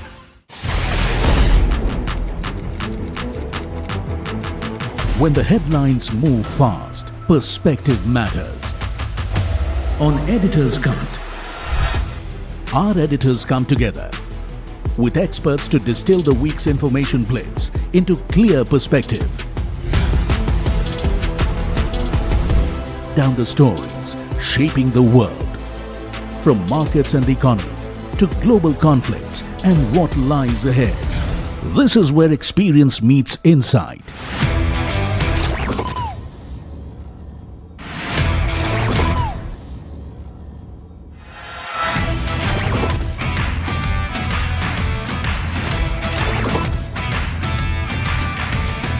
No noise, no hype, just sharp takes on what to watch next. Editor's Cut, every Friday, 3:30 p.m. only on NDTV Profit. He has been tracking markets for over a decade, spots the trends before they hit the screen. And he is now bringing his analysis to the show that the market watches. Watch Sharad Dubey on Know Your Company, a show that puts the most traded stocks under the scanner. We dissect the company so that you, the investor, don't have to get the management to answer questions relevant to you. Watch Know Your Company weekdays at 11:30 a.m. to understand your next big bet.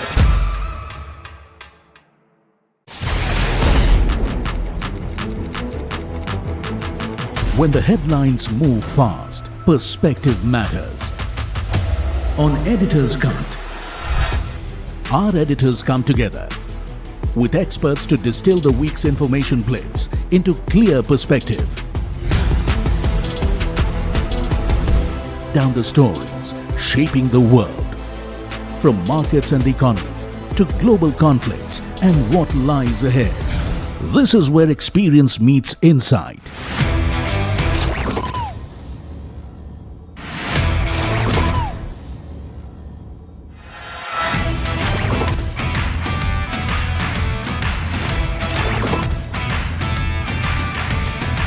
No noise, no hype, just sharp takes on what to watch next.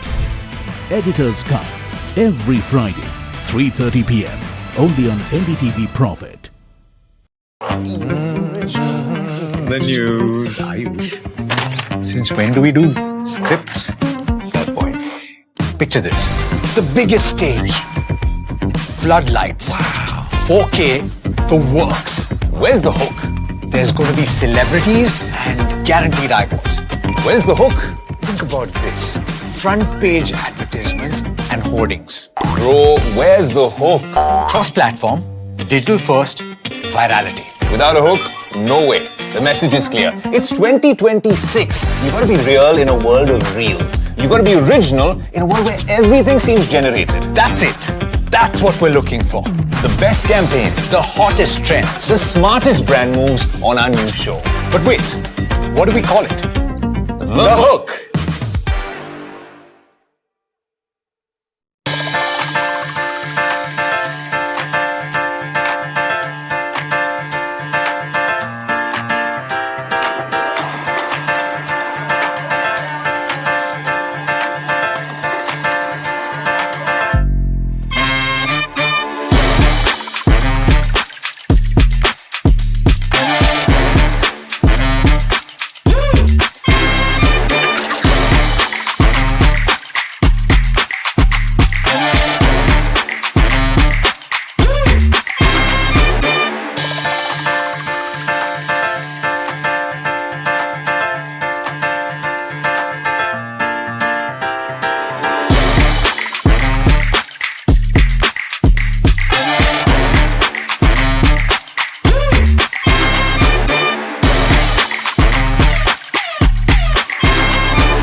This is where the future shows up first.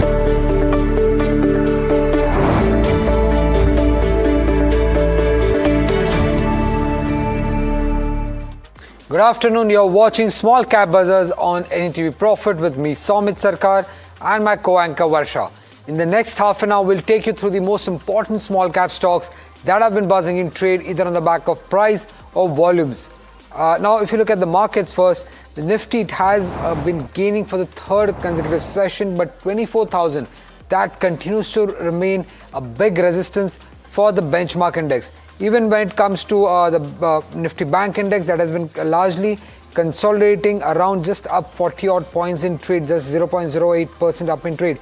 And today's gains are largely led by only two names when it comes to the benchmark. It's Reliance Industries, which is contributing around 38 points, and then there is HDFC Bank, which is contributing close to around 34 points in the rally when it comes to the Nifty 50 index.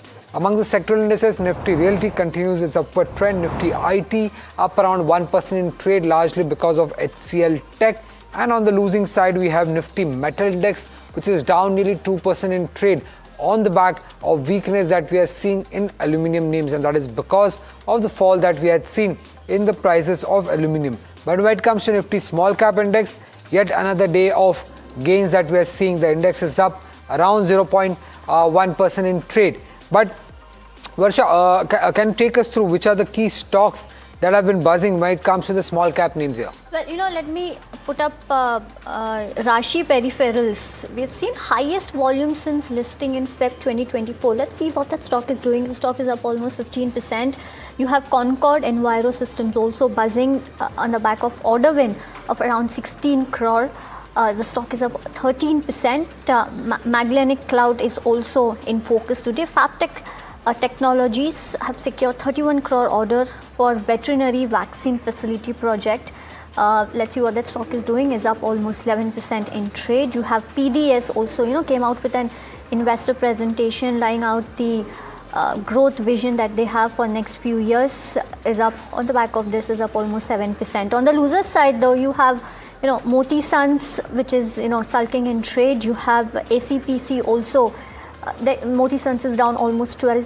SEPC is also down almost 3%, and Hindustan Oil is also sulking in trade. But one stock which we want to throw a spotlight on is of course Shriram Properties. Now this is on the back of the JDA that they have signed. But to speak more about this, we are here joined by Gopal Krishnan, who is Executive Director and CEO at Shriram Properties. Sir, welcome at NDTV Profit. Always pleasure to have you. Just wanted to understand the JDV that you have signed, which gives you the gross development value of around 600 odd crores. If you could, give us more details on that, and how aggressive is also your business development pipeline for similar JDVs in 2027? Yeah, good afternoon and thank you for taking me online. So we signed a JDA for about 9.1 acres of land in North Bangalore. GDV of about 600 crores is a gross developable value. I think we should be able to launch this in 2026 itself and hopefully be able to deliver in 3 years' time. So that's the kind of acquisition that we completed. With this, we've done 3 transactions during the year, aggregating to 1.7 million square feet of developable area and about 1,800 crores of development potential, GDV of 1,800 crores.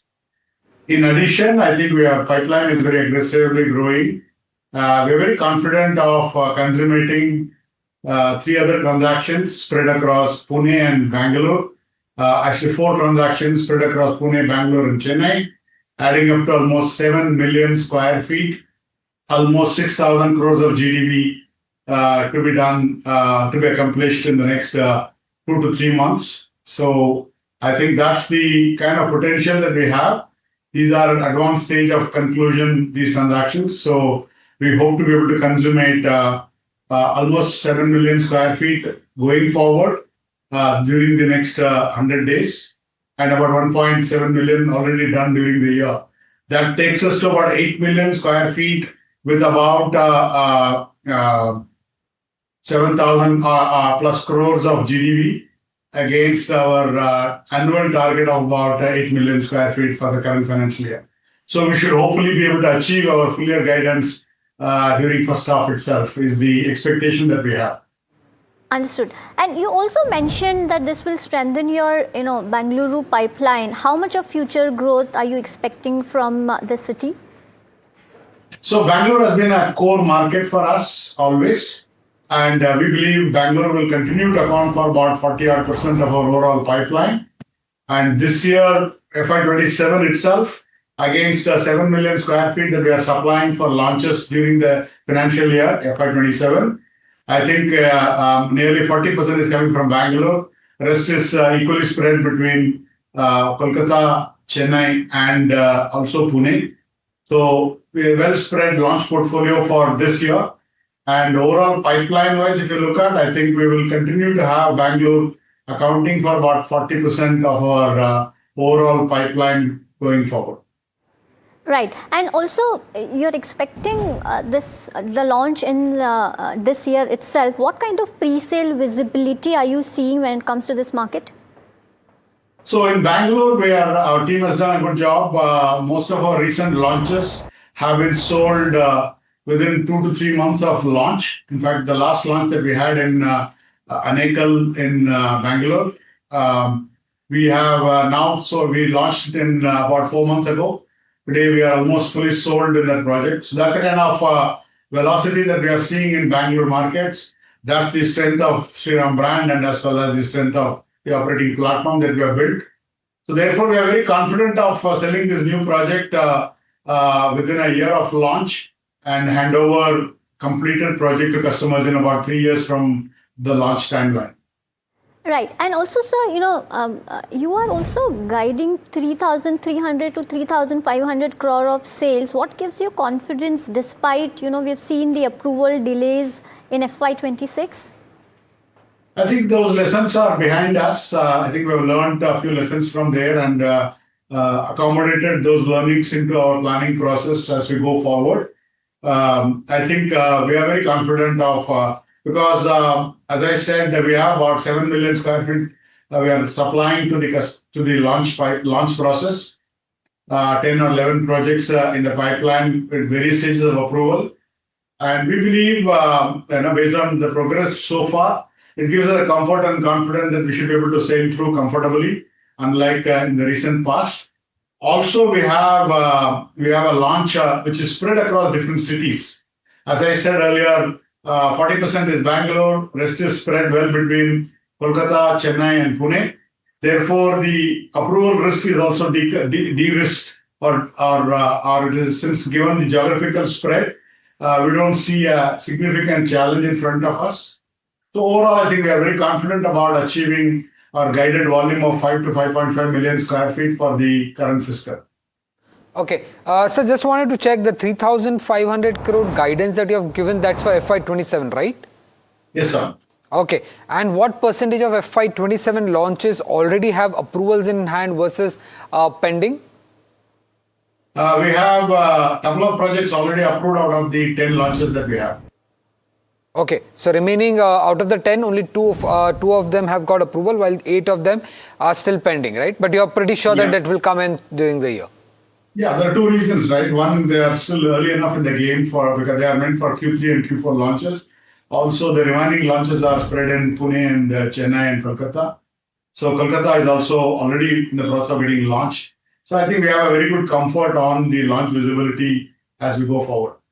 Right, and also, sir, you know, in your con call, you mentioned that margin expansion won't come from price hike. Then what are the key levers to improve the margins from here?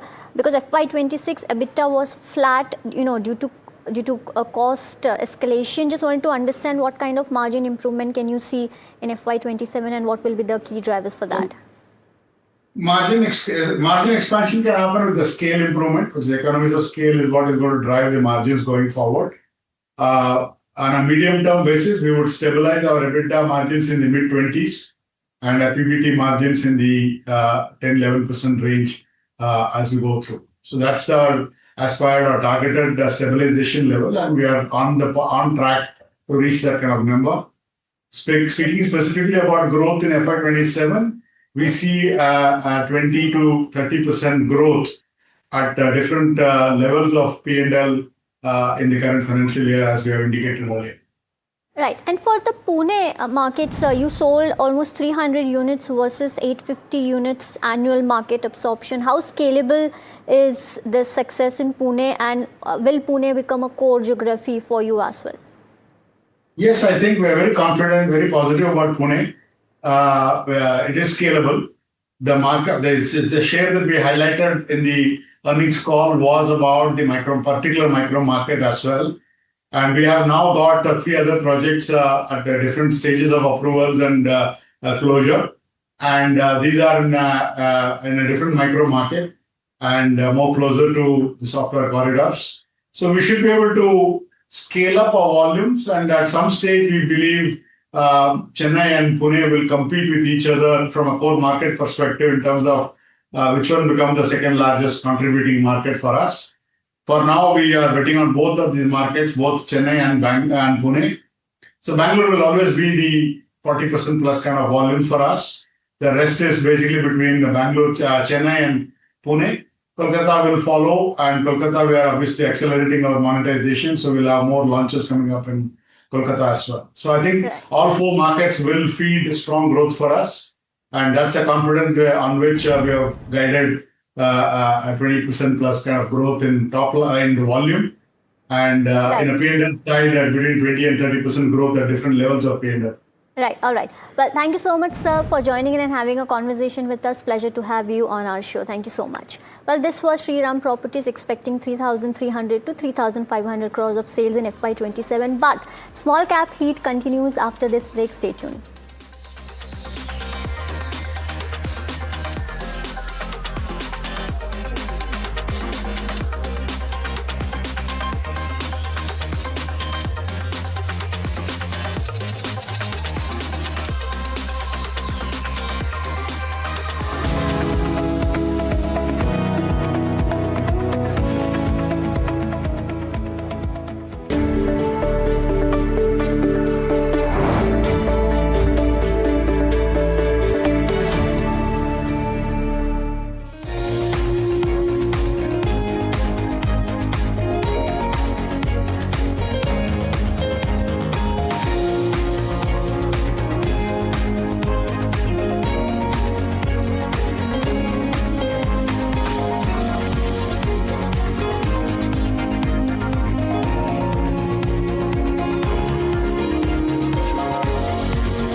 केसरिया से मन जोगी हुआ रे दिल झूमे देखो मतवारा हुआ रे केसरिया से मन जोगी हुआ हर पल मनाओ केसरी त्योहार विमल बोलो जुबान Kesari. This is where the future shows up first. Conversations with the biggest names in tech and AI.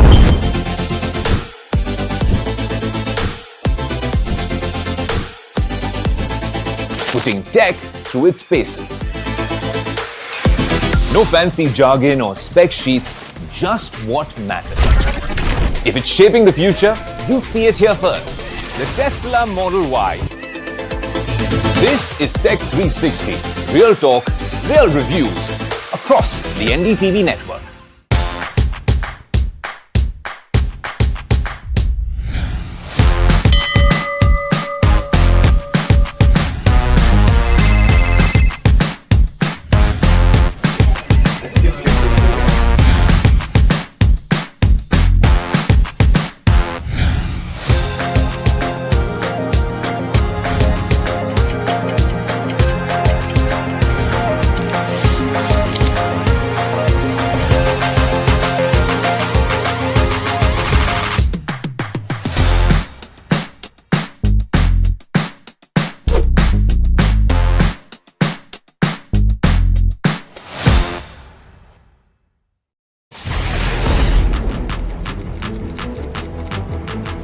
When the headlines move fast, perspective matters. On Editor's Cut, our editors come together with experts to distill the week's information plates into clear perspective. Down the stories shaping the world, from markets and the economy to global conflicts and what lies ahead. This is where experience meets insight.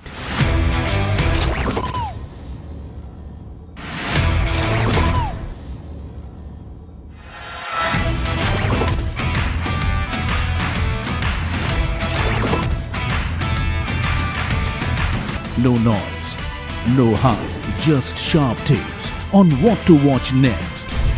Editor's Cut, every Friday, 3:30 p.m. only on NDTV Profit. He has been tracking markets for over a decade, spots the trends before they hit the screen. And he is now bringing his analysis to the show that the market watches. Watch Sharad Dubey on Know Your Company, a show that puts the most traded stocks under the scanner. We dissect the company so that you, the investor, don't have to. Get the management to answer questions relevant to you. Watch Know Your Company, weekdays at 11:30 a.m. to understand your next big bet. India Inc.'s most respected names chose India Inc.'s best and brightest. I'm delighted to be chairing a committee of such distinguished fellow businessmen, bankers. It's just lovely to be back on this NDTV jury. I have been a fan of NDTV for a long time. Many of the nominees are extremely close together in terms of what they've done. Gender parity to be reflected while we choose leadership as well. It's also important that how they are reshaping the industries. We've got a fantastic jury and we've left all decisions to the wisdom of the jury. Who will earn India's top business honors? Find out at the NDTV Profit Business Leadership Awards, coming soon.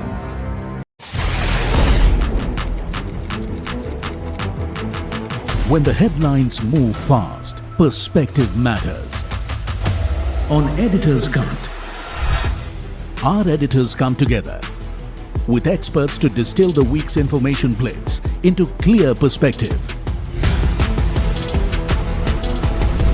Down the stories shaping the world, from markets and the economy to global conflicts and what lies ahead. This is where experience meets insight.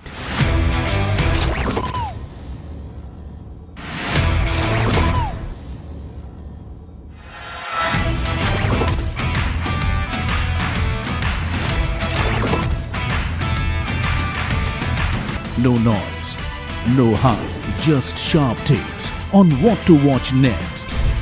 Editor's Cut, every Friday, 3:30 p.m. only on NDTV Profit. The news, Ayush. Since when do we do scripts? Fair point. Picture this. The biggest stage. Floodlights. Wow. 4K. The works. Where's the hook? There's going to be celebrities and guaranteed eyeballs. Where's the hook? Think about this. Front page advertisements and hoardings. Bro, where's the hook? Cross-platform, digital first, virality. Without a hook, no way. The message is clear. It's 2026. You gotta be real in a world of reels. You gotta be original in a world where everything seems generated. That's it. That's what we're looking for. The best campaigns, the hottest trends, the smartest brand moves on our new show. But wait, what do we call it? The hook.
Welcome back. You're watching Small Cap Bazaars. Now, before we move on to our next small cap stock, let's get in Jasmeet to understand what's been buzzing on the F&O side of trade.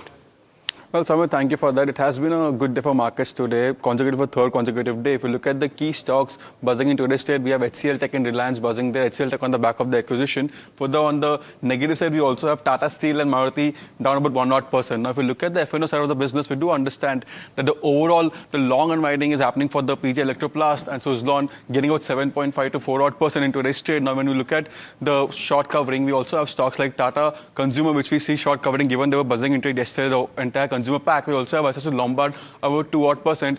When we look at the overall long unwinding, we have stocks like Solar Industries and Uno Minda down about 1.5 to 3%. And lastly, when you look at the short build-up, we do have aluminium stocks down about 3 to 4% on the back of that drop in the aluminium pricing that we have seen on the back of the easing of the geopolitical tension. And these are the F&O stocks that has to be on the radar for the F&O market. Right. Thank you so much, Jasmeet, for all the details. Well, moving on, let's pull up chart for Concord Enviro System. The stock is buzzing on the back of, order win. Is up almost 12%, but we have Parth to give us more details on that.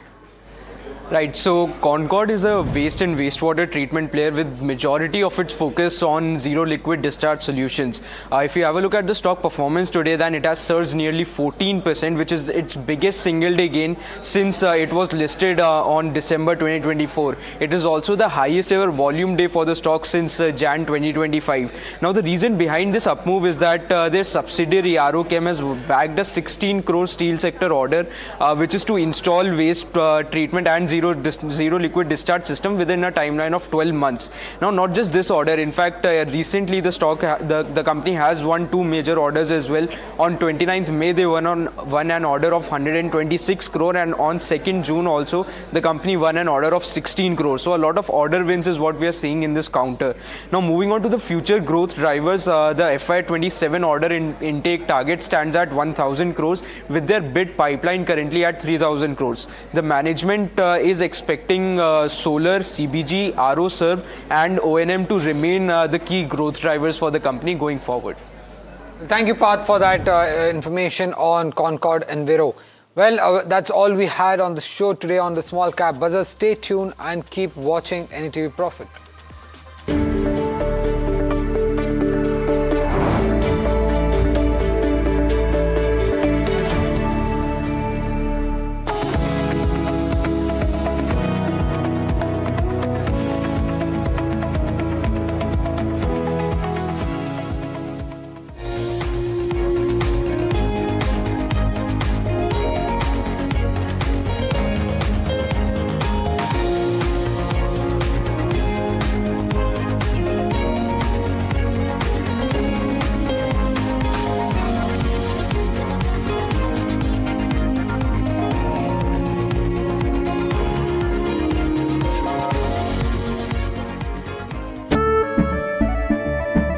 केसरिया से मन जोगी हुआ रे दिल झूमे देखो मतवारा हुआ रे केसरिया से मन जोगी हुआ हर पल मनाओ केसरी त्योहार।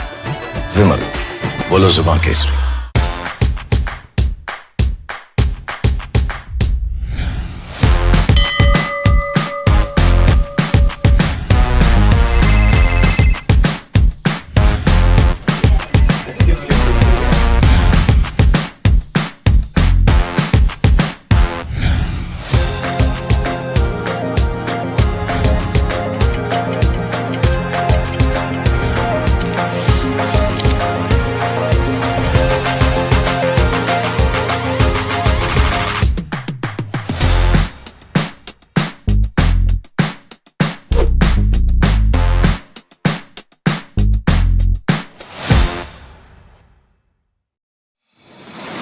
India Inc.'s most respected names chose India Inc.'s best and brightest.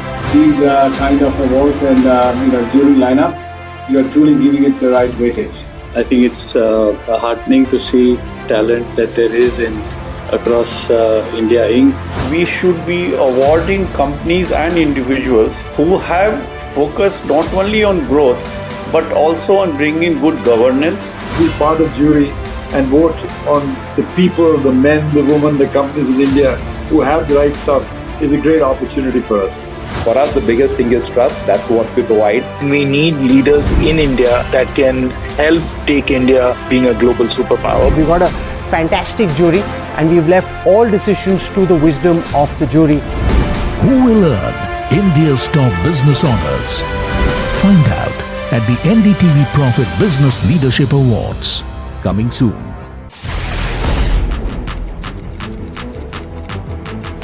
When the headlines move fast, perspective matters. On Editor's Cut, our editors come together with experts to distill the week's information plates into clear perspective. Down the stories shaping the world, from markets and the economy to global conflicts and what lies ahead. This is where experience meets insight.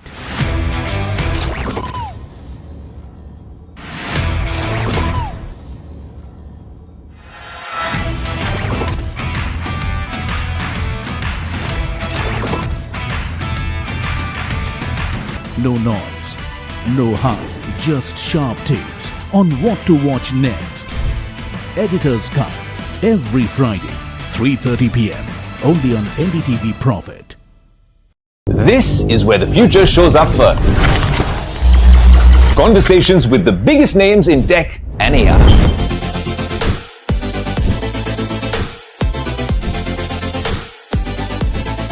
Putting tech through its paces.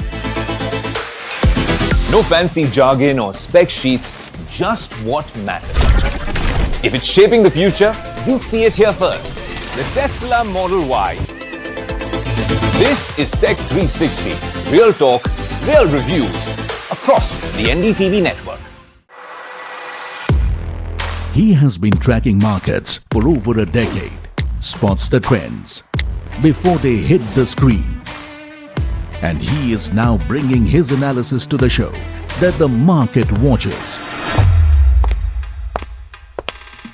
Watch Sharad Dubey on Know Your Company, a show that puts the most traded stocks under the scanner.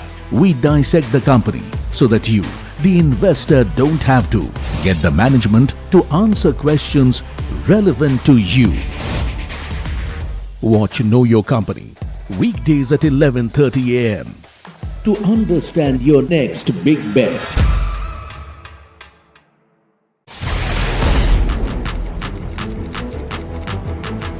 When the headlines move fast, perspective matters.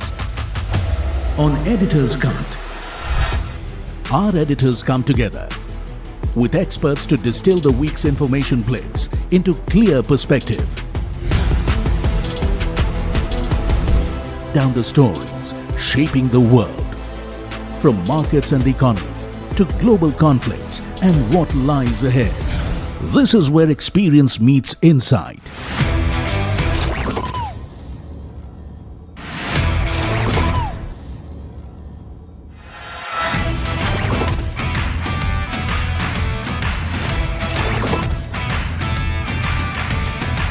No noise, no hype, just sharp takes on what to watch next.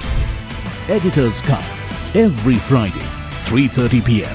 only on NDTV Profit. The news, Ayush. Since when do we do scripts? Fair point. Picture this. The biggest stage. Floodlights. Wow. 4K, the works. Where's the hook? There's going to be celebrities and guaranteed eyeballs. Where's the hook? Think about this. Front page advertisements and hoardings. Bro, where's the hook? Cross-platform, digital first, virality. Without a hook, no way. The message is clear. It's 2026. You gotta be real in a world of reels. You gotta be original in a world where everything seems generated. That's it. That's what we're looking for. The best campaigns, the hottest trends, the smartest brand moves on our new show. But wait, what do we call it? The hook.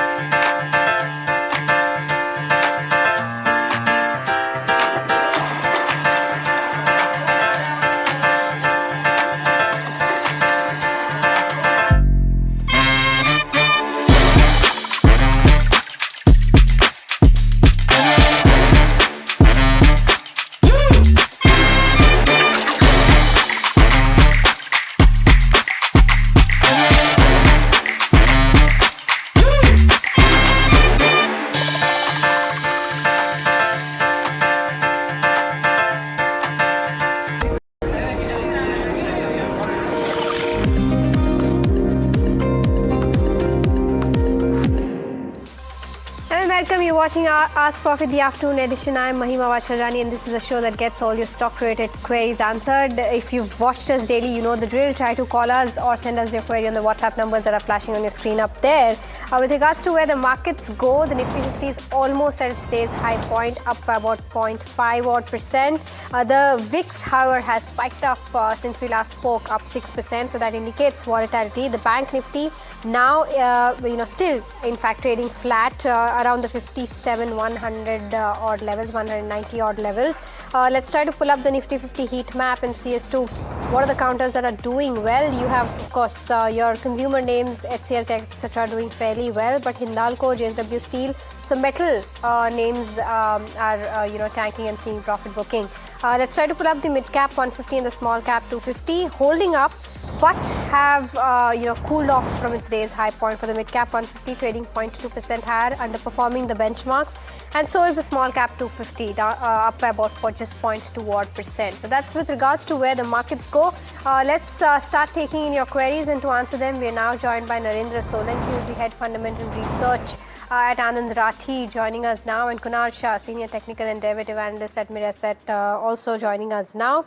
Welcome to both of you, gentlemen, and a very good afternoon to you. The first question that we have is on FMCG names. Rakesh Gupta from New Delhi is holding 60 shares of Britannia and 100 shares of HUL. Wants to know, and also Nestle, by the way, wants to know if he can continue to hold this considering the monsoon is below expectations. Narendra, your view on this one? Yeah, good afternoon, Mahima. Yes, see, we have a very long-term and constructive view on the sector. But having said that, there are two things you need to watch. One is the inflation numbers. In latest quarter results, what we have seen is that there has been some gradual volume recovery, but it is on a case-by-case basis and it is patchy across the sector. So some companies are showing good numbers while others are struggling. Plus, there has been some pass on of the rising costs of raw materials, but it's not a complete pass on. So again, we have to see how different companies strategize on that. Now, coming to the monsoon, right now, whatever we have seen on the reports front, the monsoon is already delayed and are expected to be below normal. And let's wait for another week. I think we are hearing that by 20th, the monsoon would be kicking in. So that would be a key important trigger to track in terms of for forecasting the recovery in terms of volume.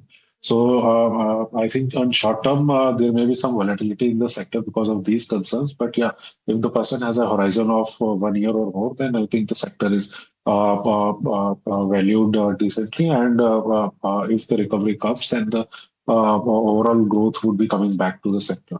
Okay, so that's the view on FMCG. One more query on an FMCG name itself, Kunal. Mrs. Bector's Food. Krishna from Bengaluru wants a medium-term view on this one. What are the charts indicating? Yeah, I think definitely Vector Food has witnessed some good correction and now it is showing some exhaustion at the lower levels. So from a short-term to medium-term perspective, continue to hold it. One can keep a stop loss of 173 on the downside and look for targets of 205 on the upside.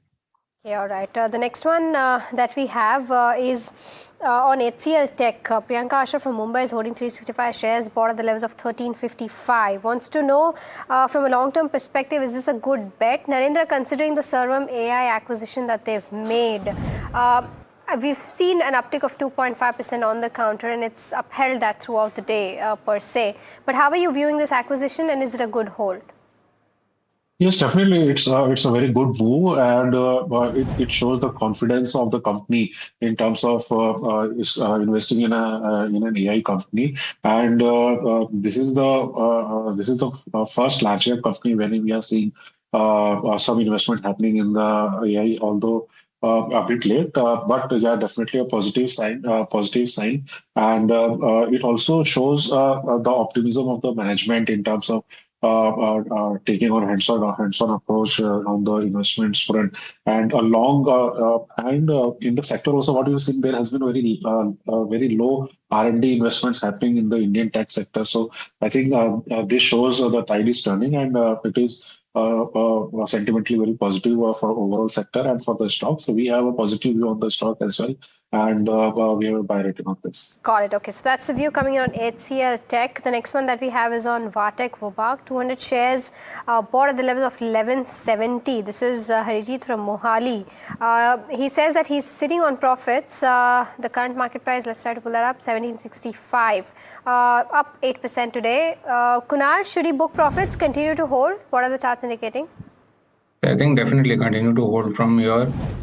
Say 1700 was the earlier swing high resistance that has been taken out, and on the monthly charts also we might see the fresh highs coming in. So overall it can go towards the mark of 2000, 2100 in the very short term. It's time for a rapid fire round. Narendra and Kunal, try to keep your answers as short as possible. The first one that we have is on L&T. Our viewer has been holding since the price levels of 2100. Kohinoor Ghosh wants to know whether he can continue to hold this for a year or so. Narendra?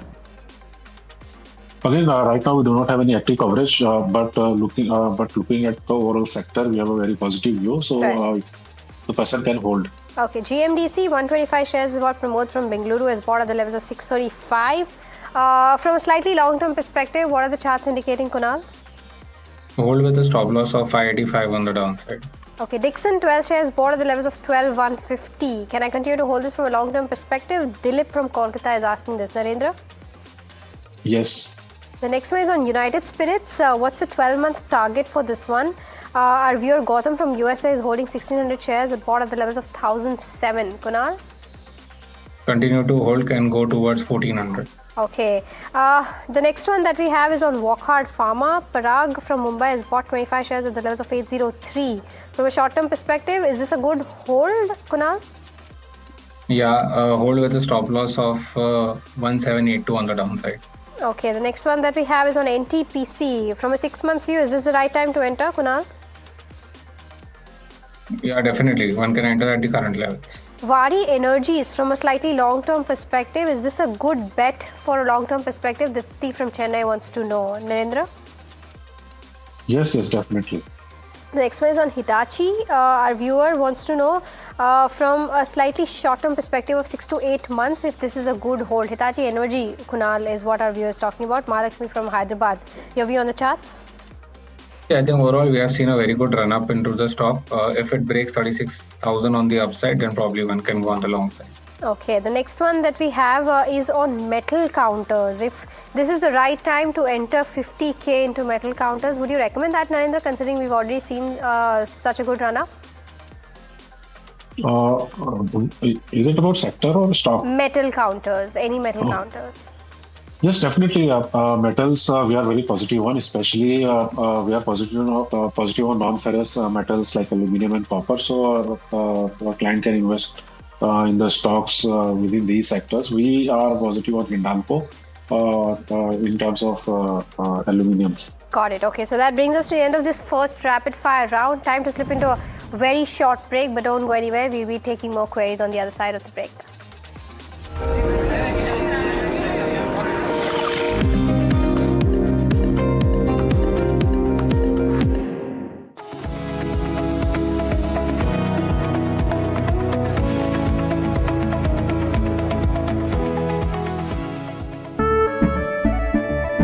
केसरिया से मन जोगी हुआ रे दिल झूमे देखो मतवारा हुआ रे केसरिया से मन जोगी हुआ हर पल मनाओ केसरी त्योहार विमल बोलो जुबान Kesari This is where the future shows up first. Conversations with the biggest names in tech and AI.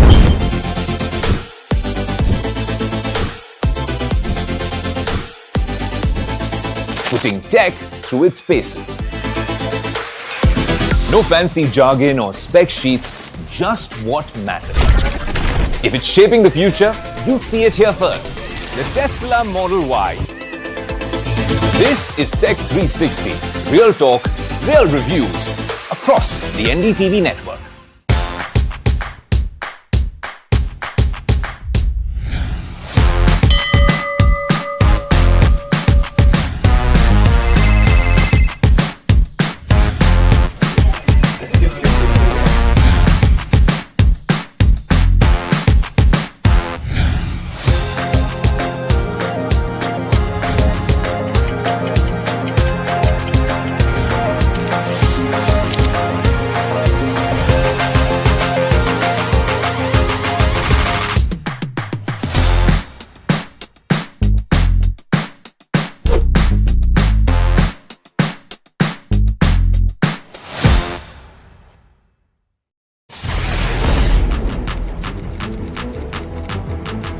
When the headlines move fast, perspective matters. On Editor's Cut, our editors come together with experts to distill the week's information plates into clear perspective. Down the stories shaping the world, from markets and the economy to global conflicts and what lies ahead. This is where experience meets insight.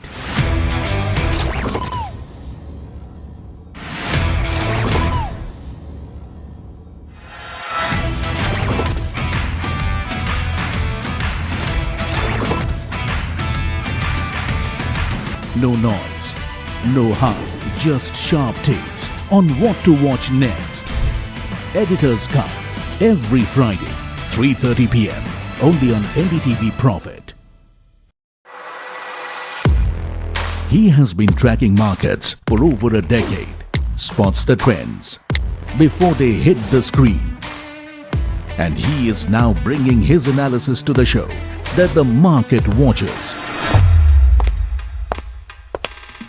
Watch Sharad Dubey on Know Your Company, a show that puts the most traded stocks under the scanner. We dissect the company so that you, the investor, don't have to.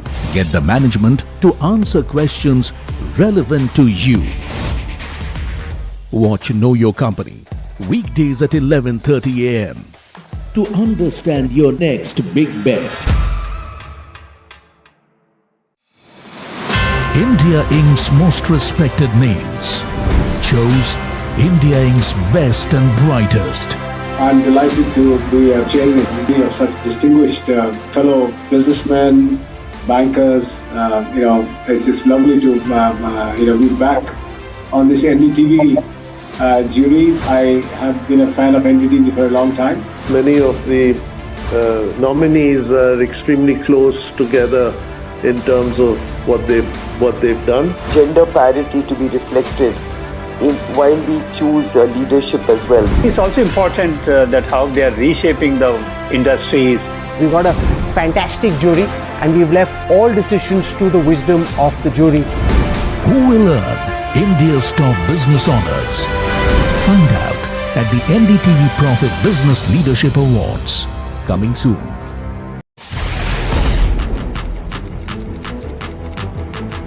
When the headlines move fast, perspective matters. on Editor's Cut. Our editors come together with experts to distill the week's information plates into clear perspective.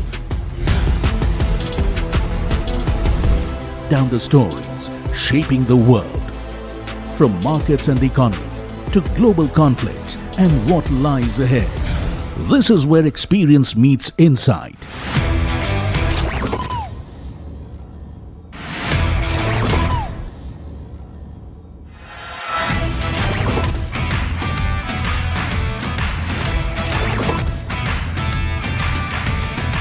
No noise, no hype, just sharp takes on what to watch next.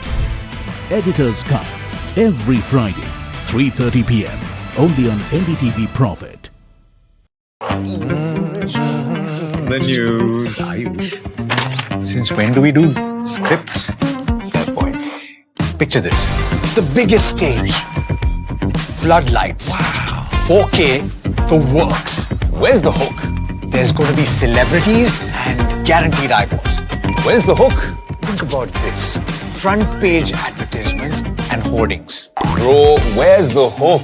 Cross-platform, digital first, virality. Without a hook, no way. The message is clear. It's 2026. You gotta be real in a world of reels. You gotta be original in a world where everything seems generated. That's it. That's what we're looking for. The best campaigns, the hottest trends, the smartest brand moves on our new show. But wait, what do we call it? The Hook.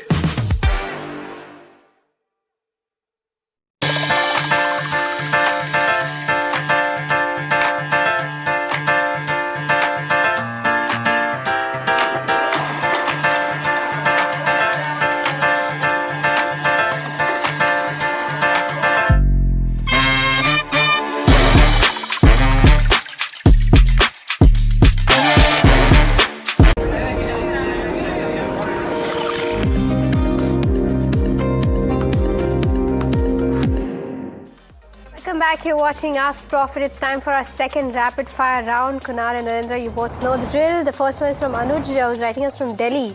Sirma STS Polycab, where is the charts looking more attractive, Kunal? I think from the current levels, both are not looking attractive. The risk to reward ratio is not favorable. Okay, NetWeb or MTAR Tech, any of these that you like on the charts? NetWeb looks good. One can go long from the current levels for 3 to 4% upside. Okay, the next one is on Reliance. 250 shares is what our viewers bought from a long-term perspective. A good hold, Narendra? Again, not in coverage or neither in active recommendation. Okay, the next one is on Varun Beverages. Bought at the levels of 453 from a long-term perspective. Continue to hold book profits. What would you recommend, Narendra? Can continue to hold. Okay, the next one that we have is on IRFC. Our viewers bought it at the levels of 132. 1950 shares is what Tushar from Bengaluru is holding. Continue to hold, Kunal? Exit on bounce.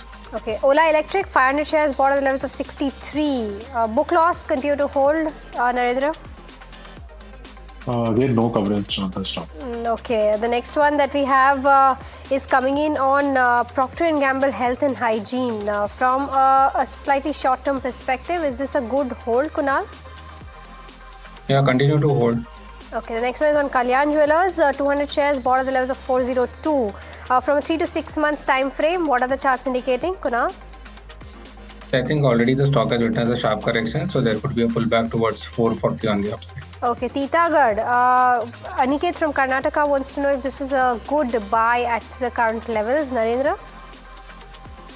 Yeah, no coverage on the stock, but we really like the sector. So based on the sector, you can take a call. Okay, the next one is on MMTC. A good buy for the next 12 months. Venkatramani from Bengaluru wants to know. Kunal? Yeah, MMTC has also witnessed a good run-up, so continue to hold. Okay, the next one that we have is on BEL. 10,000 shares bought at the levels of 453. Rao from Vijayawada wants a 6 months view on this one. He is sitting on heavy losses. What is your recommendation, Kunal? BEL, I think one defense stock which you continue to hold. If he has a short-term view from here, if it closes below 395, then exit your long. Is this a correct time to buy PG Electroplast from a long-term perspective? Chandrasekhar from Hyderabad wants to know. Narendra? Yes, can buy, but the investment horizon should be at least more than a year. Okay, Newland Laboratories, is this a good time to buy at the current market price from a short-term perspective? DGK Raju from Vijayawada is asking this. Kunal? No. Okay, the next. All right. Okay, the next one that we have is on Gujarat Gas. Our viewer Madhava has bought it at the levels of 415. 100 shares is what he's holding. Continue to hold. Average, Narendra? No coverage on this stock. Okay, ITC is the other one from a long-term perspective. Is this a good time to enter, Narendra? Yes, definitely I can enter, but as we just have talked about the FMCG sector, it may take a quarter or two for the sector to show performance. Got it. Okay. With that, we are completely out of time on this edition of Ask Profit. Kunal and Narendra, thank you so much for taking out the time and helping us answer all those queries. But viewer, it's time to slip into a very short break, but don't go anywhere. We'll be back with India Market Close on the other side of the break.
This is where the future shows up first.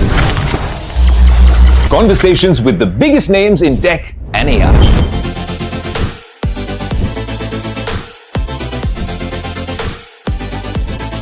Putting tech through its paces. No fancy jargon or spec sheets, just what matters. If it's shaping the future, you'll see it here first. The Tesla Model Y. This is Tech 360. Real talk, real reviews across the NDTV network.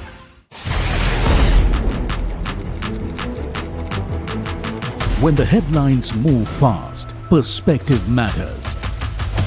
On Editor's Cut, our editors come together with experts to distill the week's information plates into clear perspective.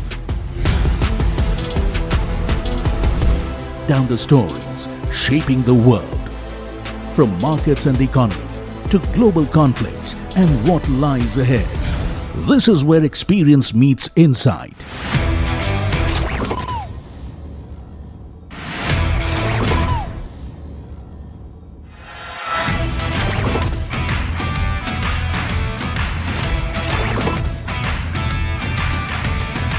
No noise, no hype, just sharp takes on what to watch next. Editor's Cut, every Friday, 3:30 p.m. only on NDTV Profit. India Inc.'s most respected names chose India Inc.'s best and brightest. These kind of awards and jury lineup, you are truly giving it the right weightage. I think it's heartening to see talent that there is in across India Inc. We should be awarding companies and individuals who have focused not only on growth but also on bringing good governance. Be part of jury and vote on the people, the men, the women, the companies in India who have the right stuff is a great opportunity for us. For us, the biggest thing is trust. That's what we provide. We need leaders in India that can help take India being a global superpower. We've got a fantastic jury and we've left all decisions to the wisdom of the jury. Who will earn India's top business honors? Find out at the NDTV Profit Business Leadership Awards, coming soon. He has been tracking markets for over a decade, spots the trends before they hit the screen. And he is now bringing his analysis to the show that the market watches. Watch Sharad Dubey on Know Your Company. a show that puts the most traded stocks under the scanner. We dissect the company so that you, the investor, don't have to get the management to answer questions relevant to you. Watch Know Your Company weekdays at 11:30 a.m. to understand your next big bet. India Inc.'s most respected names chose India Inc.'s best and brightest. I'm delighted to be chairing a committee of such distinguished fellow businessmen, bankers. It's just lovely to be back on this NDTV jury. I have been a fan of NDTV for a long time. Many of the nominees are extremely close together in terms of what they've done. Gender parity to be reflected while we choose leadership as well. It's also important that how they are reshaping the industries. We've got a fantastic jury and we've left all decisions to the wisdom of the jury. Who will earn India's top business honors? Find out at the NDTV Profit Business Leadership Awards. Coming soon.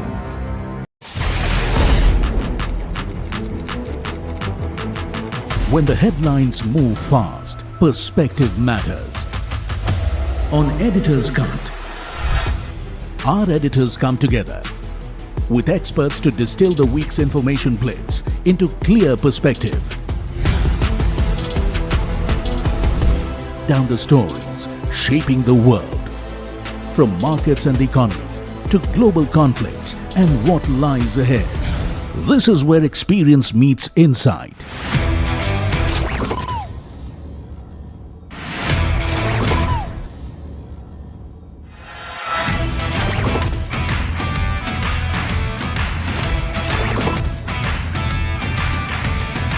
No noise, no hype, just sharp takes on what to watch next.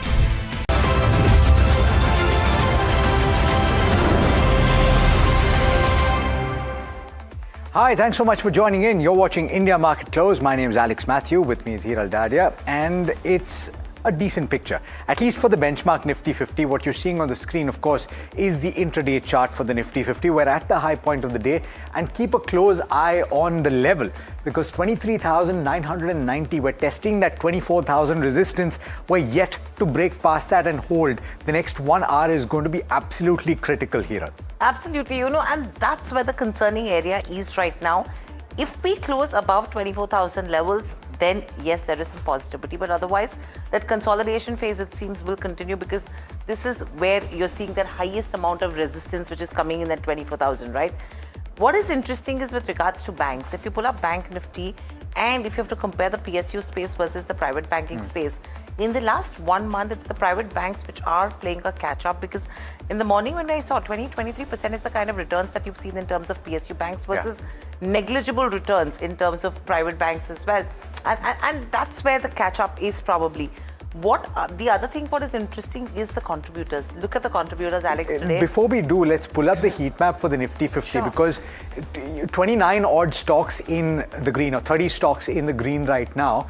And in fact, those contributors that Hiral was just referring to will be evident in just a bit, because look at this, right? Reliance Industries with gains of about 2% or so.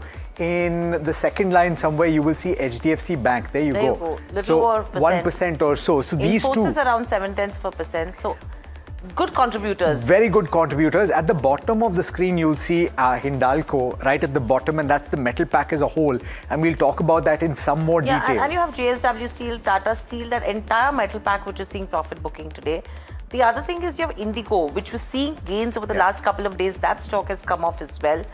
Likewise, with regards to Tata Motors PV, they did come out with their annual report where they've cited a couple of concerns in terms of margin pressure on the back of the Chinese market, and that's the reason why that stock is down 0.7 to 0.8%. But here, State Bank of India in the public sector banking space, what Hiral was just referring to, that's evident for the Nifty 50 as well, where you're seeing a pretty heavy name on the benchmark causing a little bit of a down downer, but pull up the contributors chart that Hiral was just referring to, and you will see HDFC Bank and Reliance Industries right on top. Bajaj Finance has actually made quite the run from Friday onwards. Bajaj Finance and Finserv, both of them, 5 to 7% is the kind of up move that you've seen on both these counters over the last 5 to 7 trading sessions. But categorically, metal space here on the downtake, SBI from the PSU banking space. HUL is also somewhere in the limelight. It's interesting to see a Reliance Industries player catch up in today's session. 35-40 points is the kind of contribution coming in there. Broader markets, you know, that's where you're not seeing that kind of action today. I think that it's trying to come up. But if you see from the day's highest levels, quite a bit of a downtick coming in there. And that mild recovery that we are seeing, 0.3% here. For the small cap index as Likewise, well. I mean, in fact, the recovery in the small cap index is much lower. Let's look at the advanced decline ratio, because that was somewhere pleasing when we started off the trading session today. And there you go. I mean, it's kind of become even Stevens from where we started off. Yeah, certainly. And the other factor that I do want to highlight is the VIX, because over the course of the last couple of days, you've seen a cool off, and today in particular, you've seen a significant drop in the volatility. We're now trading at 13.4. This is very encouraging. You know, any levels below that level of 15 in terms of VIX is telling you that the cautiousness in terms of markets is just going away. So the sentiment, as everyone has been talking about, is very positive right now in terms of markets. The only thing that is missing is action. Yeah, and lastly, just pull up the sectoral indices, because I want to see what's leading the screen right now. You have realty, which a lot of people are calling the barometer for sentiment in the equity markets. Whenever the equity markets do well, you will generally see this cohort of stocks do well as well. IT on the back of HCL Tech, and there's quite a bit to talk about with regard to HCL Tech and the Sarvam AI fundraise, and that is leading the market higher as well. But oil and gas through Reliance Industries and a couple of other sectors doing okay. Metal at the bottom of the pack, and healthcare and pharma, a second day in a row where you're seeing underperformance. If you look at the sectors, the ones, Alex, which actually did see a run up in those last 2 to 3 months during the times of war, are the ones which are seeing profit booking. So it seems that people are actually just trying to take money off the table and now trying to find opportunities at lower levels where they can invest in. Because see, look at defense. That was one of the sectors which did see a good run up. Auto, pharma, PSU banks, and the metal pack. So it's an interesting, I would say, circle that we are seeing right now. Yeah, you want to put everything in context and then we'll jump in. Let's look at that. I mean, third consecutive session of gains is what you're looking at in terms of Nifty 50. And this is ahead of the weekly expiry. And as Alex and I were mentioning, 24,000 does remain the crucial hurdle that we want markets to cross. Gains largely led by Reliance Industries, HDFC Bank, and you have the metal index, which has been losing the most owing to weakness in aluminium names specifically, and you have the steel companies also, which are adding to that kind of pressure. Wix, again, declined to the lowest level since February 2026, so this is one of the positives. And now a decisive close about 24,000 or 24,100. That is something that we will be eyeing, because that could probably trigger a move towards 24,300 to 24,500. The strategy that people are preferring right now is buy on dips. So at lower levels, you're seeing that buying interest which is coming in, as long as the key support levels are holding up. Talking about Bank Nifty, yes, it is consolidating. However, the PSU banks weighing are the ones which are weighing on the index. And you're talking about that immediate support, which is resting at 57,110. And the base is seen near 56,950. A clean clearance, about 57,450, will then open the path directly towards 57,638 and 58,000. But for that to happen, you will really need the private sector banks to participate, because that's the space which has been lagging, and it's mainly the PSU banking space which has seen a run up. Even if you have to look at the last 1 month, your private banks have tried to play a catch up in the last 1 month if you have to look at the private bank chart as well. So that's what we're looking at, Alex, overall. This is significant, right? It has to do with Dixon, and we've got exclusive information coming through with regard to the Dixon-Vivo joint venture.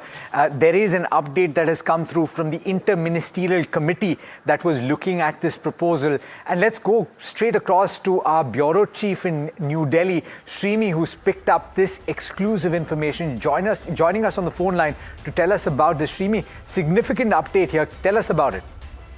Absolutely, Alex, as government is likely to approve the proposed joint venture between Dixon Technology and Chinese smartphone maker Vivo, and this is according to sources familiar with the matter. An interministerial committee which comprises of METI officials, Ministry of Home Affairs and other concerned stakeholders is understood to back the proposal at a meeting held on Saturday. And in fact, the recommendation has gone, which will now move through the prescribed regulatory process before a final approval is granted. But that is more of a procedural.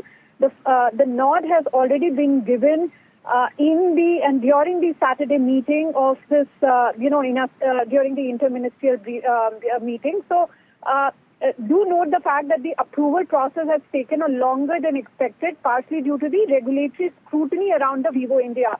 And company has been under investigation by the Enforcement Directorate over alleged violation of foreign exchange and anti-money laundering regulation.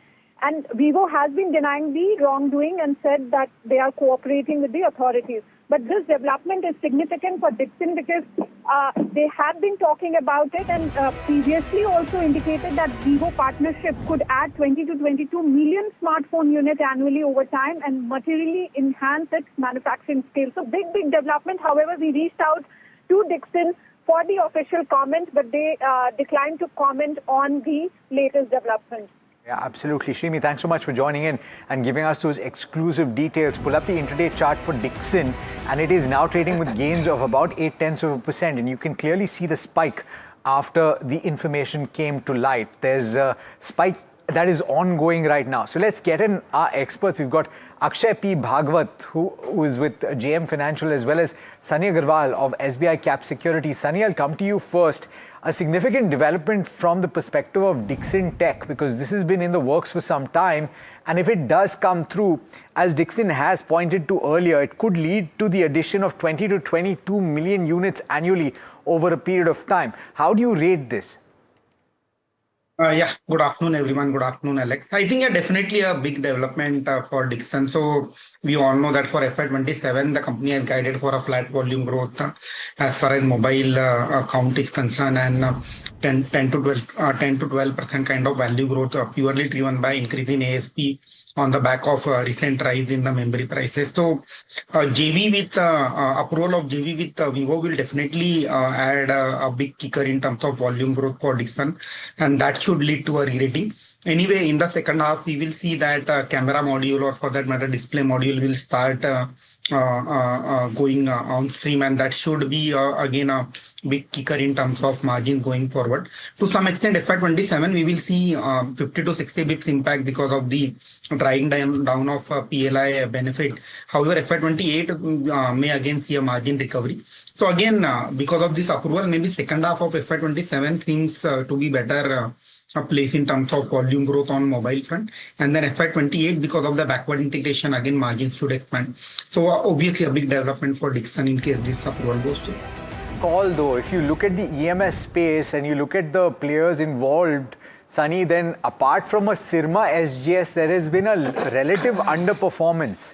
Is this the springboard that Dixon would need to once again recoup some of those losses and reach those heady levels that it saw earlier? And what is the call on Dixon?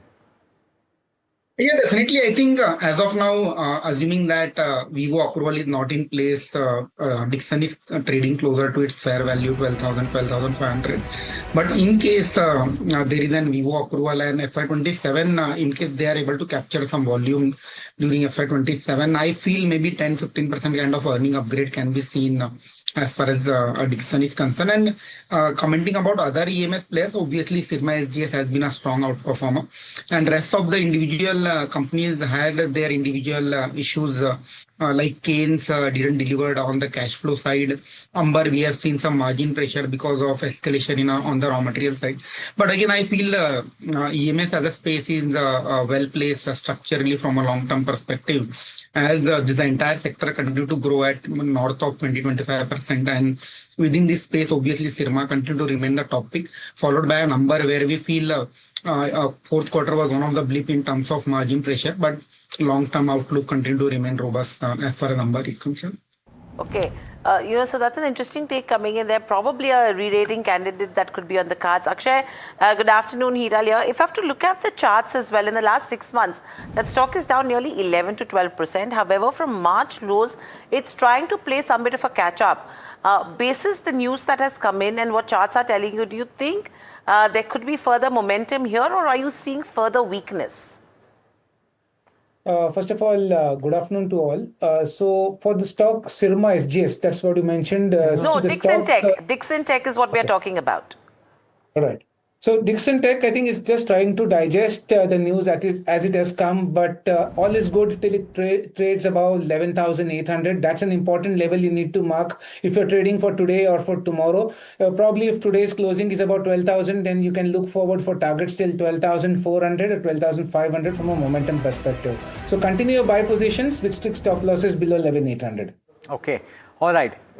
Gentlemen, it's now time to look at our stock of the day. And it is one of the top gainers on the Nifty 50, gaining about 2.5% pull-up, HCL Tech, because that's the big news item of the day as well.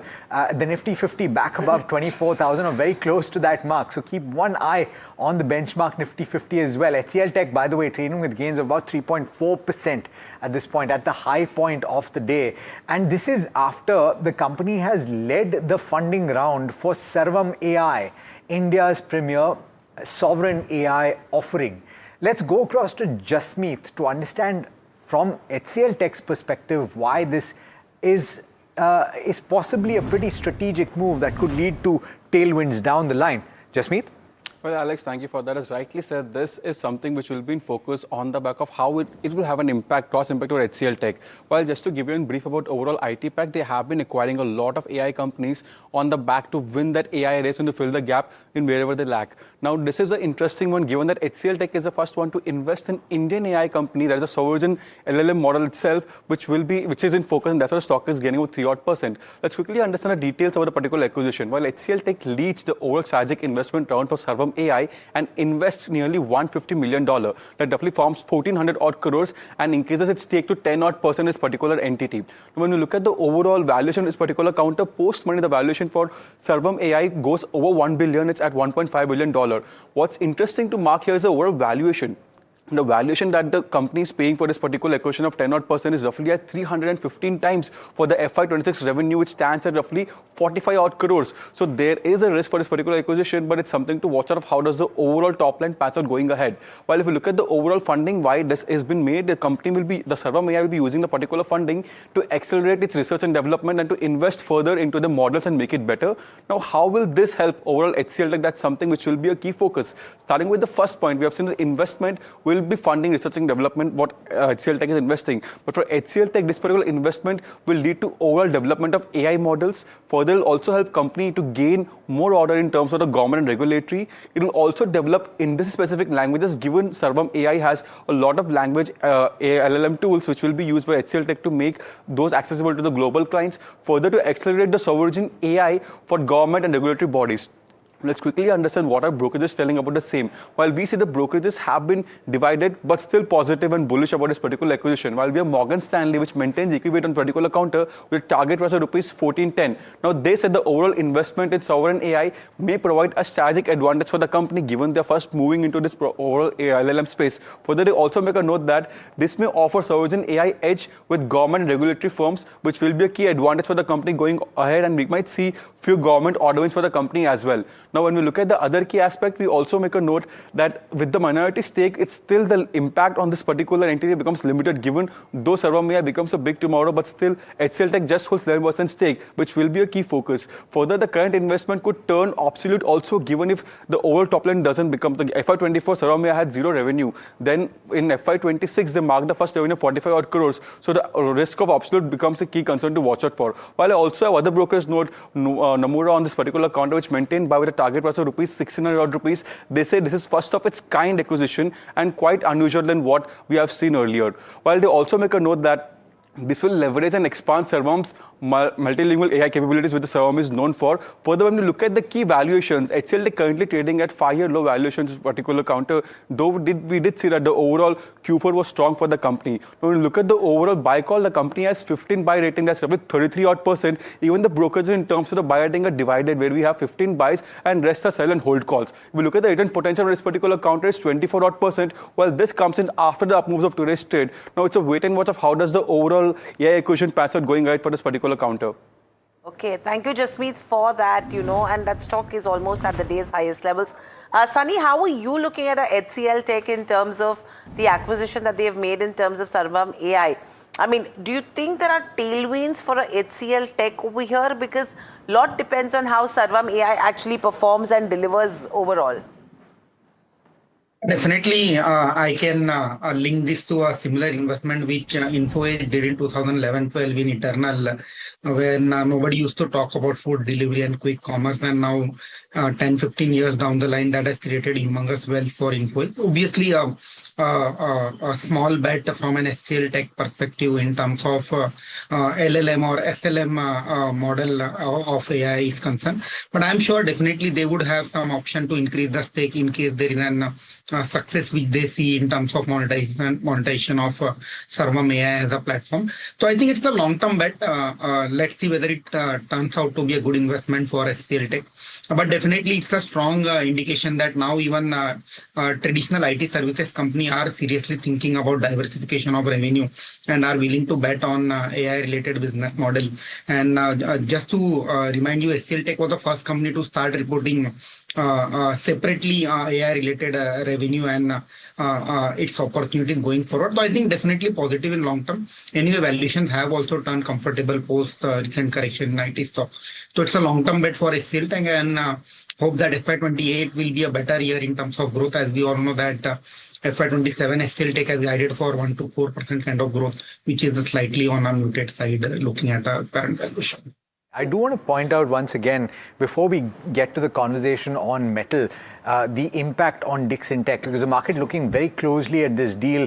Srimi, our Delhi bureau chief, bringing you exclusive information. If you're tuning in for the first time right now, you probably missed it. So take a look at that, right? Some of those lines at the bottom of the screen. The government likely to approve the Dixon Tech Vivo joint venture. This was in the works for some time. It has a significant bearing on the revenues and the potential for business for Dixon in FY27. Most importantly, Dixon had said that the Vivo JV could add as much as 20 to 22 million units annually over a period of time. And this is something that the government was reviewing over a period of time because of issues that had been highlighted for Vivo, but that has come back to the table right now. And even if you look at the revenue contribution, you're talking about a large chunk increase that could be coming in from this JV as well for the likes of a Dixon.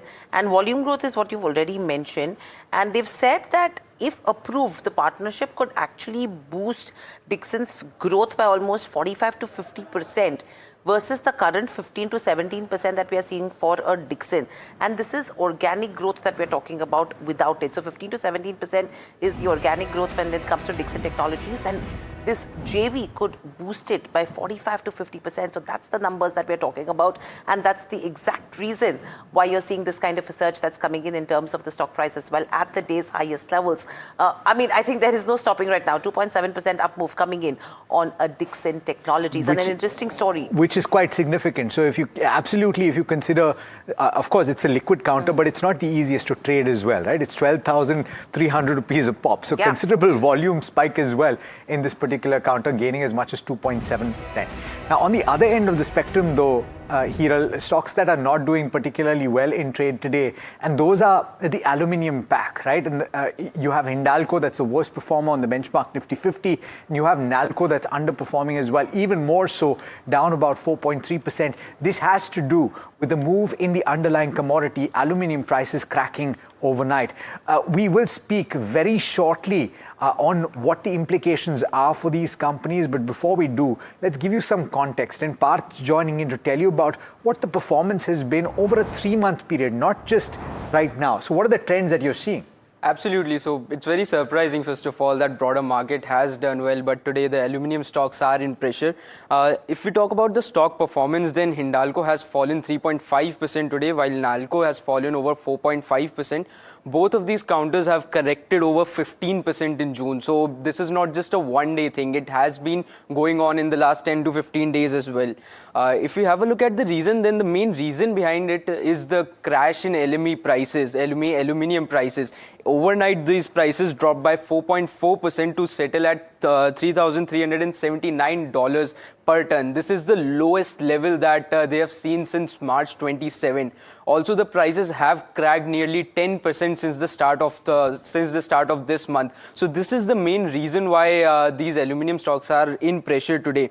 If you have a look at the reason why these aluminium prices have corrected as well, then the main reason comes out to be the US and Iran conflict that has almost come to an end right now. Trump has said that they will be beginning a toll-free transit throughout the Strait of Hormuz. So that is going to ease the supply bottleneck that we saw previously in raw material prices, and this is the key trigger why aluminium prices have fallen down. Also, the weak macroeconomic data that we have seen from China's side, China being the largest consumer of aluminium, this is putting a pressure on the prices as well. Not just that, even the dollar that has stabilized, because majority of the metal trades happen in dollar terms, and when traders are buying from other currencies, they feel a lot of pressure when dollar remains strong. So that is also another reason which is causing the aluminium prices to fall down. Coming to the impact on Hindalco and Nalco, both of these stocks are very sensitive to the global LME aluminium prices. This is because when aluminium prices come down, it results in a direct revenue loss per ton for both of these companies. Comparatively, Nalco is the one that is hit even worse, because they are a direct upstream play in the aluminium business, while Hindalco gets a little bit, offset. Hindalco is able to offset its losses a bit due to the novelist exposure which they have. Lastly, moving on to the analyst recommendations, around 11 analysts have a buy rating on Hindalco with a return potential of 16.8%, while 3 analysts have a buy rating on Nalco with a return potential of 13.2%.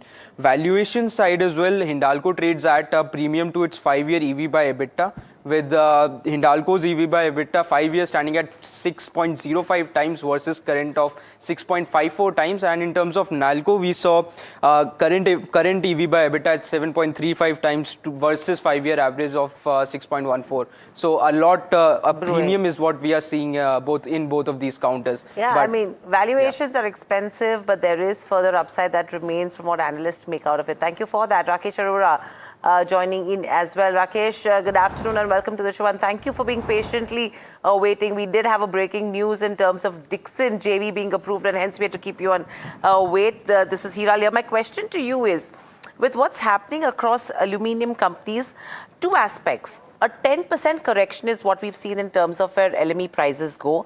And to add to that, if you have to look at aluminium as a space, there is a structural deficit where everyone is looking at another 2 years where the deficit could go on. Taking these 2 aspects into consideration, how are you seeing the aluminium prices move from here on, and the impact that could come in terms of companies like a Hindalco, Nalco, Vedanta? Okay. So good afternoon. There were 3 factors which were leading to rally in aluminum prices. First, obviously, is what you mentioned. There was low inventory into the system, and there was deficit globally. Number 2 was, there was a demand tailwind from the AI-led, construction of data centers, etc., which are, base metal intensive. And number 3 was, the Iran and US war, which disrupted a lot of capacity in Middle East. Now, the third overhang is gone. The Iran and US war is history, and market is adjusting to that. Number 2, AI, there are certain questions being raised, and maybe that AI investment went way beyond,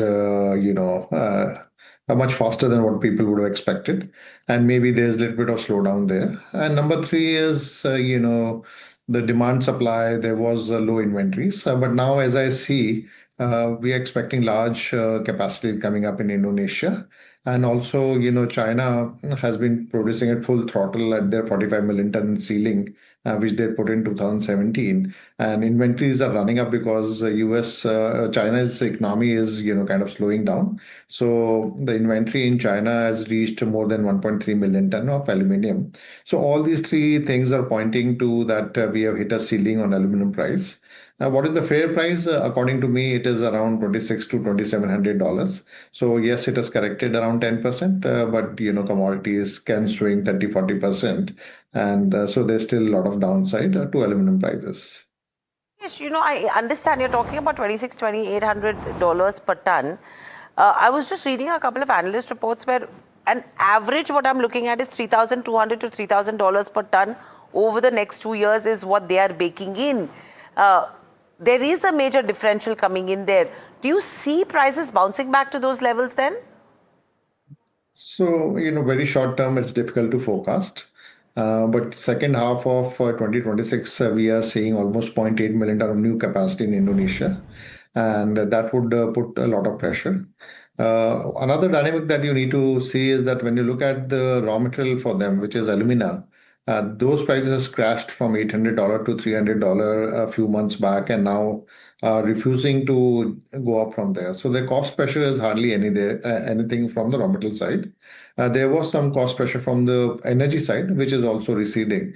So I don't see we will revisit the highs of aluminum of 3,500, 3,600. Analysts do tend to follow the stock price, and they have been increasing their assumption of aluminum, prices to $3,200. But any, global research house would have long-term forecast of around 2,700 only for aluminum. So, these analysts will follow the price back downwards also. Rakesh, hi, Alex. I'm going to slip in one more question. And from the macro side, right, generally you would say, and traditional wisdom tells you, that a steepening rate in the US, which is expected to take place, if not in the next 6 months, then over the course of the next 1 to 1.5 years, would lead to a stronger dollar, and eventually commodity prices will be curtailed. Would you hold with that traditional wisdom, or are the demand supply dynamics with this whole AI infrastructure going to lead to a different experience?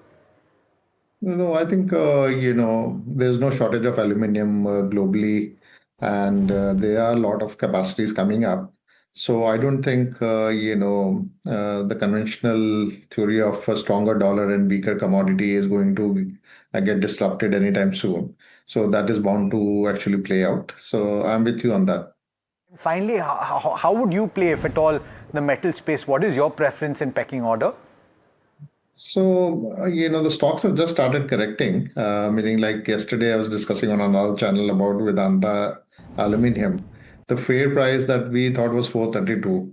Even after correcting 10% in last 2 days, it's still way beyond that. So, and the beer valuation is like way below that.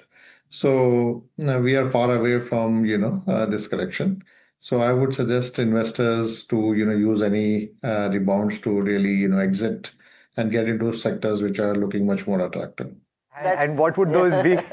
What would those be in your opinion? So you have been talking about IT. IT is a tactical buy. Then there are, private banks which are looking, extremely cheap.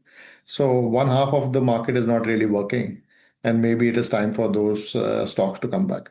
Those are interesting names that you're talking about, because IT has a very divided view, Rakesh. But it'll be interesting to have a discussion with you on IT now that you're talking about it. But we will again connect with you on a later date to discuss IT as a sector as well. But thank you so much.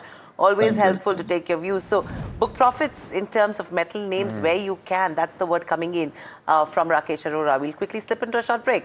On the other side, we'll get you top buy today and sell tomorrow picks as well. Please stay tuned to NDTV Profit.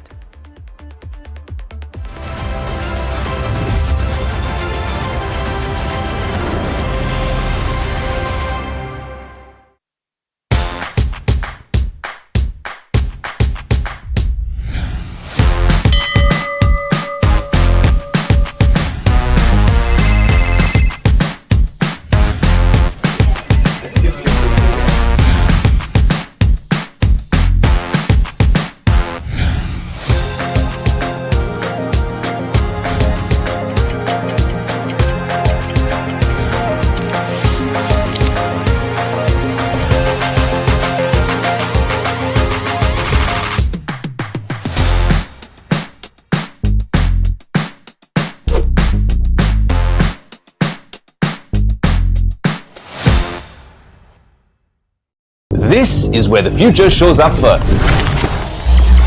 Conversations with the biggest names in tech and AI.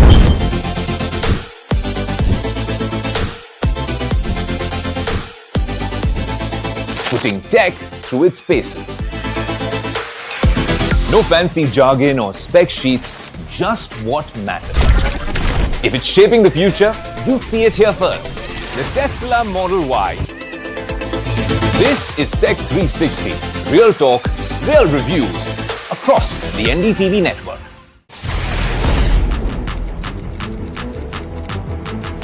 When the headlines move fast, perspective matters. On Editor's Cut, our editors come together with experts to distill the week's information plates into clear perspective. Down the stories shaping the world, from markets and the economy to global conflicts and what lies ahead. This is where experience meets insight.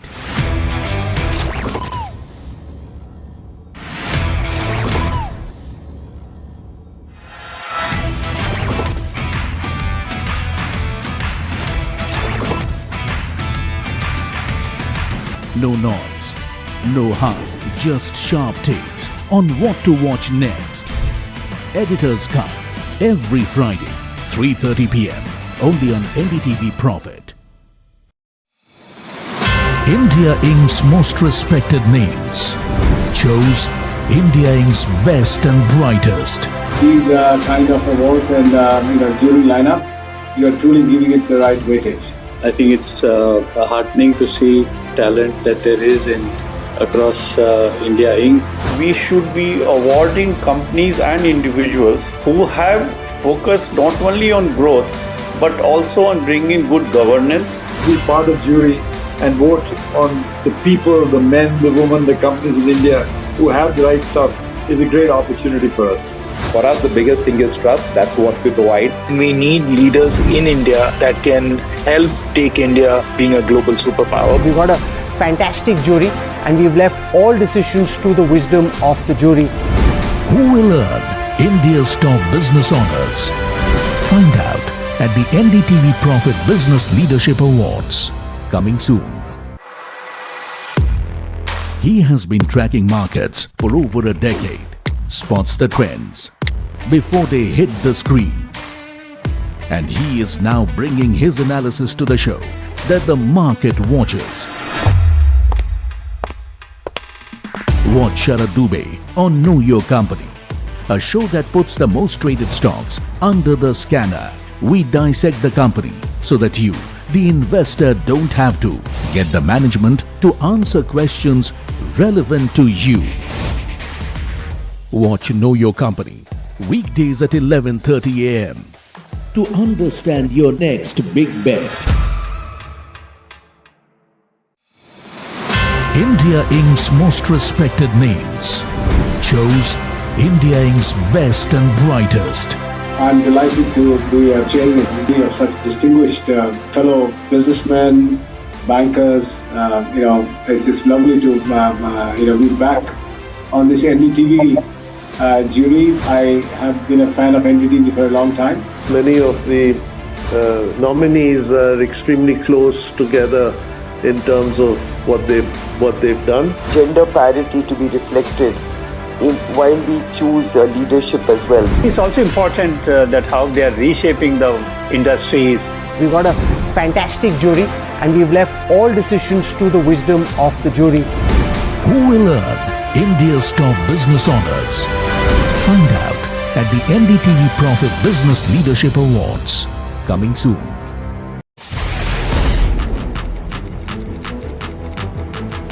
When the headlines move fast, perspective matters. On Editor's Cut, our editors come together with experts to distill the week's information plates into clear perspective. Down the stories shaping the world, from markets and the economy to global conflicts and what lies ahead. This is where experience meets insight.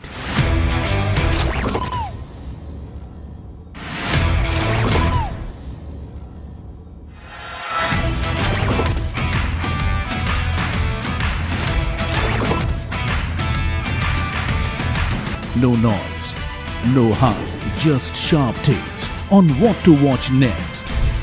Editor's Cut, every Friday, 3:30 p.m. only on NDTV Profit. The news, Ayush. Since when do we do scripts? Fair point. Picture this. The biggest stage. Floodlights. Wow. 4K, the works. Where's the hook? There's going to be celebrities and guaranteed eyeballs. Where's the hook? Think about this. Front page advertisements and hoardings. Bro, where's the hook? Cross-platform, digital first, virality. Without a hook, no way. The message is clear. It's 2026. You gotta be real in a world of real.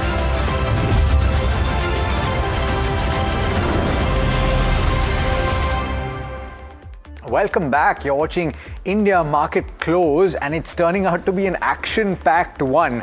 Not just because the equity markets are buzzing and you have the Nifty 50 very close to that 24,000 mark, but what you can see on the screen to my left, which is Brent crude, which has cooled off even further, down about 2% right now, and heading towards that $81 per barrel mark. It's a significant update. And just a couple of weeks back, Hiral, we were trading around the $100 per barrel mark, and the spot crude and physical market crude was actually higher than that point. So from India's perspective and the balance of payments perspective, it's actually a very significant update. And of course, this is something to watch from the perspective of the rupee as well. So pull up the rupee. It has moved further. It has appreciated just a tad bit. 0.6 or thereabouts. So pull up, 94.57. It's moved further towards that 94 mark. Not too long back was at 97. So it's already moved a significant amount. And you will have the OMCs which continue to remain in focus. So, I mean, HPCL, BPCL, IOC. What is interesting is that in spite of crude cooling off right now, you're seeing a ONGC which is buzzing in trade as well. You pull up a ONGC on the screens and you'll see the kind of gains that are coming in. That stock is at the day's highest levels, 2% up move coming in. And obviously the marketing margins in terms of OMCs, as Somit has been pointing out since 2 days, that they would be improving from here on. So interesting moves coming in there. But I think one story that we should not be missing out right now is with regards to Dixon. We'll come back to that. Just a quick address in terms of Meesho as well. 2.4 crore shares.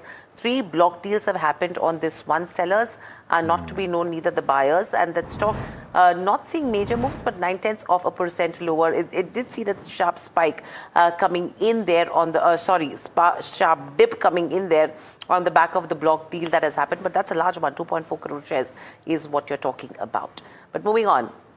Dixon Technologies, that's the story of the day, where, you know, the JV is something in terms of Vivo is getting its regulatory approvals. That is on the cards, and this is what my colleague Shrimi is picking up from her sources. The stock at the day's highest levels. Renu Bed Pugalia, Senior Vice President at IIFL Capital, joins in. Renu, good afternoon and welcome. This is Hiral on this side.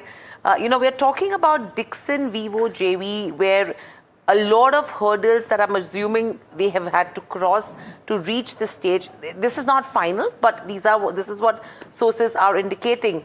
Once they get the final approval, what would this actually mean for a Dixon Technologies? Because the stock is spiked. If you could help us understand in terms of volumes, in terms of revenue contribution, and whether the stock could see a re-rating.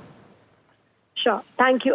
So Vivo JV has been in pipeline and has been talks for almost now 9 months. From business perspective, management had earlier indicated that once the government approval is there in place, within 2 to 3 months, the JV would be operationally rolling out business volumes.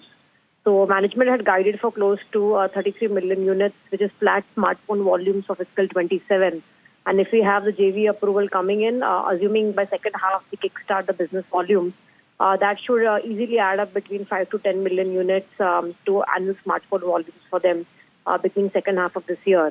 So clearly smartphone business, which was looking flattish to marginal decline for them for the current fiscal year, will see growth. And more so by fiscal 28 for a full calendar year, we see them achieving close to the 55-60 million handset mark, which they were targeting along with the Vivo JV numbers coming in there. The implications, Renu, and good afternoon, this is Alex here, for the financials then, because you would have built in your estimates based on that flattish mobile handset volume, right? So that 5 to 6 million addition would have an implication, and more so for FY28. So what are you building in? So for 27, we had already built in about 4.5-5 million units. So I think most analysts and investors will have some base numbers already in their assumptions. For fiscal 28, we had factored in just about 12 million units from here. So if we see the full volume ramp up, that would drive an incremental upside for the business.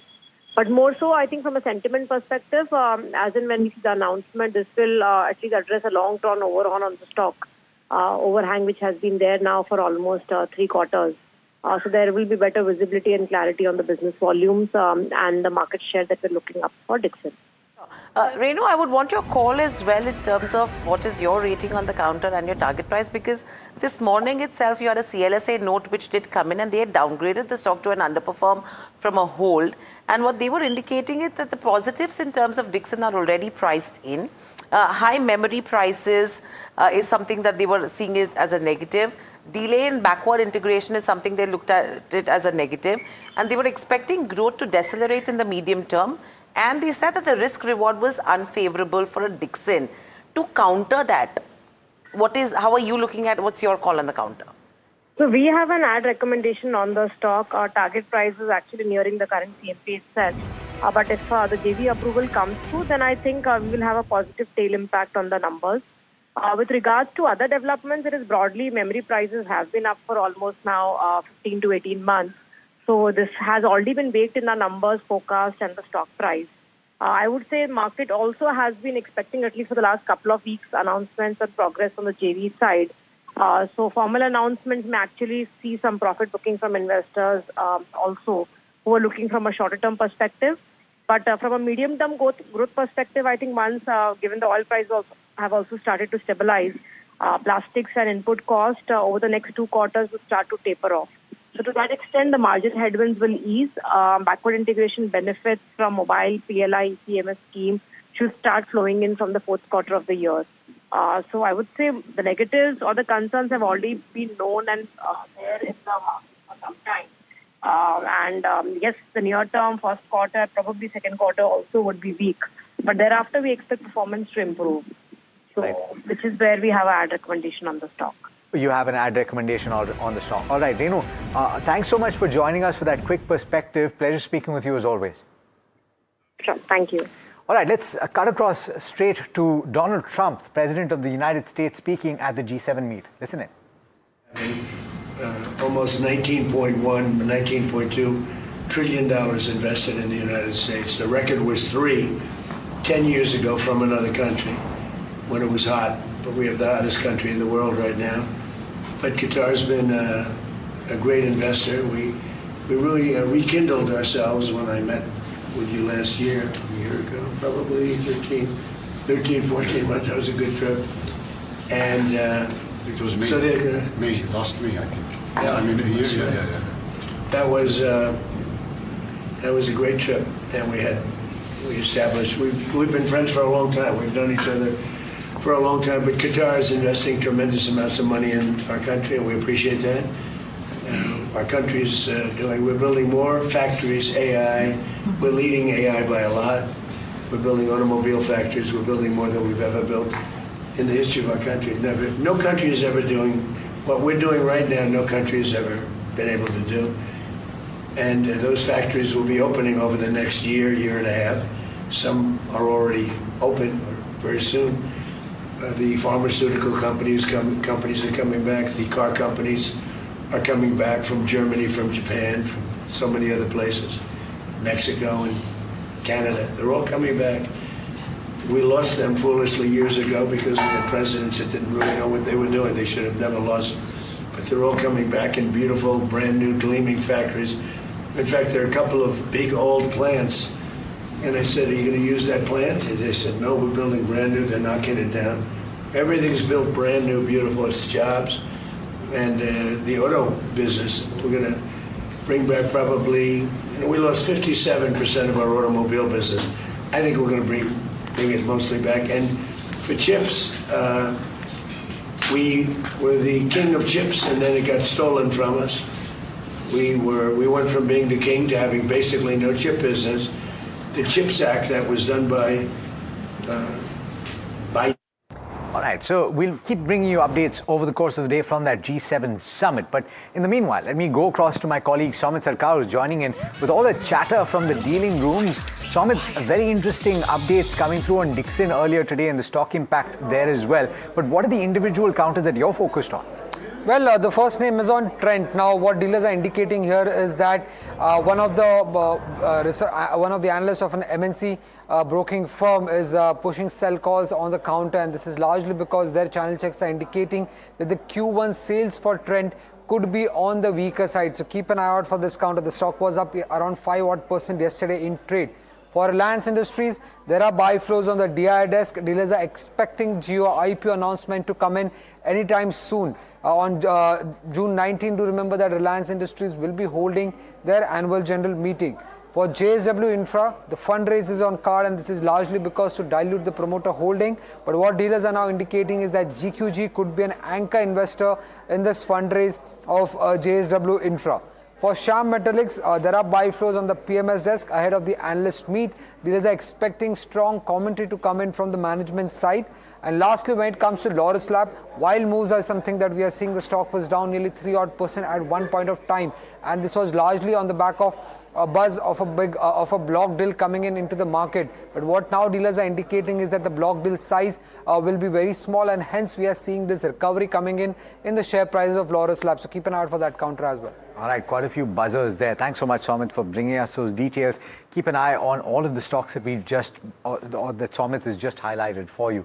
Nagaraj Shetty, technical analyst and derivative research analyst at HDFC Securities, as well as Avinash Gorakshakar, who's founder and head research at Avinash Mentor Research Services, joining us right now. Gentlemen, thanks so much for taking the time, and apologies for the delay. It's that kind of afternoon. News is breaking thick and fast. But let me come across to you, Nagaraj. We're holding very close to that 24,000 mark, but failing to cross it. What are the trends that you're seeing for the benchmark Nifty 50 and relative underperformance for the Nifty Bank today? Hi, good afternoon, Alex. Yes, Nifty has been showing sharp momentum over the last few sessions. I think the trend reversed up on the and I'm expecting Nifty to surpass above the 24,100 levels very easily in the next 1 or 2 sessions, showing some minor consolidation at the hurdle. Eventually, we could see Nifty breaking above the 24,100 levels and reaching towards 24,500 in the near term.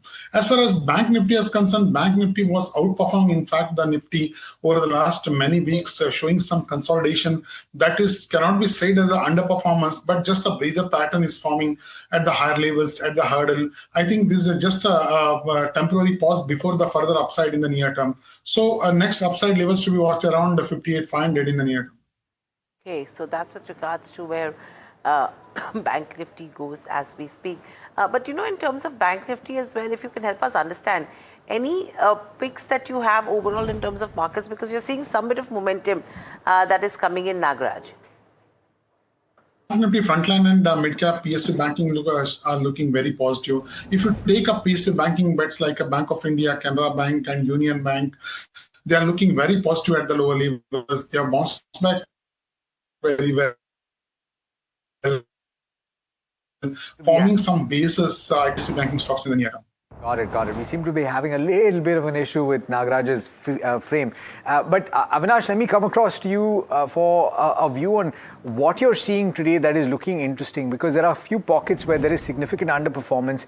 But if I specifically ask you about the financial space and what we're seeing and what we marked at the start of this 1 hour as well, which is that the private banking names are doing better seemingly than the public sector banks. Would you buy into that right now? Would you wait on the sidelines in the financial space? Good afternoon, Alex. I think private banks, we like Axis as well as ICICI Bank. Of course, there are smaller banks like Federal Bank, IDFC First. I believe, the banking sector would be a key beneficiary once the geopolitical situation gets completely, corrected. And most importantly, I think credit growth has been very strong. I think banks are not seeing a large deposit growth. But I think in terms of the quarterly performance, maybe the Q1 numbers may be a slightly tepid number. But in the second half of this financial year, Alex, I think some sort of stronger growth could be expected. My sense is that even the PSU banks could be looked upon, something like an SBI or a Canara Bank. These are banks where the asset quality has improved significantly. The balance sheet is healthy. So I think apart from the banks, we have been telling our clients to look at good quality NBFCs. I think Bajaj Finance is one company, Shriram Finance, which largely supports and finances commercial vehicles, could be also an interesting bet. So all said and done, the financials, including banks and NBFCs, should do well. And I think structurally the story and the theme looks promising for the next financial year. While we're on the subject of the banks, we've got exclusive information coming through on the bottom of the screen, and this has to do with HDFC Bank. Now, you will know the context. The context, of course, is that the former chairman, Atanu Chakraborty, split ways with the bank in not the best circumstances. And to fill in that gap, you had Keki Mistry that came to the fore and was appointed, of course, interim chairman. What is happening right now? And sources are telling NDTV Profit that the former deputy governor is among the names that are being considered for HDFC Bank's chairman post. Shrimi, with the second big break of the day today, it's a day of hits for Shrimi today. Shrimi, what are you picking up? Well, thanks, Alex. Very kind of you. So what we are picking up from people privy to the development is that the former RBI DG Rajeshwar Rao is among the names being considered for the top position of chairman at the bank. And the bank is expected to shortly submit its recommendation to Reserve Bank of India for approval. In fact, Rao is one of the front runners for the chair role. And he is understood to be among the candidates under active consideration is what indication we are getting. Appointment comes at a crucial juncture of HDFC Bank, as we know that lender is currently awaiting the finding of an external legal review commission after the Atanu Chakraborty resigned in March, citing governance concerns. So that report is also expected, probably the end of this week or early next week. The review is, of course, expected to examine issue on the governance processes, etc. But against the backdrop, the selection of bank's new chairman assume added significance as the board seek leadership stability while navigating the ongoing governance scrutiny. And of course, the tenure of interim chair Keki Mistry is set to end on June 18th, Alex. And sources indicating that Mistry may receive an extension until a new chair is appointed and receive the necessary regulatory approval. As the RBI regulation says, the appointment of chair of a private bank requires approval after the board finalizes its recommendation. So we need to definitely wait because a lot of action is coming since the tenure of the interim chair is ending, and then the bank is ready with some name recommendation of Rao as well. And we have sought, comments from HDFC Bank which remain unanswered. Also, we tried to reach out to Rajeshwar Rao for comment, but he did not elicit a response. Right. Thank you so much, Srini. You're on a roll today. I mean, a story after story is what we're picking up from Srini Chaudhary. So that's with regards to HDFC. Avinash, any view? I mean, former RBI Deputy Governor Rajeshwar Rao, he could be one of the names being considered for HDFC Bank chairman post. That is what Srini has been picking up. What do you make of this? I mean, how do you see the fit in terms of where the bank is progressing? No, I think, Hiral, definitely this is definitely a positive news flow. I think if it does happen, I think the markets will definitely be happy. But I think more importantly, the markets would be looking at key data points, what kind of deposit growth, what kind of, asset quality, and overall, what kind of growth momentum comes back to the bank. I think Q4 was not very great. And I think at least partially, the markets will be contented that at the chairman levels, definitely a mature and a very senior person would be inducted. But I think finally it's going to be the number and the data performance. So I think we keep our fingers crossed. Hopefully, if the numbers are also much better than what the street expects, then I think you could expect a good bounce in the HDFC Bank stock. Yeah, absolutely. So certainly one to watch out for. Remember that HDFC Bank has been a rank underperformer. Pull up the year-to-date chart and we'll see where it is at, and the one-year chart as well for HDFC Bank. 784 right now on the ticker. This year itself, the stock is down as much as 21%. Pull up a one-year chart for HDFC Bank and it is, well, down as much as 19% or thereabouts. Quite a bit of that damage or capital erosion has taken place this year as well. Now,